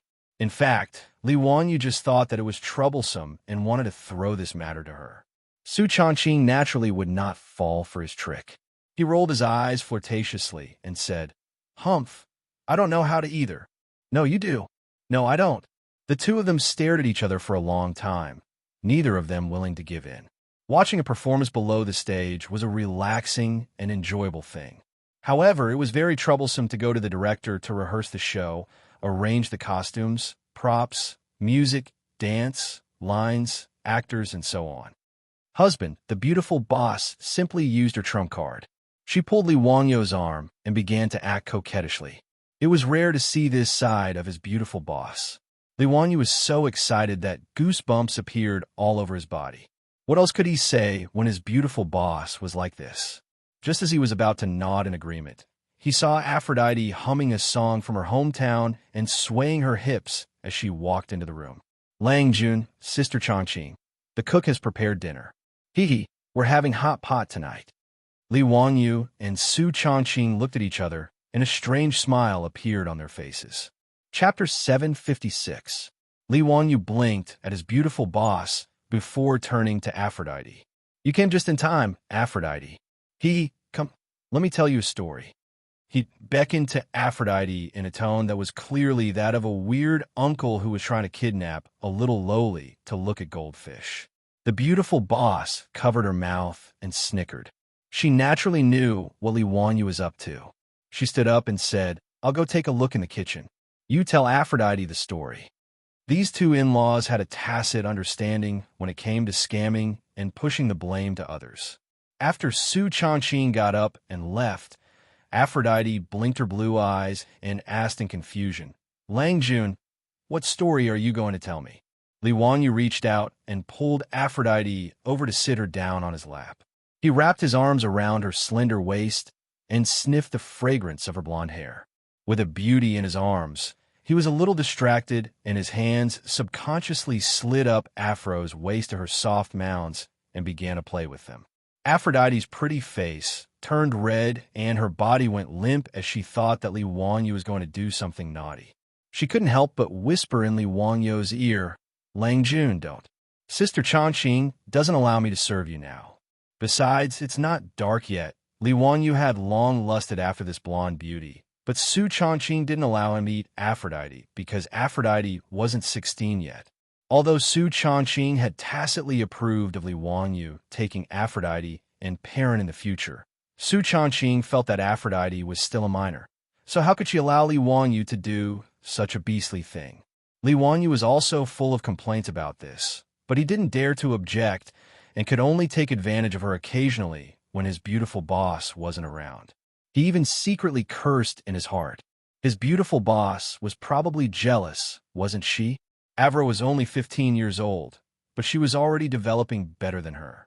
This feeling, TSK, it was impossible to control it with one hand. Li Wanyu finally managed to control his urge. He coughed and said, "Cough, cough. What are you thinking, Aphrodite? I'm only telling you a story about the goddess Athena. Do you want to hear it?" Aphrodite's full name was Aphrodite. Like Athena, she was a goddess in ancient Greek mythology. Hearing that Li Wanyu was going to tell her a story about ancient Greek mythology, Aphrodite forgot about her shyness and hurriedly urged Li Wanyu to hurry up. Langjun, you know the story of Athena? Tell me about it. The story goes like this. A long, long time ago, there was a group of warriors who protected justice and peace. They protected the goddess of wisdom and war, Athena. Their fists could cut through the sky, and their feet could crack the earth. They were the Saint Seias. The Saint Seiya has the saint garments corresponding to the constellations in the sky. There are a total of 88 Saint Seiyas that have been passed down since the mythological era. Saint Seiyas? Why have I never heard of the existence of a Saint Seiyas in ancient Greek mythology? Aphrodite was puzzled as she interrupted Li Wanyu's narration. Li Wanyu thought to himself, of course you haven't heard of it. It's just a story made up by Akita Masami. It's just based on ancient Greek mythology, mixed with Egyptian mythology, Indian mythology, ancient China legends, and so on. It can be said to be a hodgepodge of everything you want. Are you going to listen or not? If you want to listen, don't interrupt. Li Wanyu couldn't be bothered to explain and deliberately said with a straight face. Aphrodite naturally wanted to continue listening. She could only grunt in grievance and didn't dare to continue asking. She snuggled up in Li Wanyu's arms and listened to him continue telling the story of the Saint Seias. Although Li Wanyu's narration of the Saint Seiya was completely different from the ancient Greek mythology that Aphrodite knew, the story had ups and downs, and Aphrodite was soon fascinated by it. She even ignored the thief who had been playing with a pair of weapons in front of her chest. 13 years ago, the Saint Seiya of Gemini, who had both good and evil sides, was instigated by others. After struggling in his heart, his evil side finally won over his good nature, and he killed Pope Cheyenne and pretended to be the Pope. 13 years later, Seiya and the others returned from their respective training grounds and became Saint Seiyas. Athena issued a challenge to the Holy Realm in the name of the goddess to prove her identity as the goddess and expose Saga's lies. Unexpectedly, the goddess was injured by the golden arrow as soon as she arrived in the Holy Realm. Seiya and the others had to pass through the 12 zodiacs to reach the goddess shrine and use the statue of the goddess to save the goddess' life. After 12 hours of bloody battle, Seiya finally reached the goddess shrine and saved Athena's life. In the end, the golden Saint Seiya understood the truth and acknowledged her identity as the goddess. Saga's good side finally won over his evil side, and he committed suicide in front of the goddess to atone for his actions 13 years ago. Seiya and the others are truly formidable. They were only bronze saints, but they were able to defeat gold saints. Langjun, is there more to this story? I want to hear more. Aphrodite was still unsatisfied after listening to the simplified version of the story of the Saint Seiya. Hee, of course there's more to the story, but Aphrodite, do you want to know more people know about this story? This is the story of the goddess Athena from her distant homeland. Wouldn't it be interesting to let the Tangs know about this story? Li Wanyu asked. Aphrodite nodded and asked, Langjun, are you planning to write these stories and print them in books? Li Wanyu smiled mischievously. Books are boring. I was thinking that it would be more fun if I could put these stories on a stage and perform them. Stage? Perform? Aphrodite couldn't keep up with Li Wanyu's thoughts at all and didn't understand what he meant by stage and performance. It's a stage in a house. I'll present these stories in the same way as Zaju and Nua operas, Li Wanyu explained. Although there were no operas in the Tang dynasty, there were Zaju and Nua operas. Zaju included all kinds of operas, mixed music, singing and dancing operas, and puppet operas. Most of them were Zaju performances to worship gods and Buddhas. Moreover, the Zaju performances in the Tang dynasty weren't sung like operas, but recited in reciting. They were mainly recited in prose and had a bit of a stage play feel to them. Aphrodite still didn't fully understand his explanation and still didn't understand how Li Wanyu's story could be performed on a stage. Seeing that Aphrodite was looking at him in confusion, Li Wanyu felt a headache coming on. How was he supposed to explain to this blonde girl what a stage play was? If he didn't let Aphrodite understand what he and his beautiful boss were thinking, how was she going to take the blame? As soon as Aphrodite entered the room, Li Wanyu and Su Chongqing, who were trying to push the blame to each other, both thought of the person who would take their place and manage the theater. That was Aphrodite, the blonde girl from Europe. Aphrodite was good at singing and dancing, and it would be too much of a waste if she was just kept as a canary in the residence. Since he and his beautiful boss wanted to slack off, they naturally had to groom Aphrodite and let her take over the theater. But how to make Aphrodite, who had never seen stage plays in the future, understand what he and his beautiful boss were thinking was a big problem. Li Wanyu frowned and pondered for a while before coming up with a solution that wasn't really a solution. Since he couldn't explain it clearly to Aphrodite after so much effort, he might as well let her experience it firsthand. Chapter 757. Since there were no entertainment facilities such as televisions in the Tang dynasty, people usually had to go to bed early after lighting up. Work at sunrise and rest at sunset was the daily routine of the Tangs. Sleeping, daydreaming, drinking, playing chess, visiting friends, weaving, admiring the moon, and stealing. These were probably the daily routines of the Tangs at night. People like Li Wanyu and his beautiful boss, who were used to the nightlife of the future, were also very helpless about this. However, ever since he pushed down his beautiful boss on New Year's Eve, Li Wanyu no longer had the mood to sleep at night. At least, it was still very exciting to sneak into his beautiful boss's room every night and clap for love. Of course, the so-called clapping was actually just a cover-up. Unless the maids in the county magistrate's residence were all blind and deaf, how could they not notice such a thing? However, they also knew what to say and what not to say, so they all cooperated with their Langjun and Mrs. Su to put on an act. That night, Li Wanyu sneaked into his beautiful boss's room again. After a round of passion, Li Wanyu turned on his sage mode and hugged his beautiful woman. Stroking Su Chongqing's smooth back, he talked about the theater. Chongqing, I don't think there'll be a problem if you leave the theater to Aphrodite. It's just that this girl doesn't understand what a stage play is. I'm thinking, why don't you show her your phone? This was the solution that Li Wanyu had come up with after thinking for a long time. There were still some short videos saved in his beautiful boss's phone.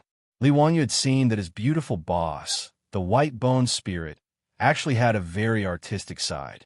The videos in her phone actually included operas like Turandot and Romeo and Juliet.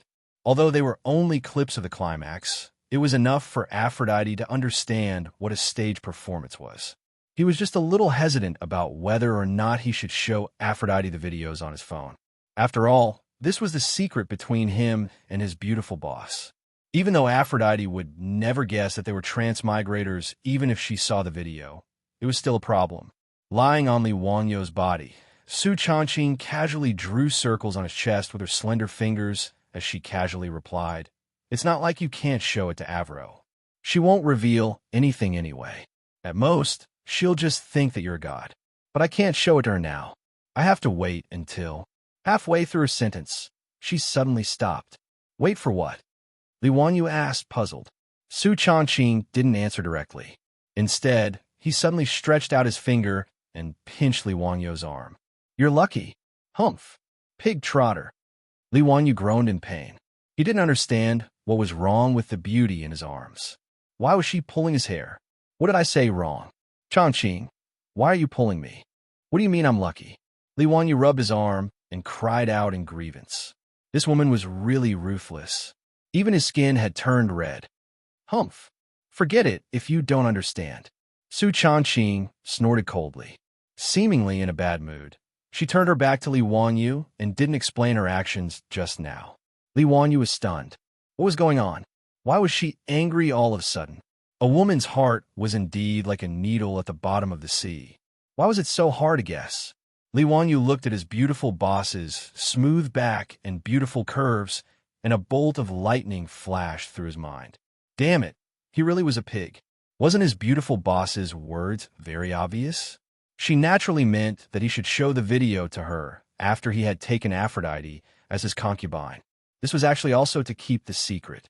In any case, a high-tech product like a mobile phone shouldn't be revealed to the Tangs of this era.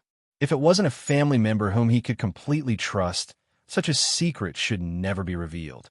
Since he had to show the video to Aphrodite, he naturally had to take her into his concubine first and make her his woman. At the thought of his beautiful boss actually nodding her head in acquiescence, and Aphrodite's looks that resembled Angelina Jolie's, as well as her voluptuous figure, Li Wanyu, who had just entered sage mode, felt his lower abdomen heat up. He hurriedly stopped his wild thoughts and secretly cursed himself for being a scumbag. It was really too much of a hooligan to fantasize about Aphrodite when his beautiful boss was lying next to him. At this thought, Li Wanyu finally understood why his beautiful boss suddenly threw a tantrum. She was obviously jealous. Li Wanyu hurriedly reached out and hugged his beautiful boss. Chongqing, it's been hard on you. Go tell Aphrodite. I don't want to hear it. Go flirt with her. I won't get in your way, Su Chongqing said coldly. She was indeed feeling very uncomfortable, although she was mentally prepared for this to happen sooner or later. As a modern woman, she still felt very stifled.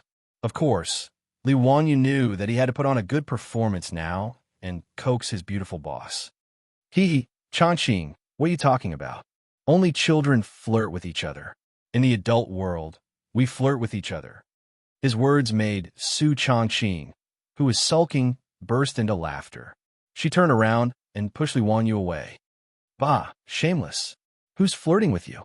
Li Wanyu directly hugged the beauty in his arms and blocked her words with his mouth as his hands skillfully climbed up. At a time like this, even a fool would know that it was useless to say anything. It was better to speak with actions. Half an hour later, Li Wanyu collapsed on the bed, panting heavily. He was so tired that he didn't even want to move his toes. This second time was indeed not something a human could do. Those 7 times in one night were all F***king bullsh***T. Sure enough, monogamy in the modern world was what protected men. Li Wanyu stared at the ceiling in silence, wondering if his small body could take it if he took that vixen Aphrodite as his wife. Damn it, don't tell me that after transmigrating to the Tang dynasty, I'll be tortured to death after just a few days of living a carefree life, right? If that really happened, wouldn't he cry himself to death? Li Wanyu felt that he had to make a trip to the Xianwei temple as soon as possible and find old immortal Sun to prescribe some medicine to nurse his body. It would be best if he could learn from Sun Simiao's method of nourishing his body. He didn't want to live a long life, but he couldn't die young either. Having finally realized the importance of his body, Li Wanyu didn't dare to continue like this. After all, the body was the capital of revolution. For the sake of a better future, he still had to control himself. He didn't dare to take Aphrodite into his room right away. Instead, he obediently ran to the valley where the Jade Star Palace was located every day to study the crafting of crossbows and holy armor. 10 days passed in the blink of an eye. It was the day that he had agreed to go hunting with the fops. Chapter 758. Northwest of Chang was the Imperial Forbidden Park. The Forbidden Park was north of the Wei River, south of the Imperial City, and east of the Chan River and Ba River. The Forbidden Park was 27 li from east to west and 23 li from north to south. The Forbidden Park was surrounded by walls, with 2 gates on the east and west and 3 gates on the north and south. This was the place where the imperial family of the Tang dynasty and the nobles played and hunted. Li Wanyu made a bet with the Silk Pants and decided to meet in the Imperial Forbidden Park. When Li Wanyu rushed to the Forbidden Park in his hunting attire, the playboys were already waiting there. Ziyu, we've been waiting for you for a while. Let's make it clear first, if you lose the bet today, you can't go back on your word. You're just a nurse from the Union Medical Hospital, so we won't be polite. Cheng Chumo laughed when he saw Li Wanyu. This guy's injury was completely healed. With his physical fitness, that little injury was nothing. Fan Yai also laughed and said, Brother Chumo's words are reasonable. If Ziyu can't hunt with your own hands today, then don't blame us for not being polite. Li Wanyu's face darkened. F***CK, this group of hooligans, I cursed them to die early. He was too lazy to pay attention to this group of shameless people. After all, he would definitely not lose today's hunt. Li Wanyu was secretly happy when he thought of winning the bet, and seeing Cheng Chumo and Fong Yai's dumbfounded faces. Let these bastards laugh. The happier they laugh now, the more they will cry later. Chai Lingwu looked at Li Wanyu and Niu Wu behind him and asked curiously, Ziyu, where is your hunting crossbow? Why don't I see it? Hearing his words, the foppish lords noticed that Li Wanyu didn't have a crossbow on his back, only a strange-looking wooden stick. It looked like a crossbow, but it didn't have a crossbow arm or a bowstring. As for Niu Wu and the dozen or so troops, except for the she at their waist, each of them carried a large wooden box, but there was no crossbow. Looking at the size of the wooden box, there was no way it could fit a crossbow. How could he hunt without a crossbow? Fong Yai was stunned for a moment before he clapped his hands and laughed. Zio, you admit defeat so easily. Knowing that you can't win, you didn't even bring your crossbow. Haha, don't worry. Big Brother will hunt a few more game today and send them to your residence later.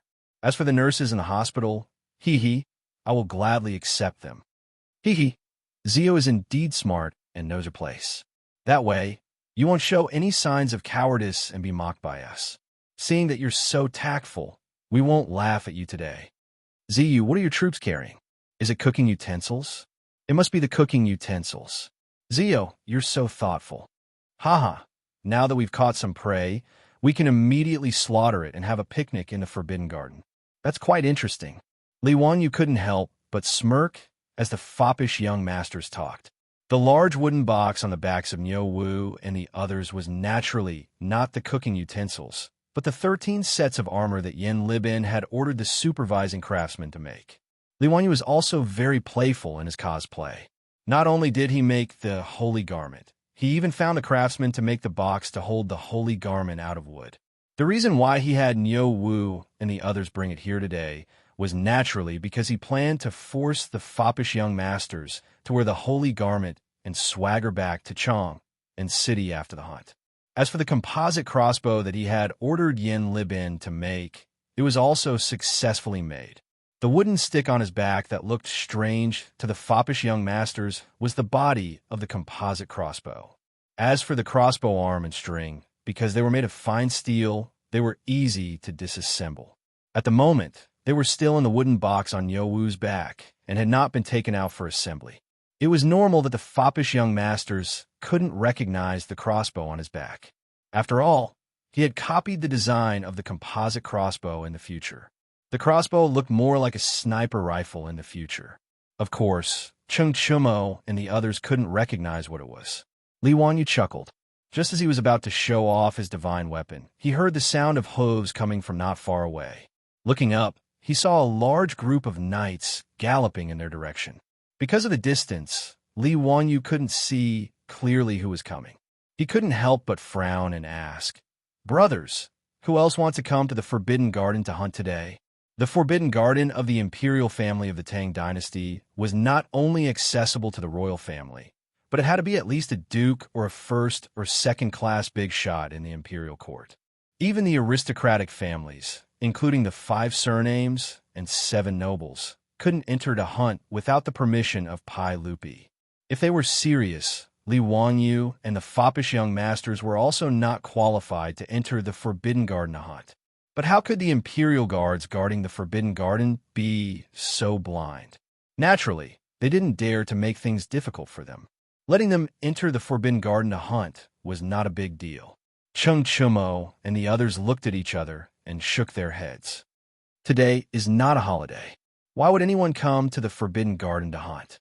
And at this time, the imperial court hasn't ended yet. There shouldn't be anyone coming to the Forbidden Garden. Everyone was confused. Seeing that the group of people was coming quickly, they simply stopped and wanted to see what was going on. But when they saw the group of people, Li Wanyu and the foppish young master's faces darkened. Damn, this didn't make sense.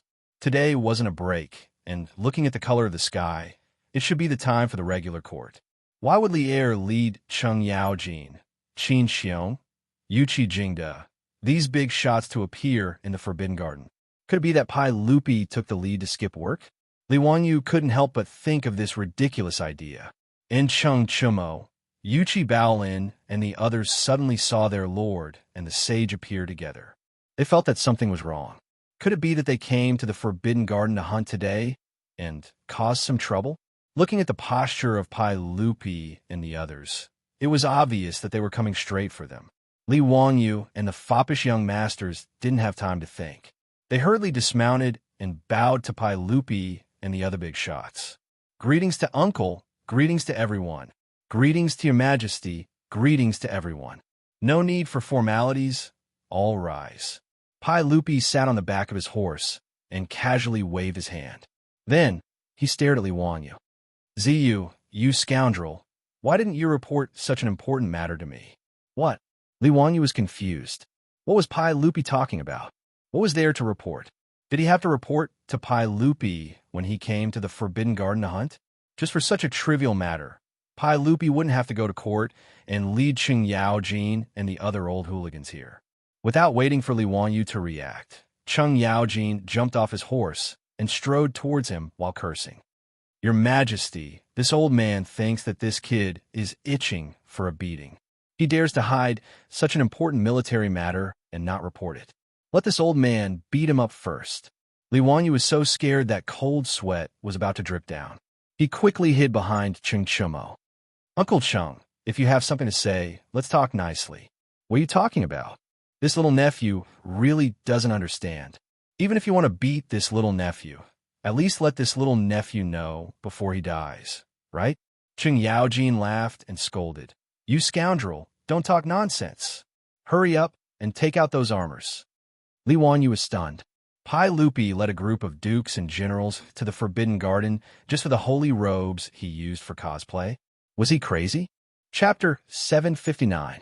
Li Wangyu didn't know that the reason why Pai Lupi had hurriedly led Cheng Yaojin and the other military bigwigs to the Forbidden Garden to see the saint garments was actually because his disciple, Yin Libin, had betrayed him. A few days ago, Li Wangyu had spent every day in the weapons workshop in the Valley of the Jade Star Palace, supervising the craftsmen to make composite crossbows and saint garments. This had caused Yin Libin to silently criticize him. Making composite crossbows was one thing. After all, Yin Libin knew that if this crossbow could really be made, it would be extremely powerful and could be called a divine weapon.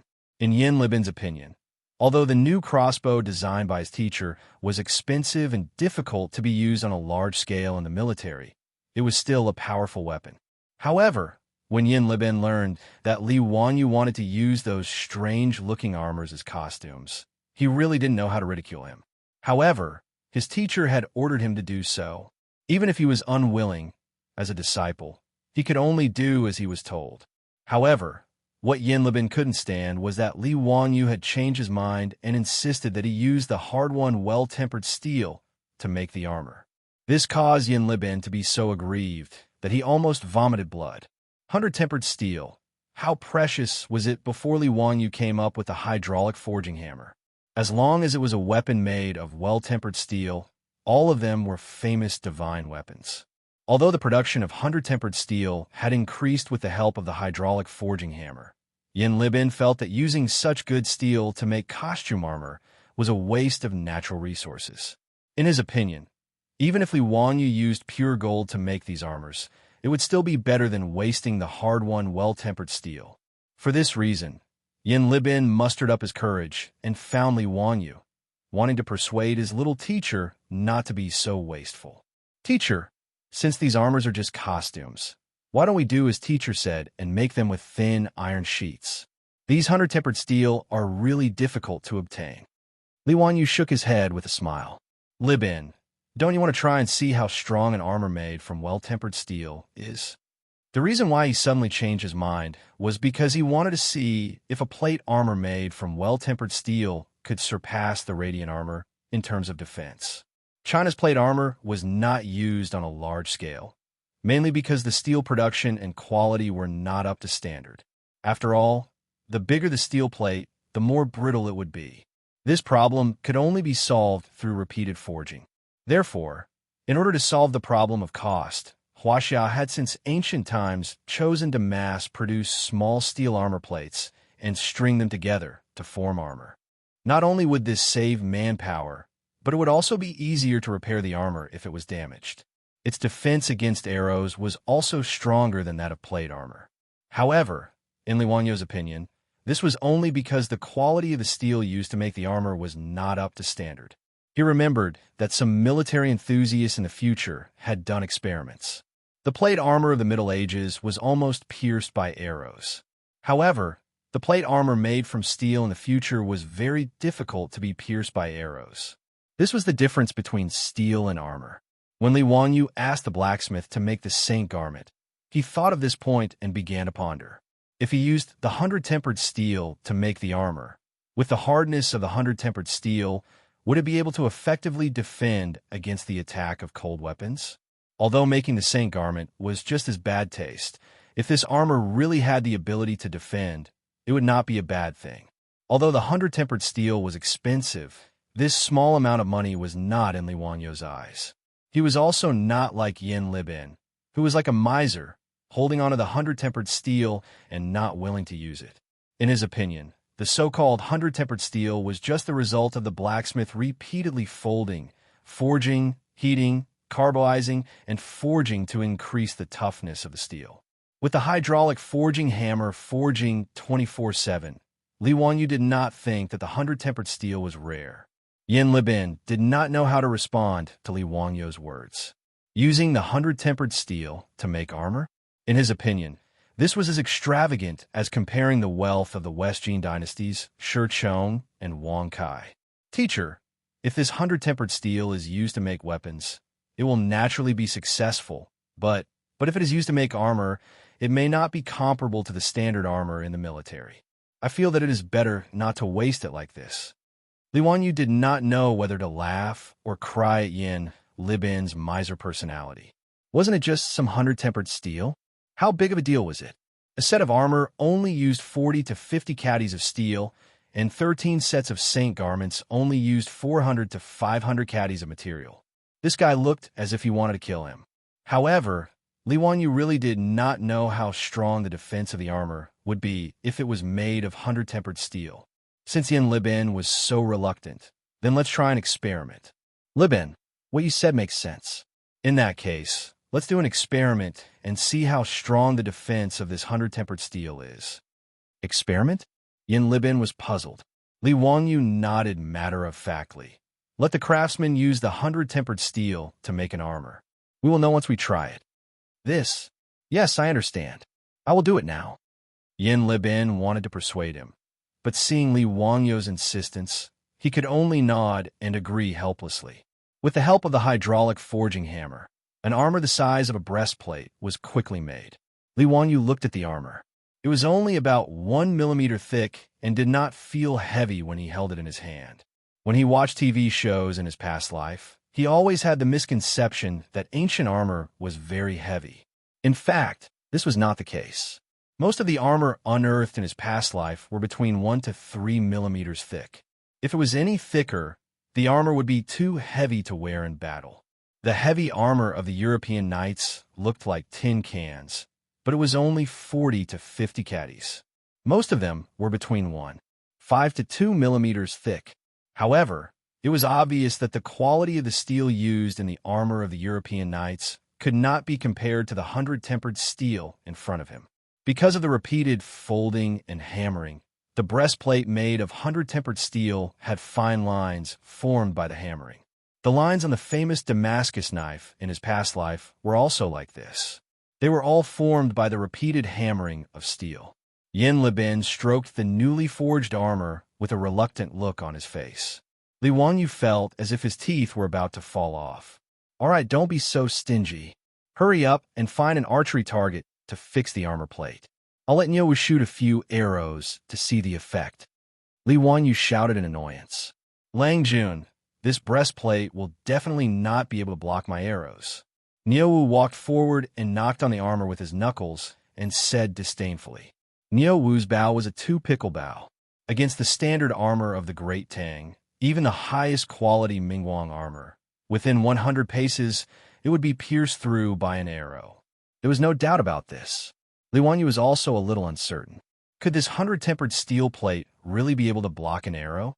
Many people in his past life had a misconception that the penetrative power of a bullet was definitely stronger than that of a bow.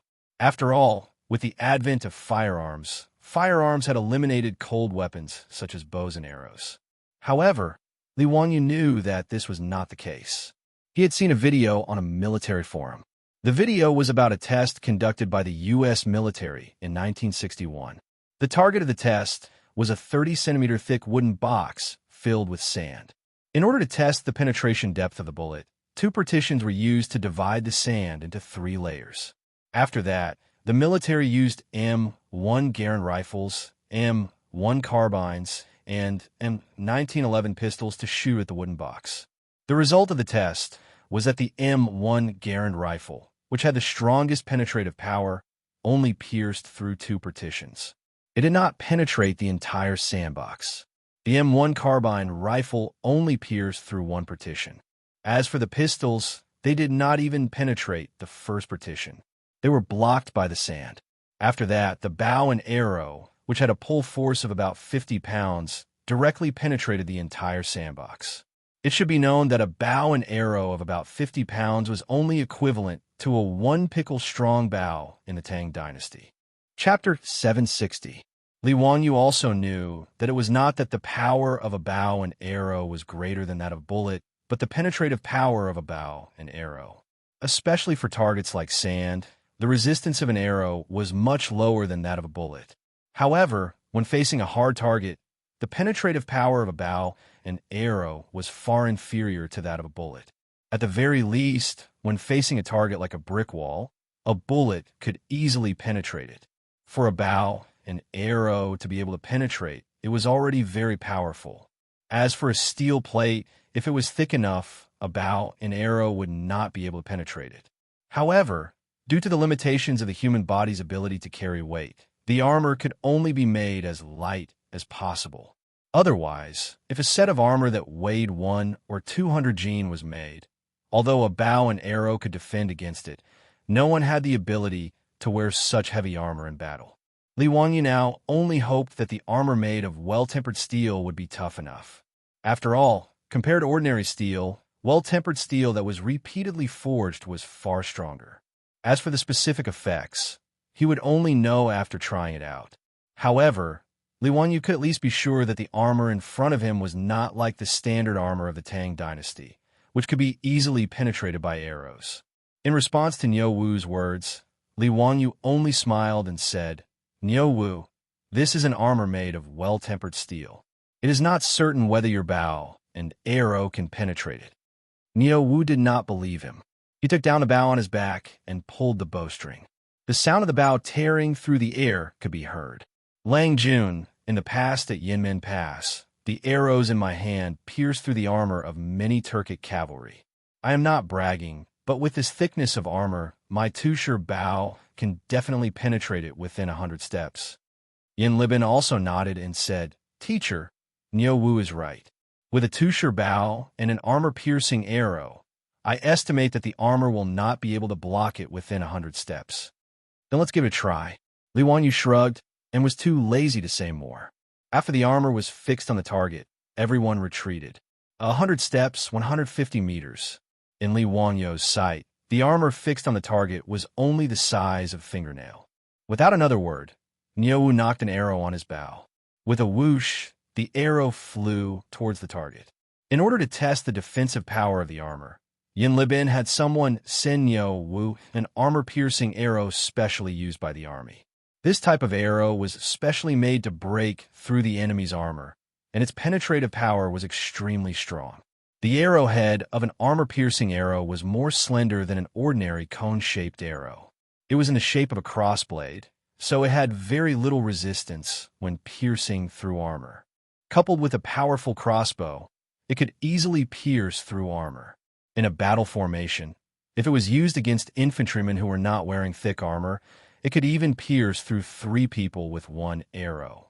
In the next moment, a crisp sound was heard. It was the sound of the armor-piercing arrow hitting the iron armor. In Niu Wu's imagination, his arrows should be able to pierce through the armor and even the target behind it. However, something that surprised him happened.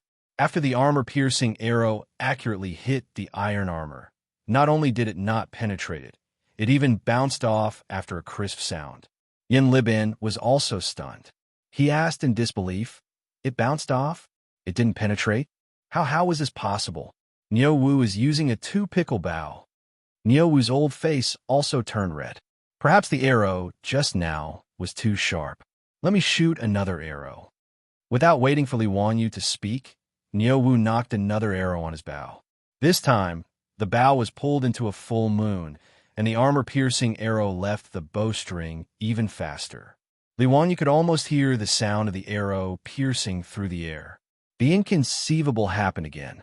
With a clang, the armor-piercing arrow was once again bounced off by the iron armor.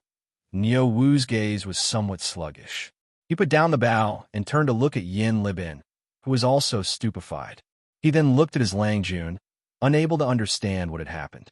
Whether it was the armor-piercing arrow or the power of the bow in his hand, Niu Wu was very clear about it. When he was outside Yinmen Pass, at a distance of 150 paces, he had consecutively shot down several Turkic armored cavalry. It must be known that the Turkic armored cavalry were equipped with circular armor, and its defensive power was not at all inferior to the standard armor of the Tang dynasty. But even so, at a distance of 150 paces, the most elite armored cavalry of the Turkic people still could not block Niu Wu's two-pickle bow and armor-piercing arrow. But today, he had really seen a ghost. At a distance of only 100 paces, two arrows in a row were unable to penetrate the iron armor. Seeing that he really could not penetrate the iron armor at a distance of 100 paces, Niu Wu did not believe in heresy. He walked a few steps toward the target and knocked another arrow on his bow. With a clang, the armor-piercing arrow was once again bounced off. Niu Wu continued to shorten the distance between him and the iron armor. 90 paces, 80 paces, 70 paces, until he was 50 paces away. Finally, the armor-piercing arrow was no longer bounced off the iron armor. Instead, it pierced into the iron armor, causing the arrow feathers to tremble. Niu Wu put down the bow and wiped the sweat off his forehead. Even for someone as strong as him, shooting the two-pickle bow 7 or 8 times in a row still caused his arms to feel somewhat sore. Li Wanyu also did not expect that the iron armor forged with well-tempered steel would have such great defensive power. At a distance of 50 paces or more than 70 meters, the armor-piercing arrow had only pierced into the iron armor. Yin Libin was even more shocked. The defensive power of this iron armor was completely beyond his imagination. Everyone quickly walked to the target and saw that there were only 7 or 8 dents on the iron armor. It was obvious that these were the marks left behind by the armor-piercing arrow just now. As for the arrow that was hanging on the iron armor, Li Wanyu lightly touched it and it fell to the ground. Upon closer inspection, the arrowhead of the armor-piercing arrow only made a small hole in the iron armor. It did not penetrate at all. Niu Wu was now speechless. At a distance of 50 paces, the two-pickle bow and the armor-piercing arrow could not penetrate this iron armor. If this kind of steel was forged into armor, wouldn't it be equivalent to being invulnerable? Lang Jun, this iron armor is very hard. I estimate that it would take at least 20 to 30 paces to penetrate this iron armor. TSK. If I had this kind of armor when I went to the battlefield with my elder brother, he would not have lost an arm. Li Wanyu nodded. In the era of cold weapons, if there was a good set of armor, it could indeed effectively reduce the probability of injury. He pondered for a moment and then said to Yin Libin, "Libin, let the craftsman line the back of this iron armor with a few more layers of silk and then line it with tan cowhide. In this way, I estimate that even at a distance of 20 to 30 paces, Niu Wu would not be able to penetrate this iron armor." Li Wangyu's method was naturally the compound defense of the bulletproof vests of the later generations. The iron armor absorbed and reduced the kinetic energy of the arrowhead, and the silk was made of raw silk. It had good elasticity and tensile strength, which could further reduce the kinetic energy of the bow and arrow. The innermost layer of cowhide itself had very strong tenacity and could defend against the arrowhead. With 3 layers of compound defense, Li Wanyu did not believe that any bow and arrow could penetrate this kind of armor. However, Niuwu did not believe his words. This iron armor made of well-tempered steel was indeed incomparably strong. At a distance of 50 paces, he could only make a small hole. But to say that this iron armor could not be penetrated by a few layers of thin silk and a layer of cowhide, no matter how one looked at it, this sounded like a fantasy story. Lang Jun, I don't believe your words, Niuwu said in a low, muffled voice. Yin Libin also shook his head. He naturally did not believe Li Wanyu's words. Seeing that the two did not believe his words, Li Wanyu was happy. Libin, how about you make a bet with your master? According to what your master said, Niuwu's arrow cannot penetrate this armor. Then, you will make all 13 sets of armor out of well-tempered steel. How about it? If the arrow penetrates, you can use any pig iron to make this armor for your master. How about it? Do you dare to make a bet? Chapter 761. Li Wanyu felt that ever since he transmigrated to the Tang dynasty, this sentence had almost become his catchphrase. However, this matter could not be blamed on him. Who asked the Tang people to be so fond of gambling? Furthermore, his words were often doubted by others. Therefore, Li Wanyu did not mind using this kind of thing to obtain some benefits for himself. For example, using 100 refinement steel to make armor. Although he could force Yin Libin to take out 100 refinement steel to make the armor, Yin Libin did not believe him. But since Yin Libin didn't believe him, then why not make a bet with him? If he could make Yin Libin willingly take out the 100 tempered steel to forge these 13 sets of armor for him, why not?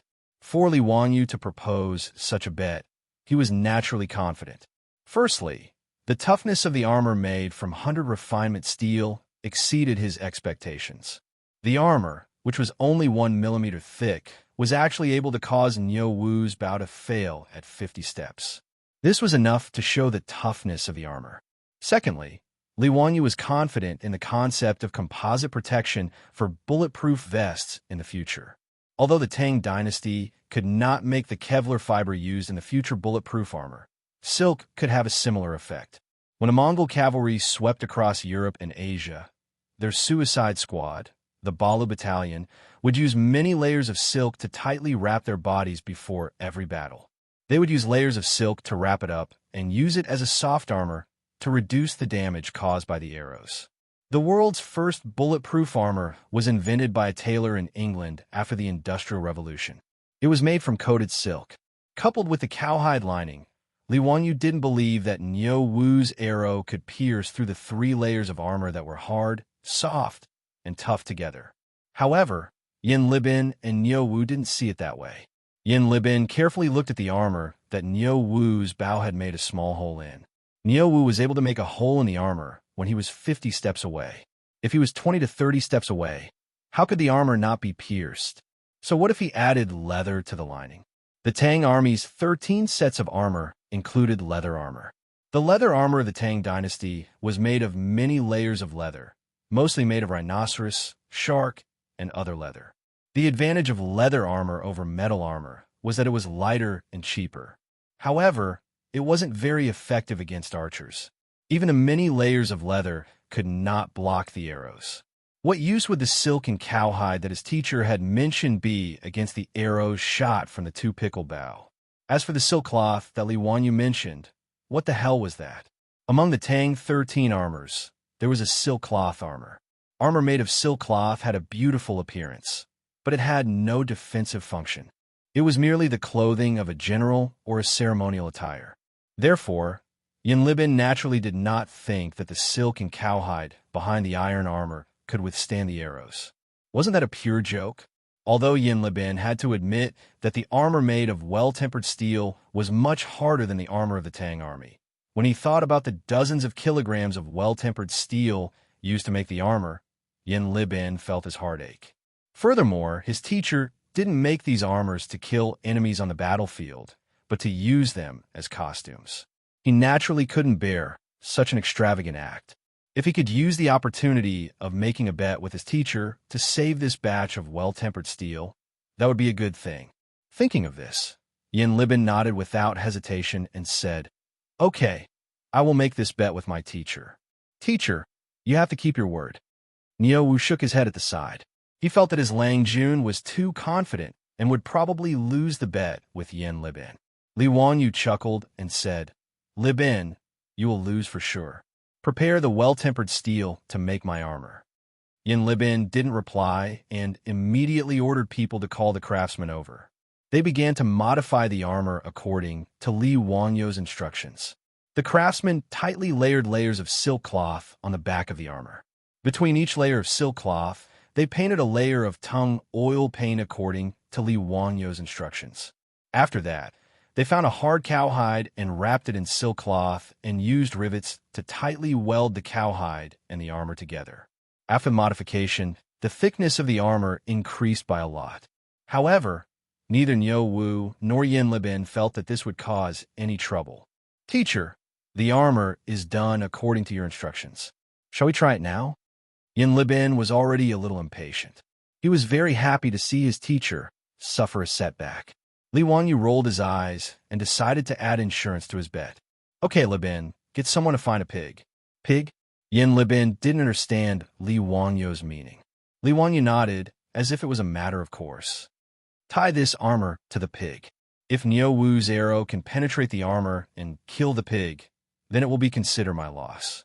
If it can't kill the pig, Libin, you can obediently go and make me an armor.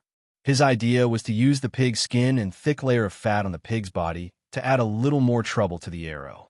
Li Wanyu believed that even if Niu Wu's arrows could penetrate through iron armor, silk, and cowhide, it would be impossible for them to have a greater penetrative power, passing through the obstruction of pig skin and fat. Yin Libin heard this and opened his mouth. He felt that something was wrong, but he couldn't say anything to refute. The purpose of the armor was naturally to protect the person wearing it. If the arrow couldn't kill the pig at a distance of 20 to 30 steps, it would indeed prove the armor's strong defense. But the bet he made with his teacher didn't seem to be like this. Teacher, the bet you made with me seemed to be whether or not the arrow could penetrate the armor. Yin Libin said gloomily. Li Wanyu didn't care so much. He argued, if the arrow can't kill the pig, then how can it be considered as penetrating the armor? Libin, the armor is to protect the person wearing it. This is a very strict matter and can't be faked.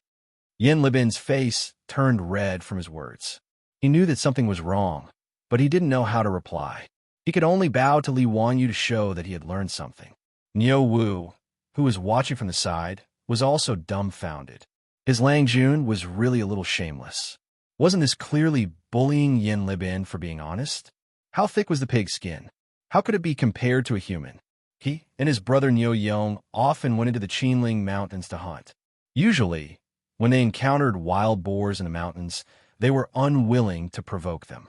Things with thick skin, not only would a few arrows not kill them, they would often arouse the wild boar's ferocious nature. Although domesticated pigs weren't as difficult to provoke as wild boars, they weren't easily killed by a few arrows. Niu Wu naturally wouldn't expose his Longjuan's thoughts. He only looked at Yin Libin with a sympathetic gaze. He was afraid that this fellow was going to lose the bet with his Lang Jun. Naturally, there were no pigs in the valley where Jade Star Palace was located. Li Wanyu had the troops in the palace ride back to Dingzhou village and bring back a 200-gene fat pig.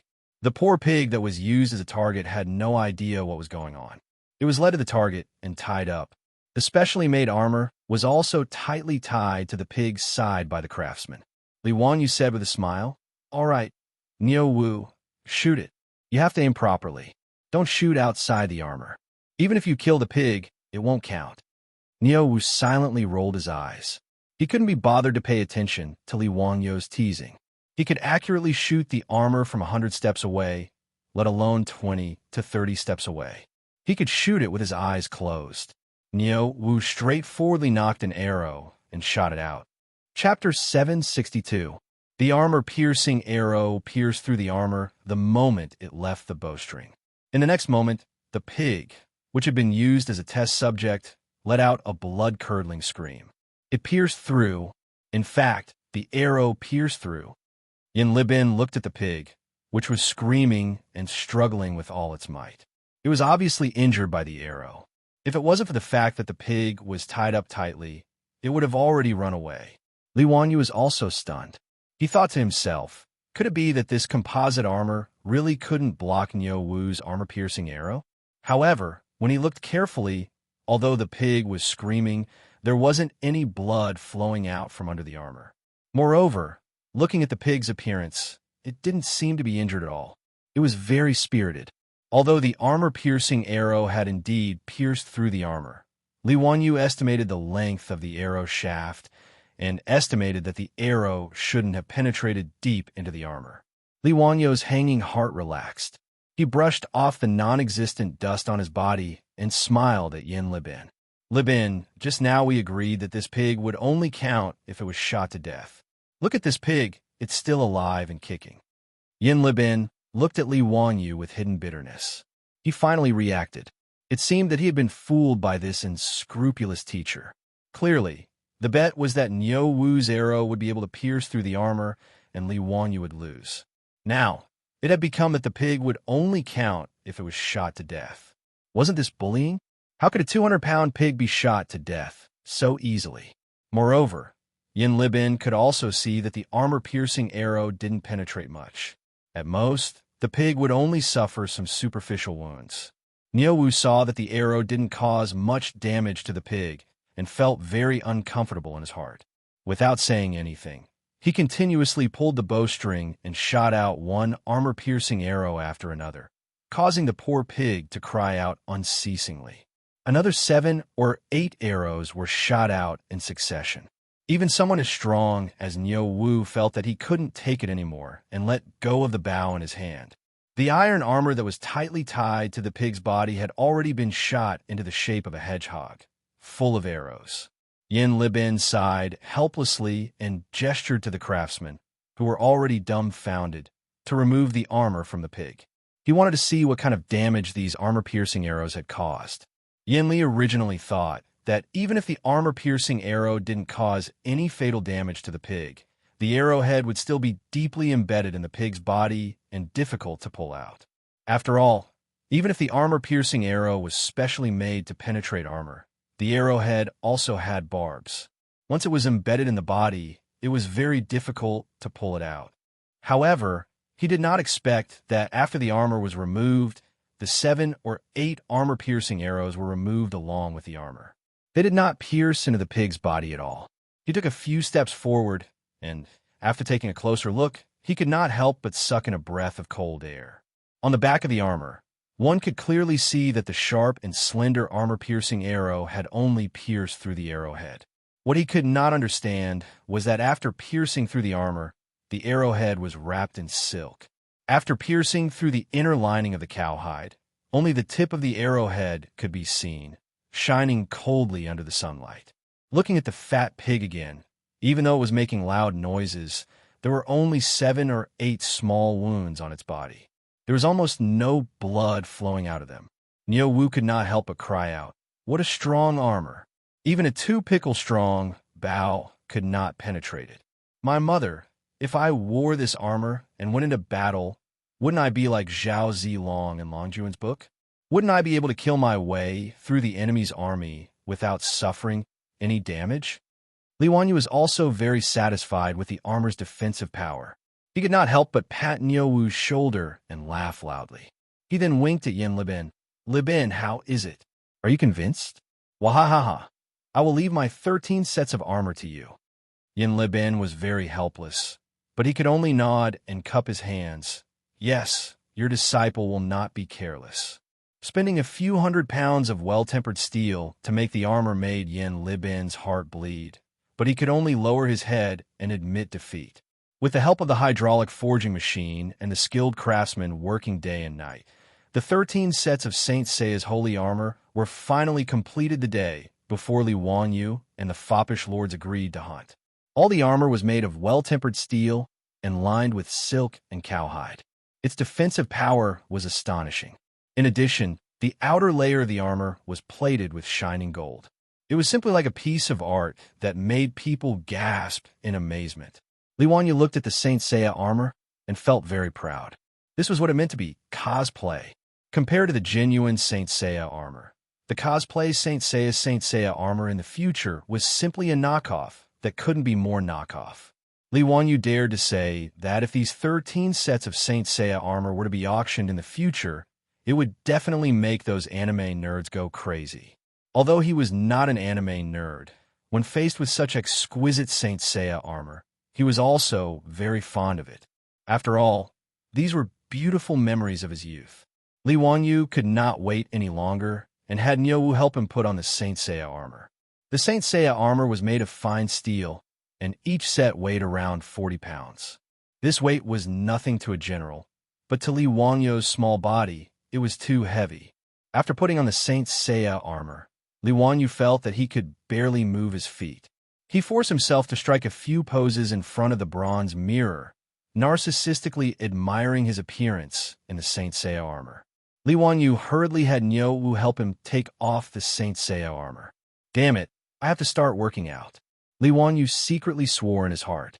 Otherwise, it would be difficult to act cool, not to mention that there were still beauties at home who needed his comfort. It was impossible to not have a good body.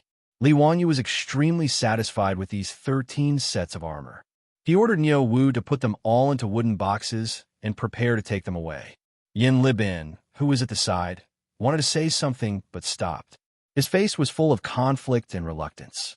He originally thought that these armors looked strange, but when they were really made and placed together, Yin Libin could not bear to give them to Li Wanyu.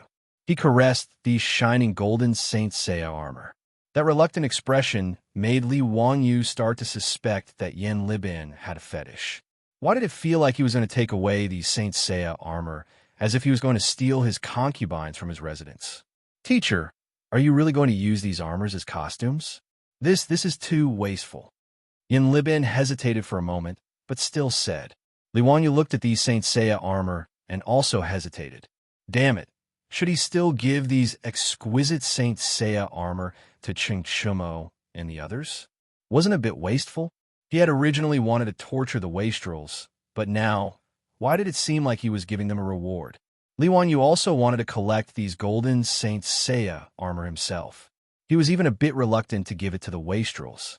Just as he was letting his imagination run wild, he heard Nyowu ask, Langjun, why are these armors placed in boxes? What is the meaning of the scorpion and bull engravings on these boxes? Chapter 763. Li Wanyu knew that Nyowu was asking about the constellation diagrams of the 12 ecliptic palaces on the wooden box. Li Wanyu had strictly followed the Saint Seiya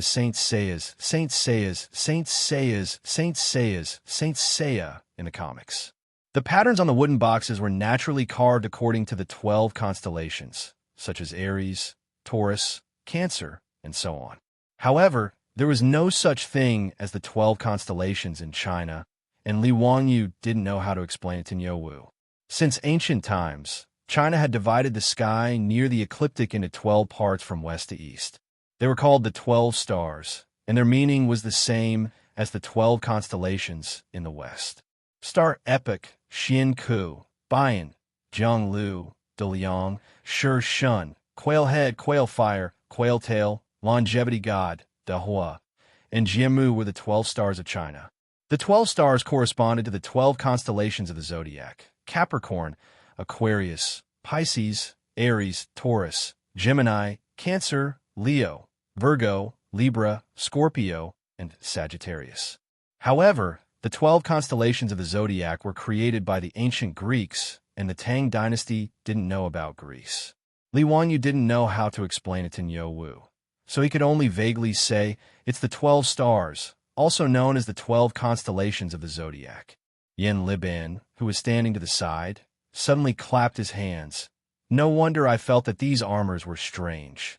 So it turns out that Master had forged them according to the 12 constellations. He pointed at the Taurus Saint cloth and said, this set of armor has a pair of horns on the helmet, so this should correspond to the Taurus. Master, am I right? Li Wanyu was dumbfounded. Yin Libin actually knew about constellations? Why did this matter sound so fantastical? The Tang people also knew about constellations? This didn't make sense. Yin Libin still wanted to continue. He found a Capricorn saint cloth and said, self-mockingly, "This should be the armor corresponding to the Capricorn saint cloth. Speaking of which, I was born with the Scorpion saint cloth as my palace. Master, the people in the Capricorn saint cloth palace don't have any riches. They have a lot of slander in their life, and their fate is bad." When Li Wanyu heard this, he felt as if he had been struck by lightning. Damn, did Yin Libin take the wrong script?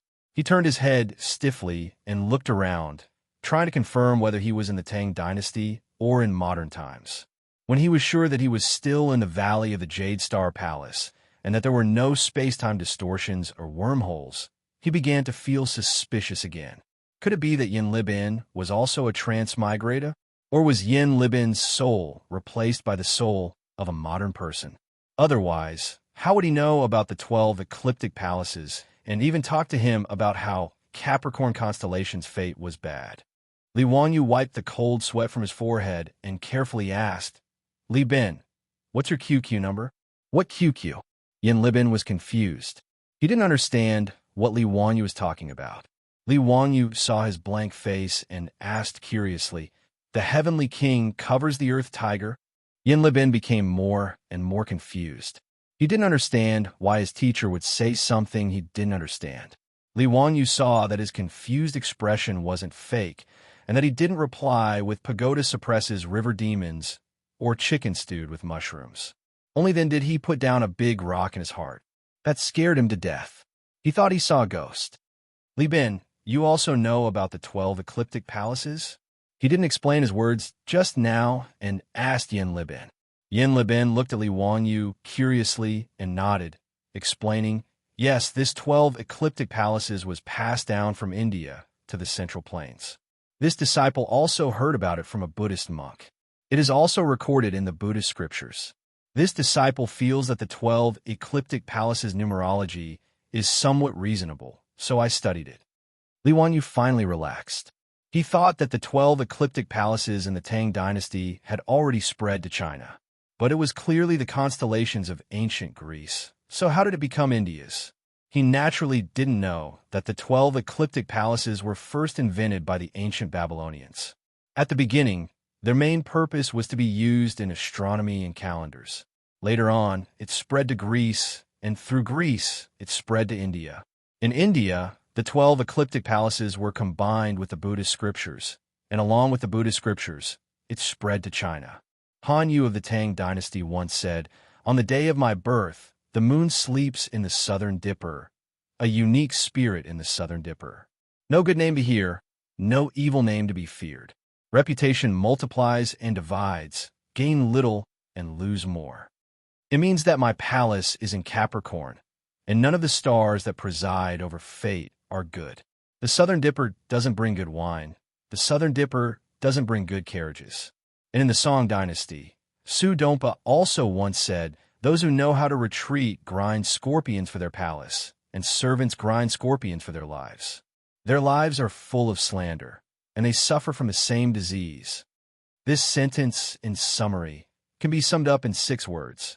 Capricorn, bad fate. This is probably the time in history when Capricorn was badly offended and was comparable to the Virgo constellation of the future generations. Li Wanyu didn't know about this, so when he suddenly heard Yin Libin's words, he was scared half to death.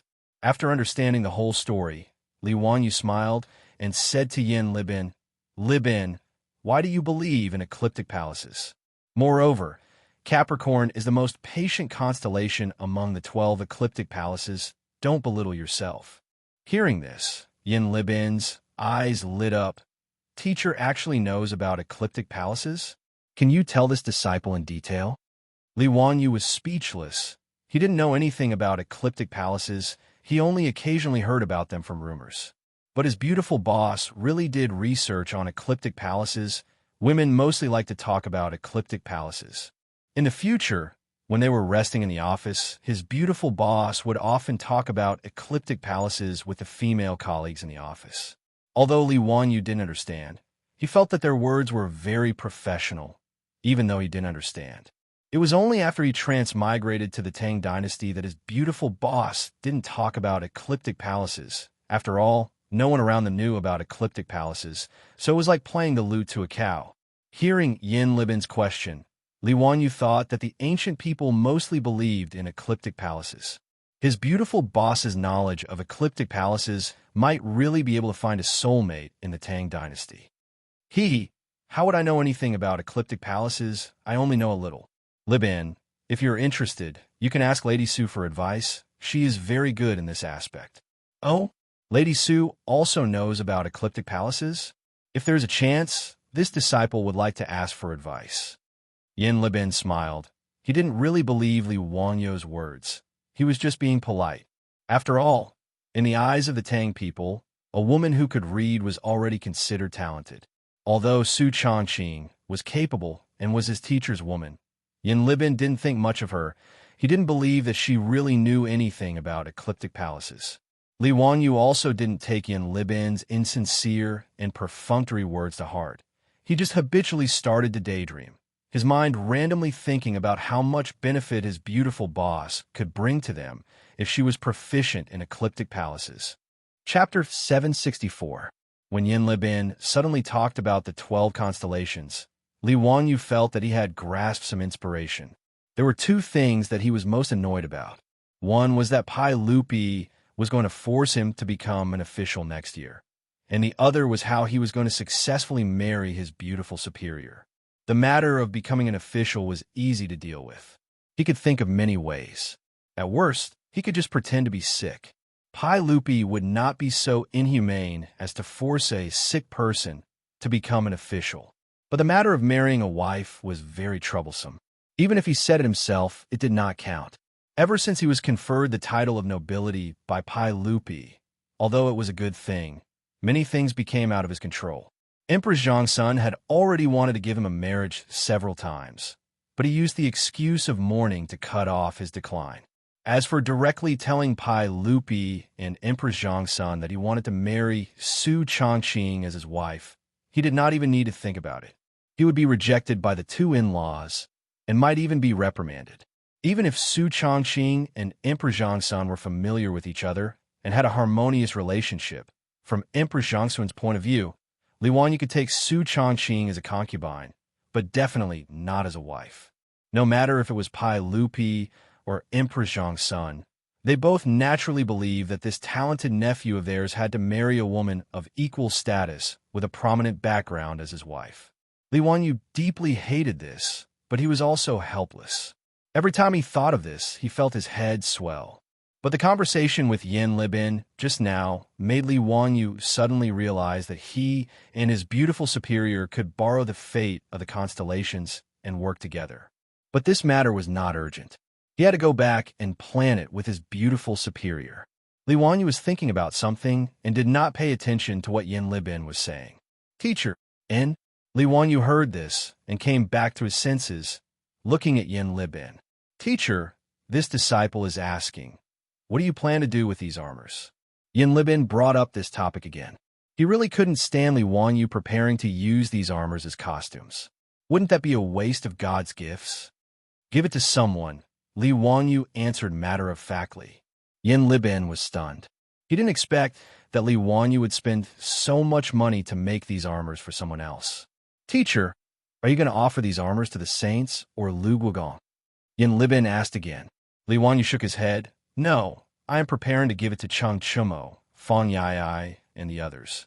Tomorrow, I have an appointment with them to hunt in the Forbidden Garden, so I can give them these armors. These saint garments were meant to be given to the rich. Li Wanyu wasn't a stingy person. Now that he had something good, he naturally wanted to share it with the other rich kids. Yin Libin was speechless. He opened his mouth, wanted to persuade his teacher, but he didn't know what to say. The armors were paid for by his teacher. Naturally, he could do whatever he wanted with them. But in Yin Libin's view, these armors with astonishing defensive power were not given to Li Er or given to Cheng Yaojin, Yuqi Jingda, these military generals, but instead given to Cheng Chumo, that group of silk pants. It was indeed casting pearls before swine. As a junior supervisor, Yin Libin also had some craftsmanship. Originally, he was unwilling to use the well-tempered steel to make armors. But when these 13 sets of armors were made, his thoughts naturally changed. As the saying goes, a sword is given to a hero, and powder is given to a beauty. Wouldn't it be a pity for such good armors to fall into the hands of those rich kids? Li Wanyu didn't know what Yin Libin was thinking. He ordered Niu Wu to arrange for the servants to pack the 13 sets of saint garments into boxes. After bidding farewell to Yin Libin, he left. Yin Libin looked at the backs of Li Wanyu and the others as they left. Thinking of the armors, he couldn't help but shake his head and sigh. He ordered his servants to take the iron armor that had been shot full of holes by Niu Wu's bow and arrows and return to Chang'an. Back in the Yin mansion, Yin Libin was in a bad mood. He ordered the servant girls to bring him wine and drank alone. Lang Jun, the first master, is here. The servant girl came in to report. The first master was his elder brother, Yin Lide. Yin Lide entered the central room and saw his younger brother drinking alone. He couldn't help but be surprised. Libin, what are you so worried about? Didn't you say a few days ago that you were helping County count who to make new bows and armor? Did it not go well? Yin Lide asked curiously. After Yin Libin greeted his brother, he shook his head and smiled bitterly. Brother, it's not that it didn't go well. How could the teacher's ideas be wrong? Everything has already been made. Oh, then why do you look so down? Brother, look at this armor and you'll know. Yin Libin pointed at the armor on the side. Yin Lide picked up the armor that was full of holes. He could tell at a glance that the holes on the armor were all made by armor-piercing arrows. What's wrong with this armor? Yin Lide didn't understand. Yin Libin smiled bitterly and said, Brother, do you know what this armor is made of?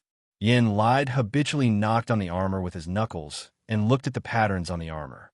He couldn't help but ask in surprise, Libin, is this armor made of well-tempered steel? These patterns are clearly unique to well-tempered steel. Brother is right. It is made of well-tempered steel. Do you know how far away these holes were made by armor-piercing arrows? Yin Lide shook his head. I can't guess. This is the first time I've seen armor made of well-tempered steel. Isn't it too extravagant? Yin Libin smiled bitterly and raised 2 fingers. A 2-pickle-strong bow and an armor-piercing arrow could only pierce through this armor from a distance of 20 to 30 steps. Yin Lide sucked in a breath of cold air. Really? What a strong armor. I've never seen an armor with such a strong defense. Not only that. Brother, look at the back of the armor. Yin Libin continued. This is the idea that the teacher came up with. The back of the armor is lined with many layers of silk and cowhide. That day when we tested the arrows, this armor was tied tightly to a pig. But 7 or 8 armor-piercing arrows only scratched the pig's skin. There wasn't even much blood. I reckon that armor made with this method can be said to be invulnerable. It's very impressive. As a supervisor of craftsmen, Yin Lide naturally knew how impressive this armor was. He was amazed and praised it repeatedly. He admired Li Wanyu's bold and imaginative ideas. Unremarkable silk and cowhide could actually increase the armor's ability to defend against arrows. This kind of fantastic idea, even he, a master craftsman, could only admire Shando for a long time. Libin, isn't that a good thing? Why are you frowning? Yin Lide didn't understand. Yin Libin bitterly smiled and shook his head. He told Yin Lide about how his teacher wanted to gift this batch of armor to Chung Chumo and the other rich kids. Hearing this, Yin Lide also shook his head, understanding why his younger brother was so depressed. Yin Lide looked at the armor in his hand and smiled. Libin, this is very simple. Oh, brother, what brilliant plan do you have? Can you persuade your teacher to change his mind? Yin Libin didn't understand. Yin Lide leaned close to his ear and whispered a few words. Hearing this, Yin Libin's expression changed greatly. How can I do this? Brother, aren't you asking me to be ungrateful? I can't. Yin Libin waved his hand. How can this be considered ungrateful? Aren't you asking for credit for your teacher? How can County count who blame you? Yin Lide twirled his beard and smiled. Yin Libin hesitated. Can this really work? Won't the teacher blame me? Of course. Why would I lie to you? Let me think about it. Chapter 765. The next day, Yin Libin sat among the officials in a daze. He touched the hard object in his bosom, not knowing if he should listen to his brother or not. Yin Lid was not far away from him. Seeing Yin Libin remain silent, he could not help but turn around to look at him. Naturally, he was urging Yin Libin not to waste any more time. Yin Libin's gaze was unfocused. He still could not make up his mind. His gaze unconsciously landed on the two sides of Taiji Palace, on the armored palace guards. The armor that these guards wore looked majestic, like the majesty of the royal family. However, Yin Libin knew that this armor was just for show, not to mention armor-piercing arrows. Even ordinary arrows would be able to pierce through it from a distance of 100 to 200 steps. Compared to the armor in his bosom, it was like the difference between heaven and earth. At this moment, in Taiji Palace, the matter of sending troops to the Eastern Turks was being discussed. In the winter of the second year of Jingguan, internal strife broke out in the Eastern Turks. Shui Yinta, Hueha, Bei, and the other tribes betrayed them. The plains were also hit by a snowstorm, causing many sheep and horses to die. As a result, there was a famine, and the Eastern Turks all left. The second Khan of the Eastern Turks, Tuli Kaghan, had been suppressed by Xieli Kaghan for a long time. He had also secretly contacted the Tang dynasty, expressing his willingness to submit. Faced with such an opportunity, how could Pai Lupi let it go? He had already made up his mind to attack the Eastern Turks. The officials in Taiji Palace had already discussed for a long time about the preparation of the various troops and provisions, as well as how to send troops. Yin Libin listened to Li Er, Li Jing, Cheng Yaojin, and the others discussing military matters. He once again reached out to touch the armor in his bosom. Finally, he gritted his teeth and made up his mind to listen to his elder brother's suggestion and betray his teacher. He had already made up his mind. After the court ended, he would go to his teacher's residence to ask for forgiveness. He was willing to accept any blame from his teacher. Yin Libin suddenly stood up and interrupted the court meeting. "Your Majesty, I have something to report." Pai Lupi was listening to Dai Ren's report on the provisions of the various provinces. Suddenly interrupted by Yin Libin, he could not help but frown. "Official Yin, what's the matter?" Pai Lupi knew that Yin Li had always been a steady person. If there wasn't anything important, he wouldn't be so rash. Therefore, even though he was displeased, he still asked. Yin Libin took out the piece of armor from his bosom and raised it above his head. He bowed and said, "Your Majesty, my teacher, Li Zio, the county count of Huxian, has recently created a new type of armor. It is indestructible and is truly a divine weapon. This subject requests Your Majesty to request for a reward for my teacher." This was his elder brother, Yin Lid's idea. Under the pretext of claiming credit for Li Wanyu, he would let Pai Lupi know about this matter. Pai Lupi was an emperor on horseback who had been on the battlefield for a long time. How could he tolerate such a precious armor falling into the hands of others? He would definitely order Li Wanyu to hand over the armor. In this way, even if Li Wanyu knew, he wouldn't be able to blame Yin Libin. Of course, this was just an excuse. Yin Libin knew that by doing this, he would be betraying his teacher. However, he really couldn't bear to see such a precious armor fall into the hands of a few wastrels. Therefore, he decided to listen to his elder brother and speak to Pai Lupi. Pai Lupi, who had been somewhat displeased a moment ago, immediately raised his eyebrows when he heard Yin Libin's words. In the great hall, the eyes of Cheng Yaojin, Yuqi Jingda, Qin Xiong, and the other generals and dukes all lit up. "Official Yin, what kind of armor is this? Quickly present it to me." Pai Lupi stood up from his throne and said impatiently. Yin Libin raised his hands high and handed the armor to Mi Ta'a. He continued, "Your Majesty, please look at this armor." The holes on it were all created by a two-pickle bow using standard armor-piercing arrows from the military. They were only able to penetrate it at a distance of 20 paces. In addition, the arrowheads of the arrowheads were all stuck in the armor and couldn't completely penetrate it. His words immediately caused an uproar in the great hall. Cheng Yaojin, Yuqi Jingda, Qin Xiong, and the other dukes couldn't care less about their lack of manners in front of the hall. They all rushed to Mi Tuo's side and snatched the armor, looking it over left and right. Pai Lupi didn't mind the rudeness of Cheng Yaojin and the others at all. He quickly walked down the royal stairs and also looked at the armor. Your Majesty, this really was made by an armor-piercing arrow. Tisk tsk, if I'm not wrong, this armor is made from well-tempered steel. Bastard, using well-tempered steel to make armor. No wonder it's so sturdy. But a two-pickle bow can't penetrate it at 20 paces? Why don't I believe it? Cheng Yaojin shouted. The group of dukes discussed animatedly as they looked at the armor full of holes. Their eyes were filled with excitement. Yin Xiaojian, what's the lining behind this armor? Pai Lupi carefully looked at it and waved at Yin Libin, indicating that he should explain it to him. Yin Libin said, Your Majesty, the lining behind the armor is silk and cowhide. The teacher said that this can block the arrowheads. Originally, I didn't believe it, but after trying it, I realized that the teacher wasn't lying. After all the arrowheads penetrated the armor, they were all entangled by the silk and then blocked by the cowhide. In the end, they just pierced through the cowhide and were unable to go any further. Before Pai Lupi could say anything, Cheng Yaojin shouted, Your Majesty, why don't you let me try it? Sure. Pai Lupi nodded in agreement. Cheng Yaojin immediately ordered the palace guards to take the armor out of the hall and find a target to fix it on. He also ordered someone to bring a strong bow and arrows, preparing to personally shoot a few arrows. Pai Lupi didn't care about the court anymore. He led the group of officials out of Taiji Palace to watch Cheng Yaojin test the arrows. Cheng Yaojin didn't believe Yin Libin at all. He knew the power of the arrowheads in the army. In his opinion, even if this armor was made of well-tempered steel, it would definitely be pierced through at most 50 steps.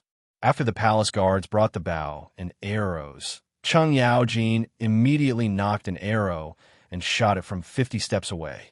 With a metallic clang, the arrow pierced into the armor. It swayed a few times before a gust of wind blew the arrow down. This scene fell into the eyes of Pai Lupi and the officials, causing an uproar. Cheng Yaojin couldn't help but blush. He cursed in his heart that the armor was so hard that it couldn't be pierced at 50 steps. He didn't dare to be careless anymore. He was afraid that the next arrow wouldn't be able to pierce through the armor.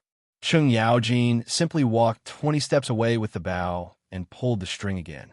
This time, the arrow pierced deeply into the armor, creating another hole in the armor that was already full of holes.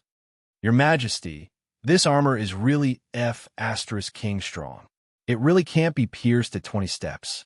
Cheng Yaojin put down the bow and indicated for the palace guards to take down the armor. After carefully examining the back of the armor, everyone was shocked to find that the arrowhead of the arrowhead only revealed a little bit of the arrow.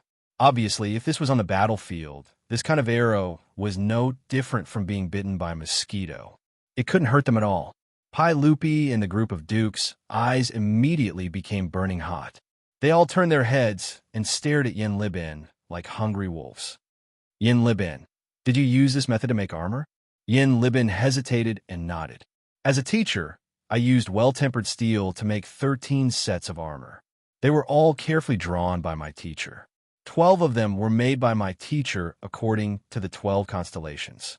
Each constellation corresponds to a set of armor. Once they heard that Li Wanyu had 13 sets of armor made of well-tempered steel, the eyes of all the generals and dukes, including Pai Lupi, began to shine. There's such a thing? Your Majesty, is today's court adjourned? How about we make a trip to Dingzhou village? Cheng Yaojin wanted to immediately fly to Li Wangyu's residence and take the armor. Pai Lupi nodded without hesitation.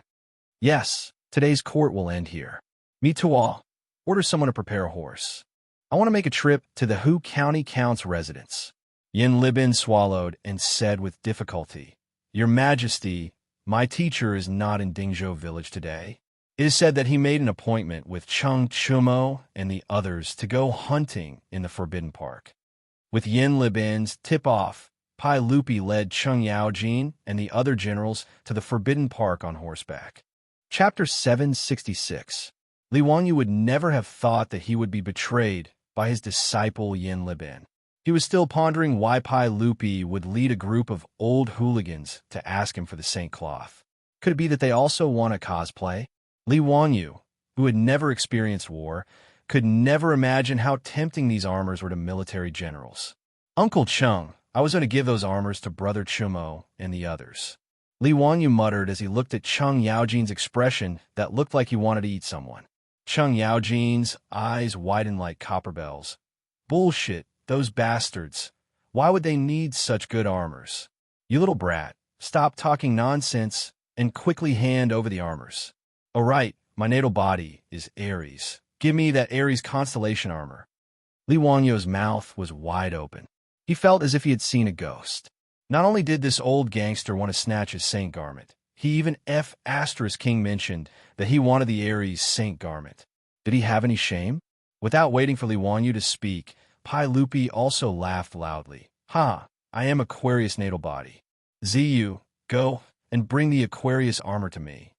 Li Wanyu's mouth twitched, not knowing whether to laugh or cry. It felt like they had teamed up to rob him, but since Pai Lupi and Cheng Yaojin, these old hooligans, had spoken, what else could he say? He could only wave his hands towards Nyo Wu and the others, indicating for them to bring the wooden boxes over. Uncle, these are the boxes for the armors. Every box has a set of armor corresponding to the constellation. Li Wanyu helplessly explained as he pointed at the Saint Cloth boxes. Pai Lupi, Cheng Yaojin, and the others ignored Li Wanyu and the other hooligans. They each looked for the constellation that their natal body belonged to in the wooden boxes. After Yin Liben revealed and personally witnessed the incomparably fierce defense of the armor, even a big shot like Li Jing could not resist the greed in his heart and followed Pai Lupi to the Imperial Garden, preparing to ask Li Wanyu for the armor. Since Yin Liben said that he had helped Li Wanyu make 13 sets of armor, then those who had the qualifications to follow Pai Lupi to the Imperial Garden and ask for a set of armor would have an explanation. Obviously, those who did not have enough status and were not close enough could only stand to the side. Cheng Yaojin, Yuqi Jingde, Qin Xiong, Li Jing, Duan Jishuan, Lu Hongji, Chai Xiao, Su Shiji, and Li Daozong were all Grand Dukes, and no one dared to compete with them. As for Ho Junji, although he was also a Grand Duke, he knew that his relationship with Li Wanyu was terrible. Even though he coveted the armor, he did not follow Pai Lupi to the Imperial Garden to join the fun. Although there were 13 sets of armor, they did not push things too far. They were prepared to leave one set for their master, Li Wanyu. They were planning to divide the 12 sets among themselves, which could be considered quite benevolent. But with Pai Lupi included, there were only 10 spots. There were still 2 spots left, and that was enough for the prefectural dukes to fight over. After a battle of words, Niu Jinda relied on his son, Niu Jingping, and his good relationship with Li Wanyu to snatch one of the spots. Zhang Gongjin, as the prefectural duke of Dingyuan and one of the 24 meritorious officials of Lingxiao Pavilion, was able to snatch the last spot. 11 of the most illustrious generals in the army, who had accumulated many achievements, followed Pai Lupi to the Imperial Garden as if they were going into battle to snatch the armor. Li Wanyu wanted to cry, but no tears came out. As he looked at these old hoodlums happily rummaging through the chest of armor, Li Wanyu wanted to call the police. Hello, is this Yao Yaoling? Someone is robbing here. Is there still any law? As for the wastrels, they still had no idea what had happened. Fang Yai moved to Li Wanyu's side and whispered, Zio, His Majesty, Duke Lu, and the others, what armor did they ask you for? The wastrels were also confused. They did not understand why Pai Lupi and the others had excitedly rushed over to ask Li Wanyu for armor. Could it be that His Majesty, Duke Lu, and the others were lacking armor? Li Wanyu squeezed out a smile that was uglier than crying. Brother Yai, I had someone make a batch of armor. I was originally going to give them to my brothers. I don't know how the news got out, but Uncle and the others actually found out. Cheng Chumo heard this and casually patted Li Wanyu's shoulder. He smiled. Zio, you are too considerate. We brothers appreciate your kindness. There are plenty of armors in the mansion. Zio, why don't you give your brothers some nurses from the hospital? That's the right thing to do. Brother Chumo's words are reasonable. Armors and whatnot are not important. Why don't you give us a few young ladies? Ha! Li Wanyu wanted to kick these lustful bastards to death. Damn it, thinking about the nurses in his hospital every day. He should grab them and flick them to death. He was too lazy to pay attention to these heartless bastards. In his mind, he began to imagine what Cheng Yao-jin, who looked no different from a bandit, would look like if he wore the Aries Saint cloth. The calm, wise, and handsome Aries Saint Seiya, Mr. Mu, would look like that old bastard Cheng Yao-jin. Li Wanyu suddenly felt a little nauseous. He quickly stopped his wild imagination. He was afraid that if he continued to imagine, he would vomit. The group of dukes quickly distributed the Saint cloth boxes for their respective constellations. Cheng Yao-jin was the most impatient. He could not wait to open the wooden box. The wooden chest opened up, revealing the Aries constellation gold saint robe. Coincidentally, the sun shone down and shone on the golden saint robe, blinding everyone's eyes. Including Pai Lupi, everyone sucked in a breath of cold air. What exquisite armor! The silk pants were stupefied by the scene in front of them.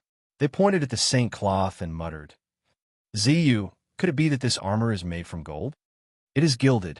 The armor is made from tempered steel," Li Wanyu replied. The silk pants naturally knew how difficult it was to make tempered steel. Hearing this, they were speechless. Cheng Yao-jin suddenly regretted. If he knew that the armor was made from tempered steel, he would have snatched a set. But since Pai Lupi was here, along with his family's master and a group of elders, it was obvious that the armor was not fated with them. What made the silk pants even more regretful was that they were shocked to find that the armor Cheng Yao-jin chose was not the standard armor of the Tang army. It was made from many pieces of plate armor. The design was very exaggerated.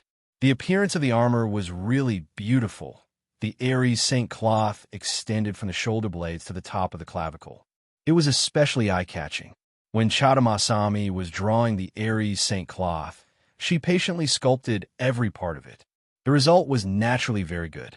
Of course, when Li Wanyu ordered people to make the holy garment, this pair of huge goat horns was just an ornament made of hollow iron. If it was made of solid metal, no matter how brave old hooligan Cheng Yao-jin was, he would not have the strength to carry such a big piece of metal into battle. This type of armor that was made entirely from plate armor was something that no one had ever seen before. Cheng Yao-jin immediately ordered people to put on the armor for him. He could not wait to try it out. Pai Lupi and the rest were not in a hurry to check their own armor. They all gathered around to see the effect of the new armor on Cheng Yao-jin. Chapter 767. As the saying goes, a beautiful person looks good in anything, but an ugly person looks ugly in anything. This saying was very suitable for Cheng Yao-jin. Looking at Cheng Yao-jin in the golden saint garment, Li Wanyu silently cried in his heart. This was simply a scene of a large-scale car accident. His childhood memories had turned into a horror film. Of course, this was only Li Wanyu's inner disdain. Including Pai Lupi, the group of big shots and rich kids looked at Cheng Yao-jin in the Aries Saint garment with admiration in their eyes. It had to be admitted that the armor made of large pieces of plate armor was indeed more powerful than the Tang army's armor made of small pieces of metal. Even the Mingguang armor was not as good in terms of aesthetics. After Cheng Yao-jin put on the Aries Saint garment, he was very proud. He looked left and right and almost asked someone to bring him a bronze mirror to look at himself. "Zio, I heard from Yin Liqiang that the style of this armor was all drawn by you. It is indeed beautiful and exquisite. However, this armor is not the traditional style of our Central Plains. May I know where Zio got the inspiration?"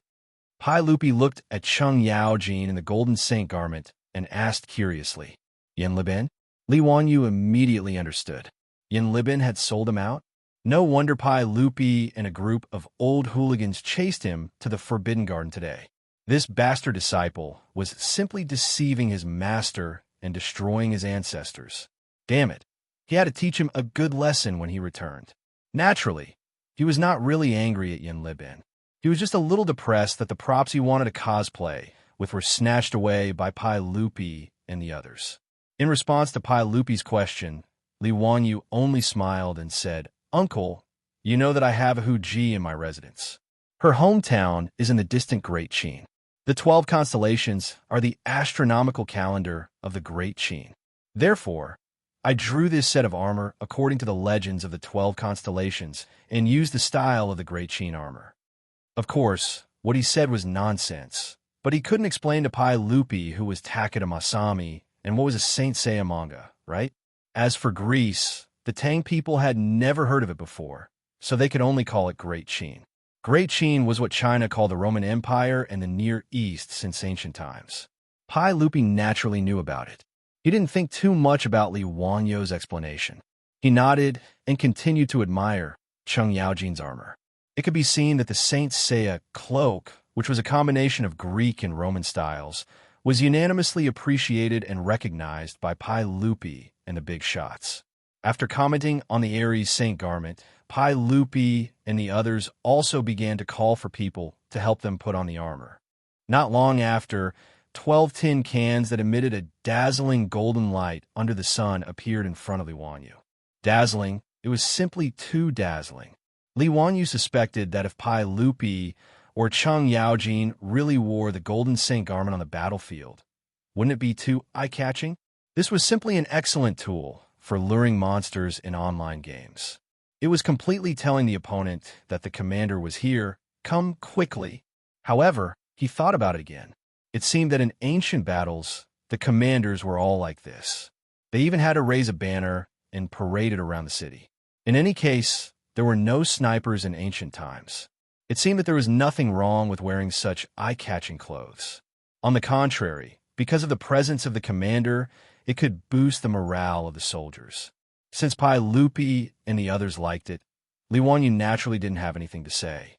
As for the group of wastrels, it was too late for regrets. They also coveted these armors.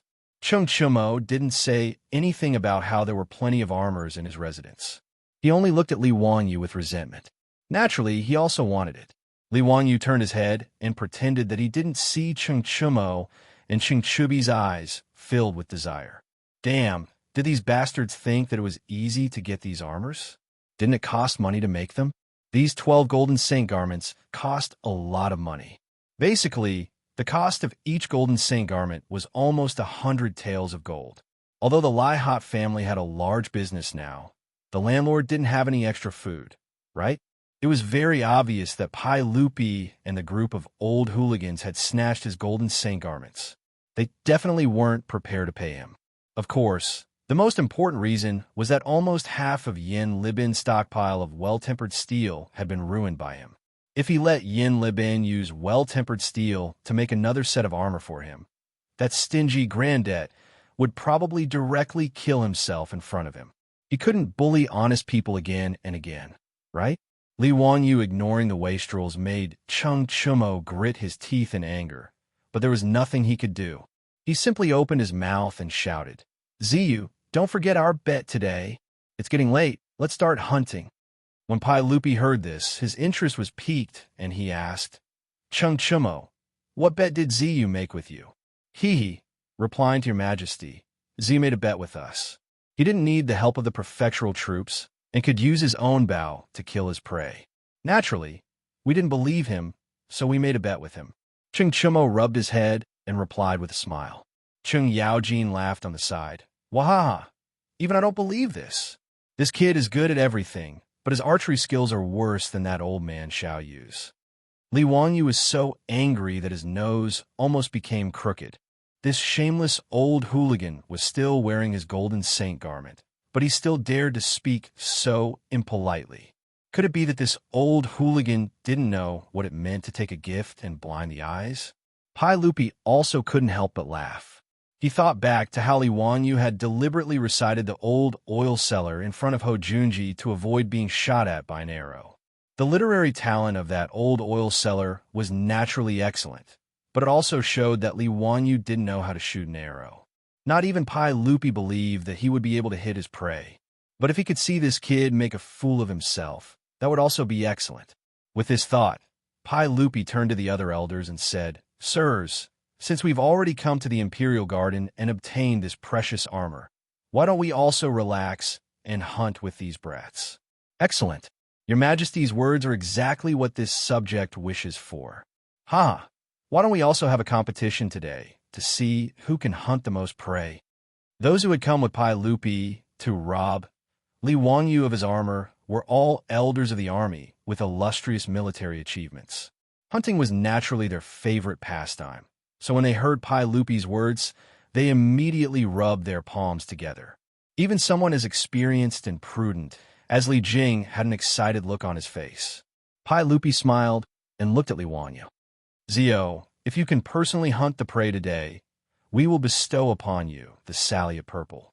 Li Wanyu was taken aback for a moment before he became overjoyed. "Uncle, are you serious? A ruler doesn't joke about his words. You can't lie to me." "Haha, of course. How can we go back on our words? But the prerequisite is that you don't need the help of your troops and can personally hunt the prey." Li Wanyu nodded his head like a little chick pecking at rice. He was overjoyed. He felt that he hadn't given away these saint garments for nothing. To be able to obtain the Salliot Purple from Pai Lupi was a huge profit. Chapter 768. Emperor Taizong of the Tang dynasty, Li Shimin, was good at both civil and martial arts. At the age of 18, he went to war for his father, creating immortal martial arts. He rode a total of 6 horses, and thus walked on the altar of horse life. White Hoof Shadow, Qingfu, Telugu, Saliuzi, Shifachi, and Jianmao Ruo were the names of these 6 horses. Jianmao Ruo was shot 9 times during the battle between Pai Lupi and Lu Haida and died in front of the 2 armies. Saliuzi was also shot in the chest during the battle between Pai Lupi and Wang Shichong. This purple swallow steed was also Li Er's favorite mount. He even gave it a special compliment. "Purple swallow leaps, bones soaring divine steed, spirit swells 3 rivers, might dominates 8 formations." Pai Lupi loved these 6 horses to the bone. Later, he ordered Yin Libin and Yin Lide to carve these 6 horses into stone carvings and place them in front of his mausoleum. These were the famous 6 horses of Zhao Ling, Saliuzi, and Jianmao Ruo were stolen by unscrupulous merchants and sold to the United States. They were later collected in the University of Pennsylvania Museum. The other 4 horses were collected in the Steel Forest Museum in Xi'an, Shaanxi. Li Wanyu obviously knew about the 6 horses of Zhao Ling. When he traveled to Xi'an in the future, he also saw the carvings of the remaining 4 horses in the Steel Forest Museum. When he traveled to the Tang dynasty and saw the horses with his own eyes, Li Wanyu was pleasantly surprised and felt that it was very surreal. The purple Saliuzi was a tall Dewan horse. It was unusually divine, and Li Wanyu had the deepest impression of it. First, it was because the carvings of Saliuzi were lost overseas, which made Li Wanyu feel deeply regretful. Second, it was because Saliuzi's carvings were the most special of the 6 horses of Zhao Ling. It depicted Pai Lupi's general, Qiu Xingong, pulling out an arrow and healing the horse Saliuzi. On the stone inscription, after being shot by the arrow, Sasha Luzi lowered her head and snuggled up to someone. Her eyes were gloomy, and her buttocks were slightly backward. Her limbs were slightly weak, and the severe pain made her whole body tremble, which made people respect her. When Pai Lupi said that he would give the Saliuzi to him, Li Wanyu was naturally pleasantly surprised. He did not understand why Pai Lupi was suddenly so generous. One had to know that these few horses were Li Er's favorite. Even Pai Lupi himself wasn't willing to ride these fine horses, let alone give them to others. After Pai Lupi said that he would give the Salliot Purple to Li Wanyu, the surrounding people's eyes suddenly became scorching hot. The Tang people loved horses.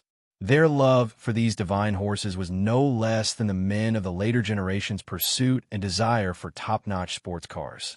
Because of Pai Lupi's words, the group of playboys was so jealous that their eyes were about to turn red.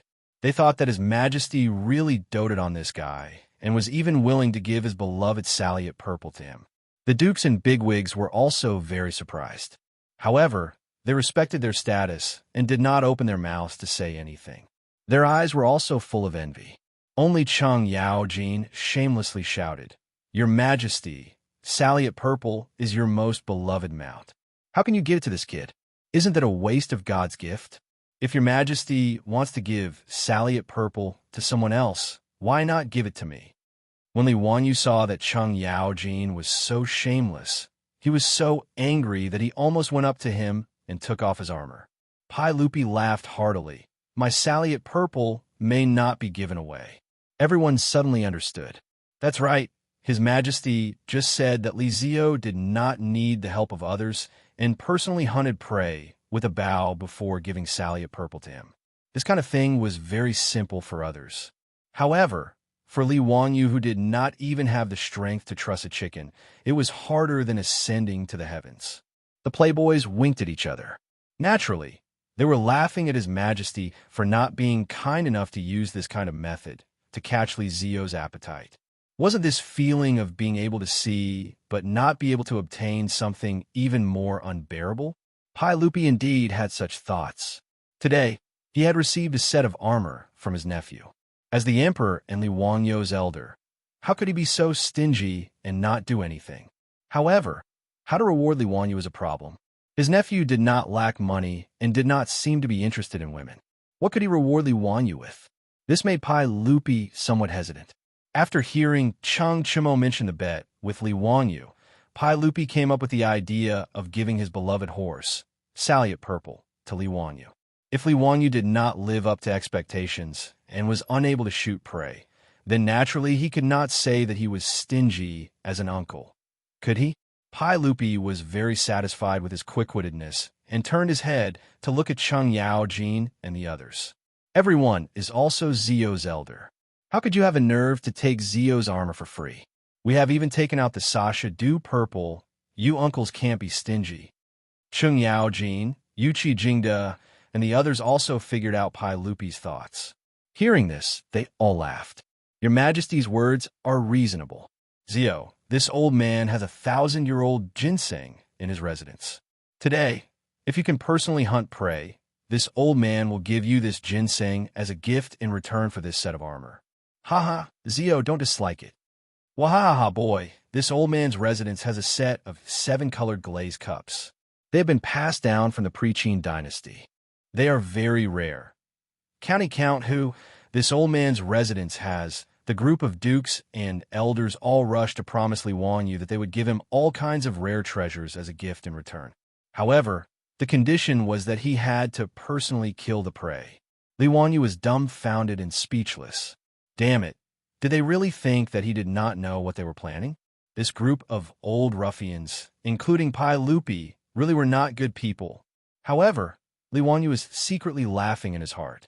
Later, when he used his new composite crossbow to kill the prey, he did not know if Pai Lupi and the others would still be able to laugh. He was also afraid that if he used the crossbow to kill the prey, Pai Lupi and the others would not admit to it. He hurriedly asked, Uncle, everyone, this nephew plans to use the crossbow to hunt. Is that possible?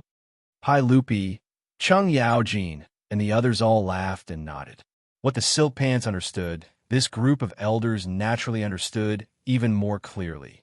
Li Wangyu could not even draw a 1-pickle bow. How could he hope to string a 2-pickle crossbow? Zio, Zhan said that as long as you can hunt prey without the assistance of others, it is fine.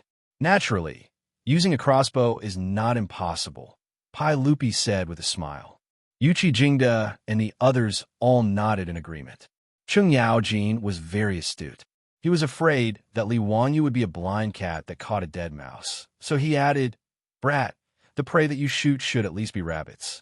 Don't use some small things like field mice to make up the numbers. That is natural. Hee, Uncle Cheng, let's not talk about small things like rabbits. Today, this nephew will at least hunt some deer, wild boar, and the like. Who knows, I might even kill a few wolves and leopards to satisfy my craving. Wah, Brat, you really know how to brag. Cheng Yaojin only thought that Li Wangyu was bragging and laughed until he was rocking back and forth. Pai Lupi and the others also could not help but laugh. No one believed Li Wangyu's words. Li Wangyu did not argue and directly took the composite crossbow from his back. He waved at Niu Wu and said, Niu Wu, bring me the crossbow arm and the crossbow string. Today, I'm going to start a massacre. Chapter 769. Niu Wu smiled happily at his Longjuan's order. He hurriedly took out the holy garment box on his back, took out the crossbow arm and bowstring, and began to assemble it. Niu Wu and the Lai Hot troops naturally saw what happened just now. In Niu Wu's eyes, it was like a saint fighting with a group of dukes to give something to his Lang Jun. He almost laughed out loud. Other people didn't know that Li Wanyu had ordered people to make the crossbow, but Niu Wu and the troops were well aware. Not to mention hunting a few prey, it could be said to be a piece of cake. Even when facing heavy cavalry, the crossbow was a super killing weapon.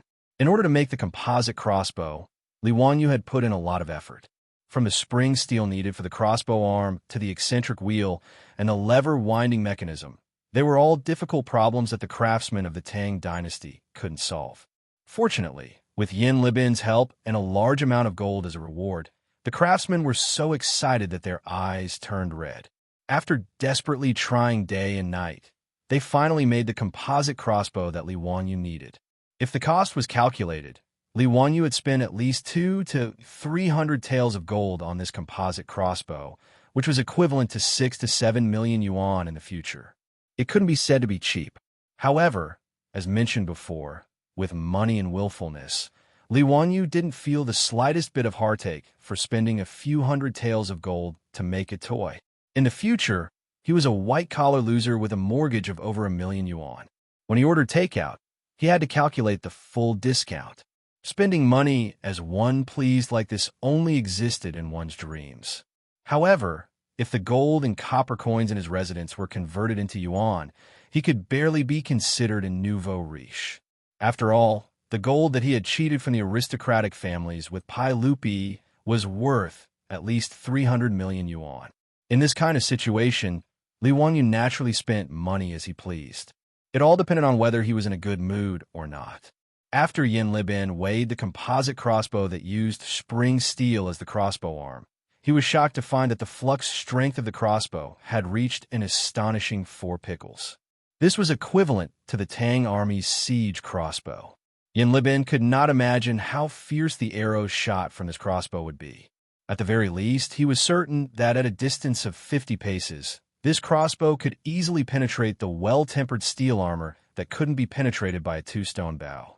The 4-pickle crossbow, even with the use of eccentric wheels, did not reach the level where Li Wanyu could easily pull the bowstring. On the other hand, Yin Libin was full of praise for the eccentric wheel on the crossbow. After using the eccentric wheel, a 4-pickle crossbow could be drawn with less than 2 pickles of strength. But even so, Li Wanyu still couldn't use the composite crossbow. In that case, the only way was to install a lever-winding device on the crossbow. After a few experiments, Yin Libin, together with the craftsman who would be the supervisor, finally solved these problems one by one and completed the creation of this epic-making crossbow.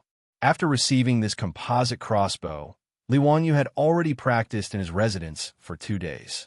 He was very satisfied with the power and accuracy of this crossbow. Originally, in Niu Wu's eyes, the crossbow that Li Wanyu had made was just a big toy. For a godly archer like him, crossbows were very disdainful. After all, compared to a strong bow, a crossbow's firing speed was too slow and its range was too short. But when Li Wanyu received this crossbow and tested it a few times, the power and accuracy of the crossbow arrow shocked Niu Wu and the Lai troops. The special crossbow arrow was made of fine steel and was only 1/3 the length of a normal arrow. After being shot by the composite crossbow, the arrow easily penetrated the Tang army's standard armor from 200 paces away. As for accuracy, with the help of the scope, Li Wanyu could easily hit the center of the target from 200 steps away with the crossbow. It was a very easy task. At this distance, even Niu Wu couldn't guarantee that he could hit the target. With such a godly weapon in hand, hunting a few prey was no different than playing with a toy. Niu Wu and the Lai troops naturally snickered. They even sympathized with the saints and the dukes, as well as Chung Chumo and the other rich playboys. This time, they were miserably deceived by their Lang Jun. The assembled composite crossbow surprised Pai Lupi, Chung Yaojin, and the others. The crossbow arm and the crossbow string seemed to be made of metal. Niu Wu, bring this crossbow to me, Pai Lupi said. Niu Wu naturally didn't dare to be negligent. He respectfully presented the composite crossbow with both hands. Pai Lupi reached out and took it. After carefully examining it, he confirmed that he didn't see wrong. The The crossbow in his hand looked strange, but the crossbow arm was really made of metal. Even the crossbow string was made of steel. Cheng Yaojin, Qin Xiong, and the others also saw this composite crossbow clearly. They were all shocked. Your Majesty, the crossbow arm of Zio's crossbow is made of fine steel? This fine steel can also be used to make a crossbow? This is the first time I've seen it. Li Jing, the Minister of War, also sucked in a breath of cold air. Pai Lupi's eyes flashed. He looked at Li Wanyu and asked, Zio, this crossbow of yours, are the crossbow arms made of fine steel? How much time did it take to make it? How much flux energy does this crossbow have? Li Wanyu nodded. Uncle's words are correct. This crossbow arm is made of spring steel, and it was very troublesome. It took me 7 to 8 days to ask the craftsman to help me make it. As for the flux energy, I have measured it. It should be around 4 stones. His words immediately made Pai Lupi, Cheng Yaojin, and the others' eyes almost pop out. They looked at him dumbstruck, not knowing what to say. 7 to 8 days? For stones of flux energy? This guy wasn't talking nonsense, right? Crossbows were projectile weapons, so they needed elastic crossbow arms to provide powerful kinetic energy. Generally speaking, regardless of whether it was a bow or a crossbow, it needed to be made of hard and elastic wood. Then, it needed to be supplemented by horns, tendons, and other composite materials to increase its elasticity. Making a bow was not a simple matter. Not only did it have strict requirements for the materials, but the process was also quite complicated. The Caogong had detailed records. In winter, the bow would be dissected. In spring, the horns would be fixed. In summer, the tendons would be fixed. In autumn, the materials would be fixed. In winter, the crossbow arms would be fixed. And in severe winter, the exterior would be fixed. Next spring, the bowstring would be fitted and hidden for a year before it could be used. The above complicated process required 2 to 3 years to make a good bow. The process of making a crossbow and a bow was basically the same, but the process was even more complicated. Because of this, Li Wanyu's words caused Pai Lupi and the others to be dumbstruck. They felt that he was simply joking. Bastard, you brat, don't talk nonsense. Answer me properly. What is the deal with this crossbow? Cheng Yaojin roared. Li Wanyu innocently shrugged his shoulders. Why didn't anyone believe him when he spoke the truth? Pai Lupi tried to pull the string of the crossbow and found that the string was really strong. He used all his strength and barely managed to hook the string onto the crossbow. The flux energy of this crossbow was similar to that of the original crossbow, requiring at least 2 stones of flux energy. It wasn't as exaggerated as what Li Wanyu had said. Pai Lupi naturally thought that Li Wanyu was boasting. But even so, if the crossbow could be made from steel, it was still an extraordinary matter. Chapter 770. Li Wanyu didn't respond to Cheng Yaojin's words. He only smiled and asked, Uncle, gentlemen, do you still keep your word? Pai Lupi and the others looked at each other. They couldn't figure out what Li Wanyu was planning. Pai Lupi already had a hard time pulling this crossbow, let alone Li Wanyu. Could it be that he had some trick up his sleeve? Pai Lupi lowered his head and looked at the crossbow in his hand. Although there were many mechanisms on the crossbow that he didn't understand, he still stubbornly believed that this crossbow was definitely not something that Li Wanyu could pull. Do you think that I will go back on my words? Today, I want to see how you will use this crossbow to hunt prey. Pai Lupi straightforwardly pressed the trigger of the composite crossbow. The crossbow string quickly rebounded and made a buzzing sound. Pai Lupi was slightly surprised. What a strong firing sound. It seemed to be much stronger than the crossbows in the army. Could it be that this crossbow really had the strength of 4 pickles? Immediately, Pai Lupi shook his head and denied his guess. If it was a 4 pickles crossbow, even he wouldn't be able to pull it. In the Tang army, 4 pickles crossbows all required the use of a capstan. Many people had to work together to pull the bowstring. Cheng Yaojin, Yuqi Jingde, and the others were also very curious about Li Wanyu's steel crossbow. They all gathered around and tried to pull the bowstring. They felt the strong pulling force from the steel crossbow. Your Majesty, this crossbow is indeed 2 pickles. It's comparable to the crossbows in the army. Zio calling it a 4 pickles crossbow is an exaggeration. The people present were all veterans in the army. They knew the pulling force of the crossbow as soon as they started. After everyone passed the crossbow around, Pai Lupi threw the composite crossbow back to Li Wanyu and said with a smile, "Ziyu, don't let Niu Wu and the others help you draw the crossbow. If that's the case, don't even think about taking away Zhan's Sasha Luzi." "Of course. Hee, uncle, I'll be blunt and say that I want Saluzi. Thank you for your reward." After Li Wanyu finished speaking, he called Niu Wu over to help him put on the armor. As the royal hunting ground of the Tang dynasty, the Imperial Forbidden Garden had more than just pheasants, rabbits, and deer, which were gentle herbivores. For the thrill of the game, Pai Lupi and the others even raised a lot of wolves, leopards, tigers, wild boars, and bears in the Forbidden Garden. Li Wanyu wouldn't have dared to go hunting if he wasn't fully armed. If he was accidentally bitten or scratched by a ferocious beast, wouldn't he be wronged? When Li Wanyu put on the silver-plated sacred robe, it was obvious that he looked better than the golden sacred robe worn by Pai Lupi and the others. This was also normal. When Li Wanyu transmigrated to the Tang dynasty, the appearance he occupied was indeed quite good. When a handsome person wore armor, he looked even more valiant. The playboys became more and more depressed. They looked resentfully at Pai Lupi and the others who snatched the armor that was supposed to belong to them. Pai Lupi and the group of old ruffians didn't care about the playboys' resentful eyes. Pai Lupi waved his hand, and everyone spurred their horses to gallop into the depths of the Forbidden Garden. After putting on the armor, Li Wanyu moved his feet with difficulty. With the help of Niu Wu and the Fu Zhongchu, he climbed onto the back of a horse and chased after Pai Lupi and the others. More than a dozen hunting dogs followed the group. When they reached the forest in the Forbidden Garden, Chung Chumo whistled. The hunting dogs immediately rushed into the forest and began to help drive the prey out for the group to hunt. These hunting dogs were all well trained. Not long after, there was a commotion in the forest. Many pheasants and rabbits were chased by the hunting dogs and rushed out of the forest in a panic. Pai Lupi, Chung Yaojin, and the others didn't hesitate. They each drew their bows and shot arrows at the prey. Those unlucky pheasants and rabbits were all shot by the arrows and brought back by the hunting dogs. Pai Lupi and the others laughed as they took the prey they shot and tied them behind their horses. Fan Yai also shot a rabbit with his bow and was very proud. He looked at Li Wanyu, who was sitting on the back of a horse, and couldn't help but tease. "Zio, why don't I see you? Are you looking down on these prey?" "Haha, Zio is probably still accumulating strength and preparing to give us a surprise."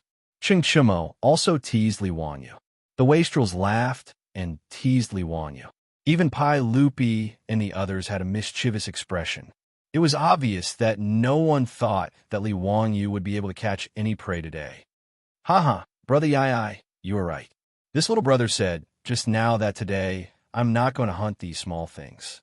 If I want to hunt, I will hunt a big guy." His words made everyone laugh again. They only thought that he was finding an excuse for himself. While everyone was talking and laughing, a black wild boar came out from the forest in the distance. It didn't care about the hunting dogs barking around it and slowly looked for food in the grass. When Fong Yai saw the wild boar, he immediately clapped his hands and laughed. "Haha, it really is what you say. Zio, do you like that wild boar?" Fong Yai's words made everyone laugh again. Wild boars were completely different from domestic pigs. Experienced hunters knew that there were 1 boar, 2 bears, and 3 tigers. Wild boars were much more difficult to deal with than bears and tigers. Wild boars had thick skin and were used to scratching themselves on pine trees. When they were covered in grease and rolled around in the mud, it was almost like wearing a thick layer of armor. It was very difficult to kill a wild boar with a few arrows. When Pai Lupi and the others were hunting, they also didn't want to provoke wild boars. They felt that it was very troublesome. Li Wanyu had just said that he wanted to hunt a big guy. Who would have thought that a wild boar would come out? Now everyone was waiting to see Li Wanyu make a fool of himself. They wanted to see what excuse he would find this time. No one expected that Li Wanyu would actually nod his head in satisfaction. "Not bad. This is the prey that this little brother wants to hunt today. Hee, everyone, just watch this little brother's methods." As Li Wanyu spoke, he took down the composite crossbow that was hanging on the horse's back. His actions made everyone stunned. They didn't understand what Li Wanyu was trying to do. Did this guy really think that he could pull the string of this crossbow? Li Wanyu smiled at Pai Lupi and the others, revealing 8 white teeth. This guy was also very mischievous. He deliberately turned his body to the side, away from everyone's gaze, and used the auxiliary winding device on the composite crossbow to hook the string onto the crossbow. The auxiliary winding device on the composite crossbow wasn't complicated. It only used the principle of a lever to drive the hook on the slide rail, hooking the string and moving it backward. Archimedes said, "Give me a fulcrum and I can pry up the entire earth." Compared to prying up the earth, prying up the string of a crossbow was much easier. Therefore, even if Li Wanyu didn't have the strength to truss a chicken, he could still use the auxiliary winding device to pull the 4-stone crossbow. When everyone saw that after Li Wanyu turned around, the composite crossbow in his hand was already pulled and ready to fire, they couldn't help but be dumbfounded. Cheng Chumo looked as if he had seen a ghost. He pointed at Li Wanyu and stuttered, "Ziyu, what happened to your crossbow? How could you have the strength to pull the string?"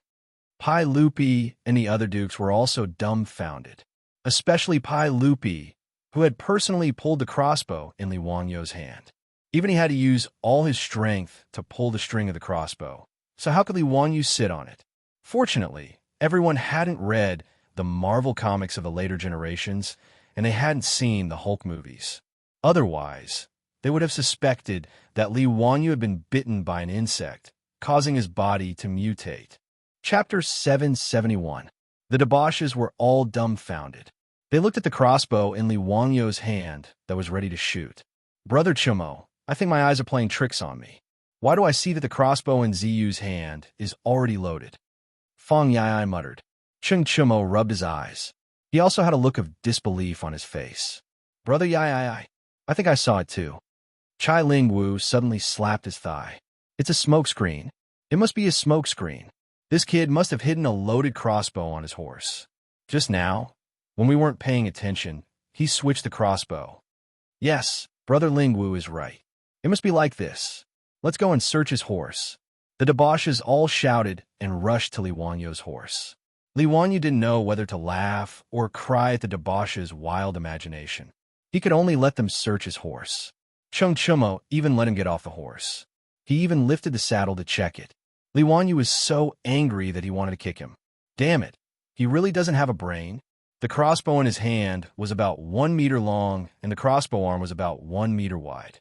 Would he be able to hide such a large composite crossbow under the saddle? Did this guy think he was a robot cat? Pai Lupi, Cheng Yaojin, and the others also came over. They watched the debauches toss and turn, but naturally, they didn't find anything. Apart from the crossbow in Li Wanyu's hand, there was no other crossbow. Just now, everyone saw very clearly that Niu Wu and Lai Hat's troops were all obediently waiting a few steps behind Li Wanyu. No matter what, they couldn't do anything in front of everyone to help Li Wanyu load the crossbow in his hand. Pai Lupi and the others felt that this was too magical. Could it be that Li Wanyu really had some kind of magic?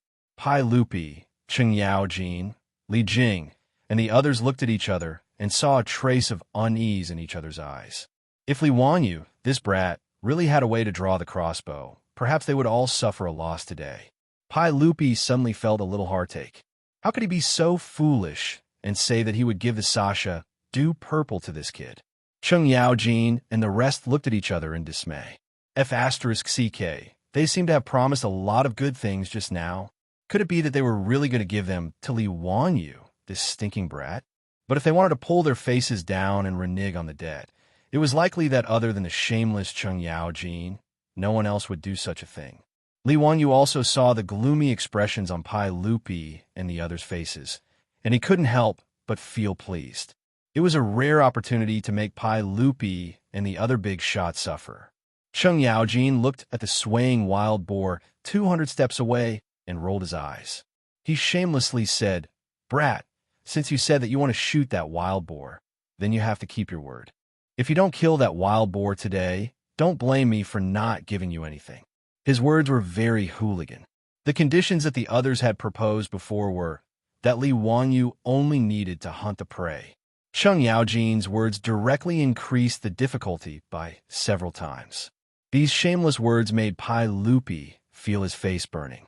But thinking about his Sasha Dew Purple, he simply turned his head and pretended that he didn't hear Cheng Yaojin's words, allowing him to negotiate with Li Wanyu. Li Wanyu also didn't expect this old man to be so shameless, but he also simply nodded his head. Since Uncle Cheng has said so, this nephew will naturally obey. When Cheng Yaojin saw that Li Wanyu had agreed so easily, he actually took an inch and wanted a mile. He shouted, "Since you said that you have a 4-stone crossbow, then it must be very powerful. Since that's the case, then don't go near that wild boar. Just shoot that wild boar from this distance. If you can do it, then I will accept my loss and present you with the gift that I promised you with both hands." When Pai Lupi heard his words, his face couldn't help but twitch a few times. He had the urge to slap this shameless old man to death.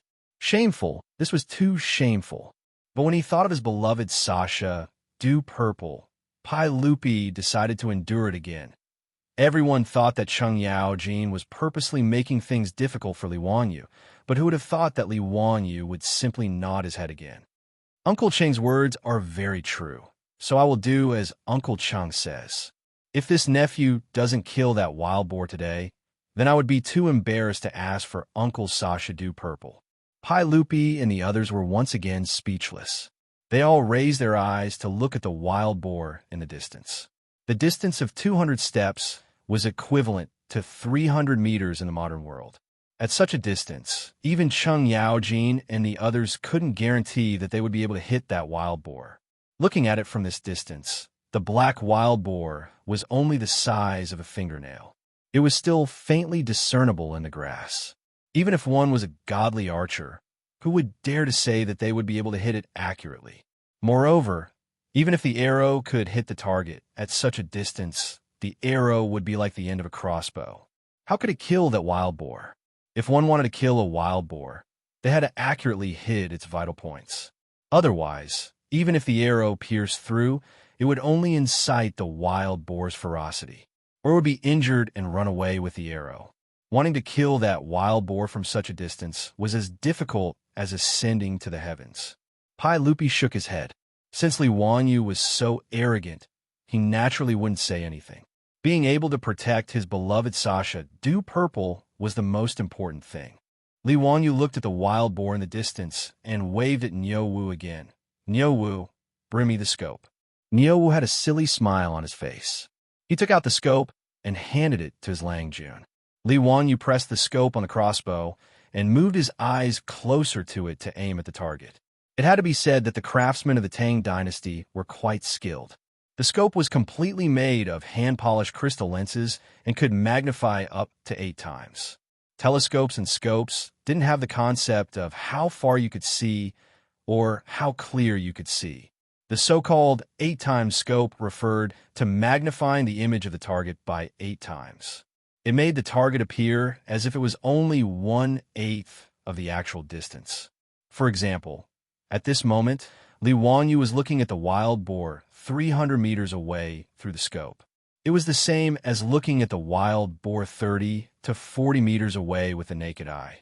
Although the handmade scope couldn't be as accurate as the precision optical scopes of the future, Li Wanyu confirmed that the error wasn't too big after testing it. At a distance of 100 meters, the error was only a few centimeters. At a distance of 300 meters, the error wouldn't be more than 10 centimeters. This error was enough to hunt a target as big as the wild boar. Li Wanyu aimed at the wild boar in the distance. He took out a steel arrow from the quiver at his waist and gently placed it into the slide of the crossbow. Lang Jun, aim at the side of the wild boar's chest. That's where its heart is. You can kill it in 1 shot. Niu reminded him in a low voice.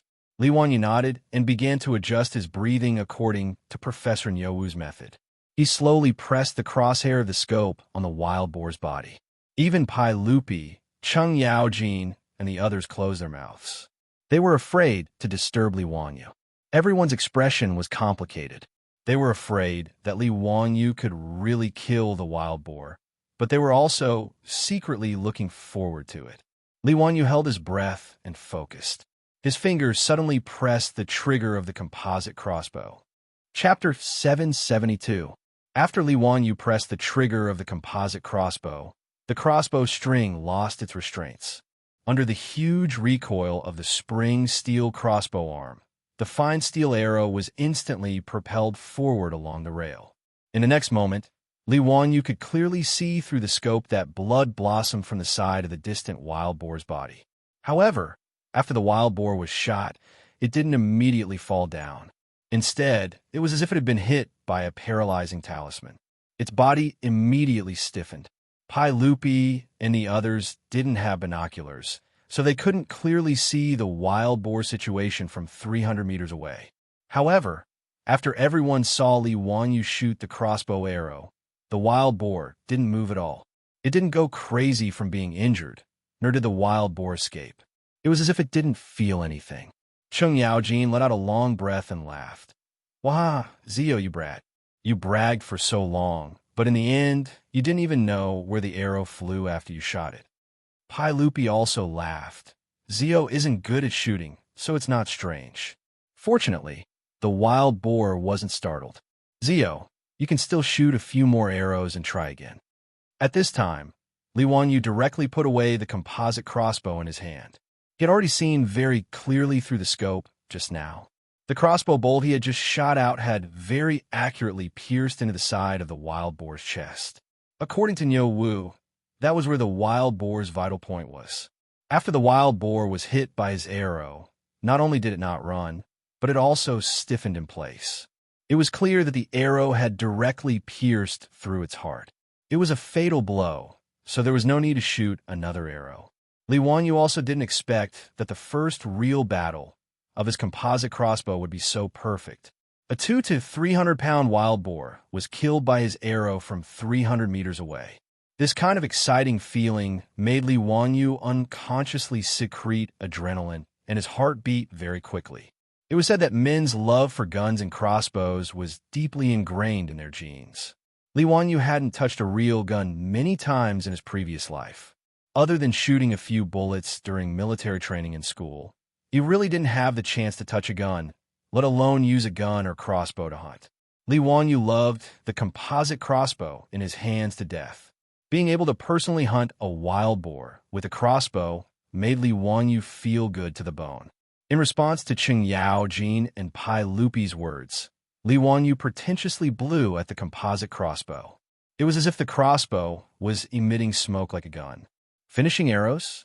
A real man doesn't need to shoot another arrow. Killing with a single arrow is the true essence of life.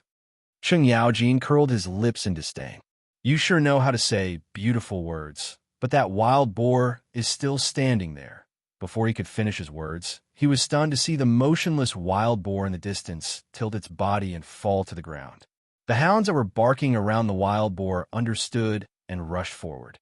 They bit the wild boar's hind leg and tried to drag the wild boar back to claim the credit. But how could these hounds be able to drag a 200 to 300-pound wild boar? No matter how hard they tried, they couldn't make the wild boar move an inch. Li Wanyu saw this scene and his face turned black. Damn, he was going to drag this wild boar back and eat it. This kind of rare wild meat should be worth looking forward to.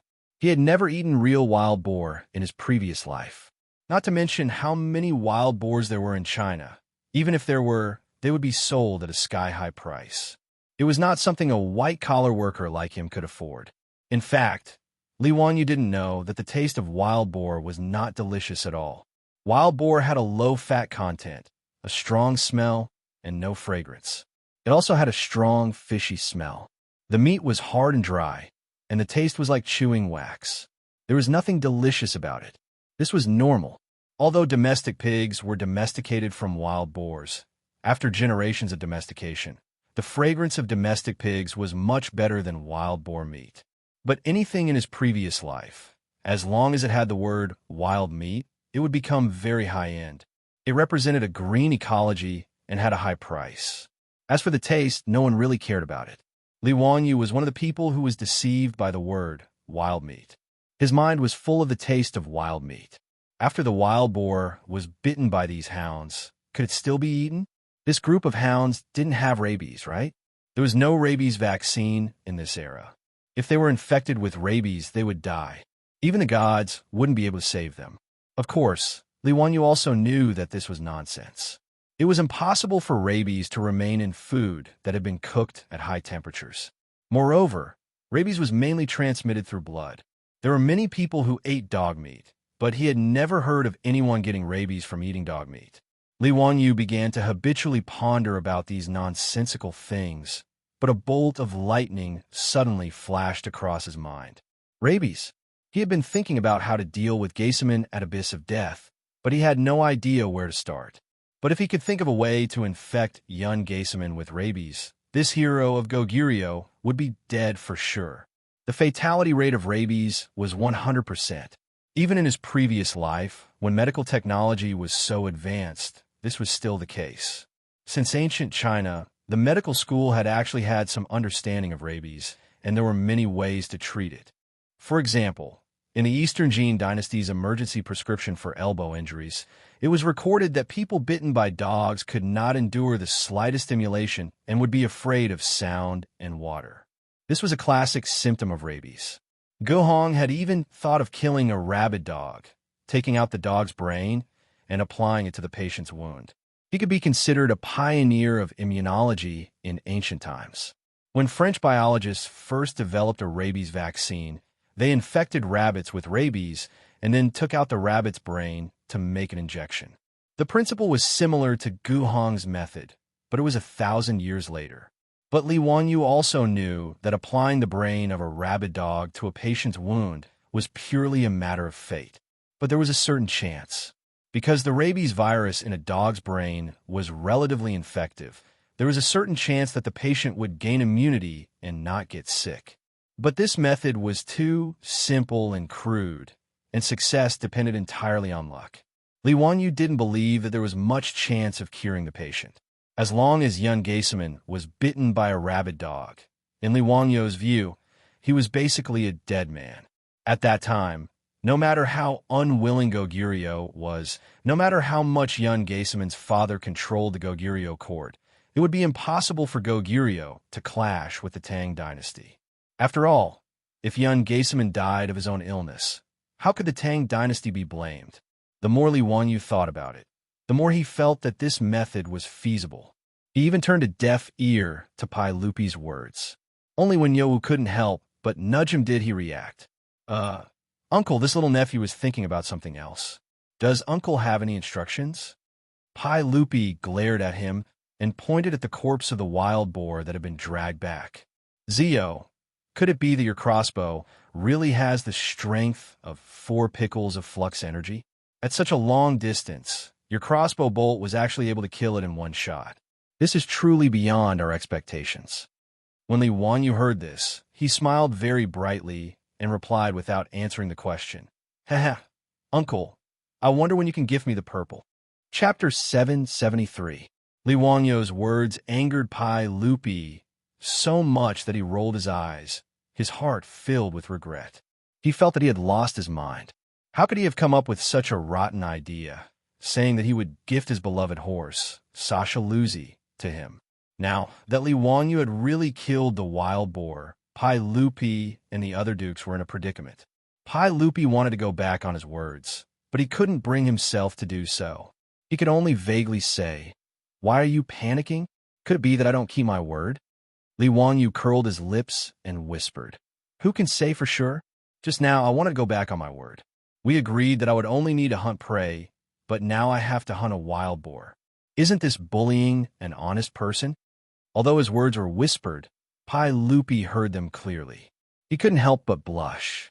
He coughed dryly and quickly changed the topic. "Ahem, Ziyu, stop messing around. Hurry up and show me how you string this crossbow." Li Wanyu was helpless.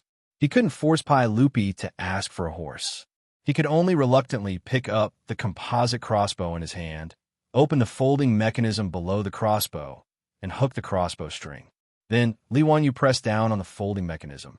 Under the force of the lever, the crossbow string was pulled back until the crossbow mechanism was hooked up, completing the string drawing process. This action stunned Li Er, Cheng Yaojin, and the rest, as well as the group of silk pants. What is the meaning of this? How can you string the crossbow so easily? Cheng Chumo asked in confusion. Fong Ai even shouted exaggeratedly. This small iron rod can string the crossbow with just a press? How is this possible? Ziyu, did you cast an immortal spell on the crossbow? Li Wanyu rolled his eyes speechlessly. To explain the principle of leverage to this group of illiterates, wouldn't it be like a chicken trying to talk to a duck? On the other hand, Pai Lupi's eyes flashed. He pondered for a moment and asked, Ziyu, the mechanism on your crossbow looks like a hanger. All of them can magnify a person's strength. Am I right? The boom was a lifting machine made using the principle of leverage in ancient China. Li Wanyu didn't think that Pai Lupi would be able to associate the composite crossbow with a hanger just by looking at it. Although Pai Lupi couldn't explain the principle of leverage, Li Wanyu still admired him. Uncle is indeed wise. That's right, I used the principle of the hanging rod to think of creating this mechanism to help draw the bowstring. Little nephew calls it an auxiliary winding tool. Pai Lupi nodded and once again took the crossbow from Li Wanyu's hands. After carefully examining it, he shook his head and sighed. This mechanism is very exquisite. It's a pity that it's too delicate. Moreover, it's made of well-tempered steel. It will be very difficult to promote this item in the military. Li Wanyu had to admit that Pai Lupi's insight was indeed unique. Yin Libin had already lamented about this problem. Although the auxiliary winding tool was useful, it wasn't easy to make and the cost was extremely high. Even if the Tang dynasty was flourishing, they still couldn't afford to use it on a large scale in the military. Li Wanyu didn't have any solution to this problem. After all, the auxiliary winding tool had to pull the bowstring of a few hundred caddies of tension. Naturally, it had to be very strong. Only by forging it with well-tempered steel could the bowstring be pulled without being twisted out of shape. Your Majesty, the bravery of the Tang dynasty soldiers is unparalleled in the world. Even if we don't use this strong crossbow, what does it matter? Cheng Yaojin shouted, unconvinced. Yu Qijingda and the others also nodded. The strength of the Tang army lay in the powerful cavalry and the bows in their hands. These military leaders of the Tang dynasty didn't like crossbows. In comparison, the convenient bow was more useful for offense, while the crossbow was better for defense. Tang generals like Chu Chu were only thinking about how to go to war, expand the country's territory, and kill the enemy chieftain. Naturally, they had no interest in crossbows. Pai Lupi also knew the moral character of these generals under his command, so he just sighed and didn't say anything more. At least, he continued to fiddle with Li Wangyu's composite crossbow. Pai Lupi took a look at the crossbow's scope and recognized it as a special telescope. He was a little surprised that the telescope and crossbow could be combined like this. No wonder Li Wangyu could accurately kill the wild boar from 300 steps away. He immediately thought that if he ordered people to make a batch of these crossbows and train them, it would be very useful to kill the enemy's commander-in-chief when two armies were facing each other. Pai Lupi silently remembered this matter and planned to order Yin Libin to make a batch of crossbows to try. If Li Wangyu knew what Pai Lupi was thinking, he would probably be shocked. Weren't these the snipers of the future? If Pai Lupi really trained these snipers, the Tang army's vanguard would probably be even more invincible. However, this was all for later, so let's not talk about it for now. Everyone played with Li Wangyu's composite crossbow for a while before continuing to hunt in the Forbidden Garden. Li Wangyu's first hunting trip was quite fruitful. A wild boar weighing more than 200 jin, a few pheasants, a few rabbits, and a deer were dragged back by Niu Wu and his troops. After leaving the Forbidden Garden, Li Wanyu did not return to his mansion in Chang'an City. Instead, he went straight through the city and returned to Dingzhou village. His mind was filled with thoughts of how to use the rabies to kill Yun Geiseman. In fact, there were many ways to quietly kill Yun Geiseman, but Li Wanyu wasn't a killer in the future. He was just an ordinary white-collar worker. It was already very difficult for him to come up with the idea of using rabies to kill someone. Moreover, even if he had thought of using rabies, how to carry it out was still a problem. Sick dogs were easy to find, but how to make those sick dogs bite young Geiseman was not easy. Just from how this fellow had been able to use his saber to block that arrow from Chang and City, one could tell that young Geiseman was extremely skilled in martial arts. Moreover, as the deputy envoy of Goguryeo, he always had guard accompanying him. How could those rabid dogs bite him so easily? Moreover, even if young Geiseman was bitten by a dog, he might not necessarily be infected with rabies. If his problem was not solved, how could he kill this fellow? Li Wanyu had no good solution to this problem, but he did not plan to discuss it with his beautiful boss. Even if Li Wanyu felt that he had not done anything wrong, he did not wish for his beautiful boss to know about this matter of attempting to kill someone else. After returning to the Dingzhou County Count's estate, Li Wanyu was just about to soak in the hot spring to relieve his fatigue when the old steward, Li Heng, walked in and reported, "Lang Jun, the Dingyuan Prefectural Duke's estate has sent over 2 Kunlun slaves, saying that they are a gift to thank Lang Jun for the armor." Kunlun slaves? Li Wanyu was stunned, and then he recalled that when Pai Lupi and the other dukes were fighting to give him gifts in the Forbidden Park, the Dingyuan Prefectural Duke, Zhang Gongjin, seemed to have said that he wanted to give him 2 Kunlun slaves. Back then, there had been too many people who wanted to give gifts, so he had not paid much attention to it. He had only been thinking about Pai Lupi's Sasha Luzi. Now that Zhang Gongjin had really sent over these Kunlun slaves, Li Wanyu could not help but feel a little sick of it. Chapter 774. In later generations, men flaunted their wealth in luxury cars and watches. Of course, there were also pickled vegetables, tea, eggs, and wulianya. In the Tang dynasty, the most awesome 3 treasures were the Kunlun slaves, the Bodhisattva barbarians, and the Xinlua maids. The Bodhisattva barbarians came from the small countries around the Tang dynasty. Their names were no longer known. Li Wanyu only knew that these barbarian women dressed strangely. Their hair was combed up high, and they wore small golden hats and jade bracelets. They looked a bit like the Bodhisattva in the temple murals. Therefore, these beautiful barbarian women were called the Bodhisattva barbarians. For the nobles and princes in Chang, and marrying such a concubine and bringing her out was a very glorious thing. The Xinlua maids were women from the Xinlua kingdom on the Korean peninsula. They were docile, well-behaved, and very obedient. Therefore, all the officials and nobles in the Tang dynasty were willing to buy a few Xinlua maids to serve them. In Li Wanyu's mansion, there were Xinlua maids among the maids bought by the old butler Li Heng. Because these maids came from the distant Xinlua and were well-behaved, the price of the Xinlua maids was much more expensive than other maids. As for the Kunlun slaves, it did not only refer to black people. It was a general term used by the Tangs for people with black skin, including South Asians and Africans. These Kunlun slaves who were sold to Chang and were strong and could fight. They were the slaves that many playboys in Chang and liked to take with them when they went out. From Li Wanyu's point of view, the so-called 3 treasures of Chang and basically meant that Tyson would be his bodyguard, Fatty D would be his concubine, and Jean Taishi would be his maid.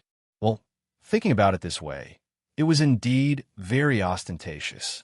In Chang and City, Li Wanyu had seen many Kunlun slaves. Back then, the old housekeeper Li Heng had also wanted to buy a few Kunlun slaves for the mansion, but he did not manage to do so, which made him very regretful. In fact, for Li Wanyu, it was best if he could not buy them.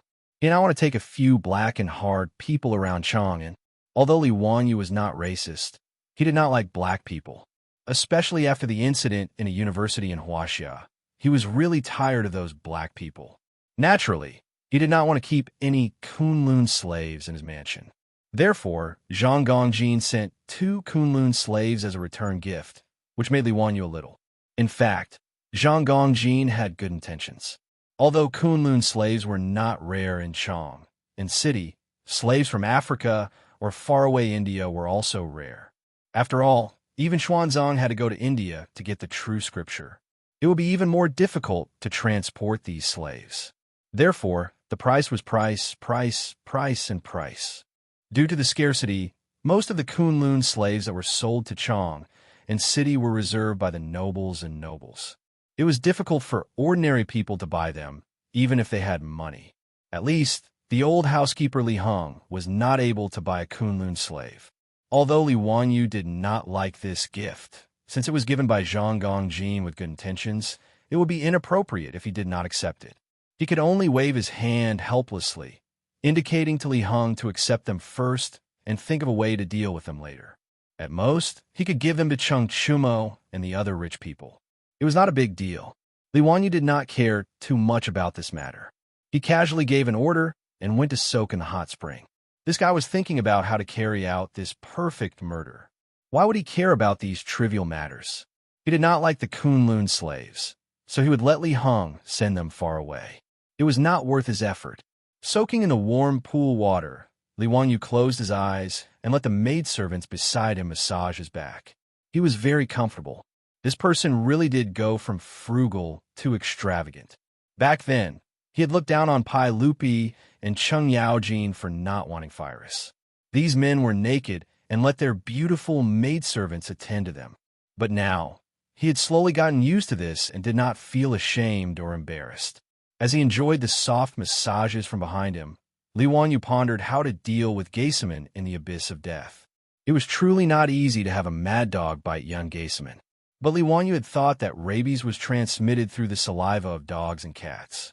Since this was the case, if he had someone find a mad dog, take its saliva, put it into a needle, and then find a chance to give young Geisaman a shot, he would undoubtedly die. The more Li Wanyu thought about it, the more feasible it seemed. But who would get close to young Geisaman and give him a shot was a problem. He naturally could not do it himself. Everyone in Chang and knew that Cheng Chumo and the others had a good relationship with him.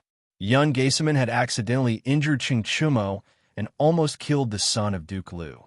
At this time, he was worried about Duke Liu's revenge and was in a state of panic. If he rashly went to the Chamberlain of Dependencies to make friends with young Geisaman, he would probably be suspected. Moreover, Li Wanyu was not an extremely shrewd person. If he had to pretend to be brothers on the surface, while secretly thinking about how to give someone a shot and take someone's life, he really could not do such a thing. Two names immediately popped up in Li Wanyu's mind: Su Jingzong and Li Yifu. These two were famous men of the great Yin of the Tang dynasty and would be suitable to help him do something harmful. But Li Yifu had not yet been recommended and was still in the Salt Pavilion of Sichuan, so he could not count on him. Su Jingzong was currently helping him with the matters of the Royal Academy, and he could be considered Su Jingzong's boss. He should find him to discuss this matter. Thinking of this, Li Wanyu suddenly felt that the two Kunlun slaves that Zhang Gongjin had given him had a place to go. If he gave him to Su Jingzong, would he not be afraid that this fellow would not work for him? He did not want these Kunlun slaves, but others did. Using two Kunlun slaves to buy young Geisaman's life was an extremely profitable transaction. Thinking of this, Li Wanyu immediately ordered someone to find Su Jingzong. Su Jingzong, this old bureaucrat, was quite diligent in his work. Ever since he had no choice but to accept the job of the Royal Academy, he had been waiting outside Dingzhou village at the Academy's construction site by the Gan River, supervising the officials of the Ministry of Works to build the Academy. Hearing that Li Wanyu was looking for him, Su Jingzong did not dare to delay and hurriedly rode his horse to the manor of the Count of Hu County. Su Jingzong got off his horse in front of the castle of the Count of Hu County and threw the reins to the servants of the Lai Hot. Just as he was about to step into the castle, he was shocked to notice that there were two strong Kunlun slaves with skin as dark as charcoal standing beside the castle gate. Su Jingzong could not help but feel envious. He thought to himself that the Count of Hu County was indeed in the limelight. He could even get such rare goods like the Kunlun slaves. There were so many nobles and nobles in Chang, but there were not many who had Kunlun slaves in their manors. Su Jingzong looked at the black and hard before following the servant girl of the Lai Hot into the castle. Chapter 775. In the guest hall of the castle, Li Wanyu, who had just finished soaking in a hot spring, was sitting on the sofa with his legs crossed. Several beautiful Xinluo maidservants were massaging his hands and feet, making him look like an evil landlord. Seeing Su Jingzong being led into the guest hall by the maidservants, Li Wanyu smiled and nodded at him as a greeting. He also indicated that Su Jingzong did not need to be polite and should sit down and talk. Su Jingzong respectfully gave Li Wanyu a full bow before carefully sitting down on the sofa. He tried his best to straighten his back, but in his heart, he didn't forget to curse the county count's mansion for being too unruly. For example, the sofa he was sitting on was comfortable, but it didn't have any image to speak of. It was impossible for him to sit upright and still. Moreover, in Su Jingzong's opinion, there were no rules between the maidservants and the master of the county count's estate. Li Wanyu stretched out his hand to touch the beautiful servant girl's soft breasts, but the servant girl gently slapped his hand away. What kind of scandal was this? The maidservant dared to slap the master's hand in such an unruly manner. According to the laws of the Tang Empire, she could be beaten to death. However, not only was the county count not angry, he even turned his head to tease the maidservant with a smile. Su Jingzong inwardly cursed. This county count is really tolerant of his servants. He's not afraid of losing respect. The maidservants in his residence, not to mention touching their hands, even if he was in the mood, he could directly press them onto the bed. Which of those maidservants would dare to say no? Su Jingzong didn't need to worry about the matters of the county count's estate. He could only dryly cough and ask, "Dare I ask the count, why have you called me here today?" Su Jingzong didn't feel ashamed. The vice principal of the Royal Academy called Li Wanyu, a fourth-rank county count who had founded the Tang Empire, count, and even call himself a lowly official. This could be considered as groveling.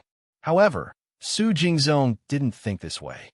He knew that although the saint was the principal of the Royal Academy in name, in reality, all matters of the Royal Academy were decided by the young man in front of him. As for his official rank, was that important? In Su Jingzong's eyes, the young man in front of him was a very thick thigh. Since he had already boarded Li Wanyu's ship, he naturally had to hold on tight. Li Wanyu was already used to Su Jingzong's humility. He nodded carelessly. Just as he was about to instruct the maidservants in the reception room to leave, he saw his beautiful superior walk in. Su Jingzong didn't dare to be arrogant and quickly stood up to greet Su Changqing. Su Jingzong was a rank 3 official in the imperial court. It was embarrassing for him to bow to the woman of the county count who founded the country, but Su Jingzong didn't care about that. After all, after becoming familiar with Li Wanyu, he could tell that the person with the most authority in Noda County Count whose residence was not the county count who himself, but this beautiful woman. Although he was somewhat contemptuous of the county count whose henpecked attitude, it did not affect his respectful attitude towards Su Changqing. Su Changqing returned Su Jingzong's greeting and then asked with a smile as beautiful as a flower, "Principal Su, when is your birthday? Do you know what constellation you have? How about I calculate your horoscope for you?" Li Wanyu speechlessly placed a hand to his forehead and inwardly groaned. Ever since he learned from Yin Libin that the Tang also knew about the 12 constellations and informed his beautiful superior of this matter, this woman seemed to have been possessed. Whenever she saw someone, she would ask about their birthday and horoscope, and then she would analyze their temperament and calculate their recent fortune. Within the county count whose residence in Noda, the more than 100 maidservants and soldiers had almost all been calculated by their beautiful superior. In the Tang dynasty, only a very small number of high-level intellectuals knew about the 12 constellations. Ordinary people knew nothing about them. These maidservants and soldiers did not know anything about the 12 constellations, but they did not know anything about them. They treated their beautiful superior's words as if they were gods. In the future, even horoscope calculation websites were very popular, let alone the Tang people. They believed in these mysterious things without a doubt. His beautiful superior also did not seem to get tired of it, making Li Wanyu speechless. In reality, although Su Changqing liked to study the constellations in the future, it was only for entertainment after tea. He would not be so obsessed. Life in the Tang dynasty was simply too boring for modern people, which was why she was so excited when she learned that the 12 constellations had been introduced into the Tang dynasty. Li Wanyu originally did not understand why most women like constellations. He had even searched for this on Baidu and learned about a term called the Barnum effect. This theory said that people would easily believe that a general and popular personality was suitable for them, even if this personality was empty.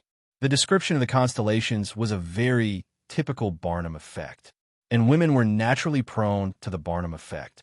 Li Wanyu did not know if this was true or not, so he could only believe it for now. Facing Su Changqing's question, Su Jingzong was also stunned. He did not understand what she meant. After a while, he replied, "I was born in the 11th month of the lunar calendar. I know the 12 constellations. If I'm not wrong, I have a Scorpio life body." Su Changqing immediately said, "The Scorpio life body's guardian star is Pluto, so Scorpio constellation has a mysterious characteristic.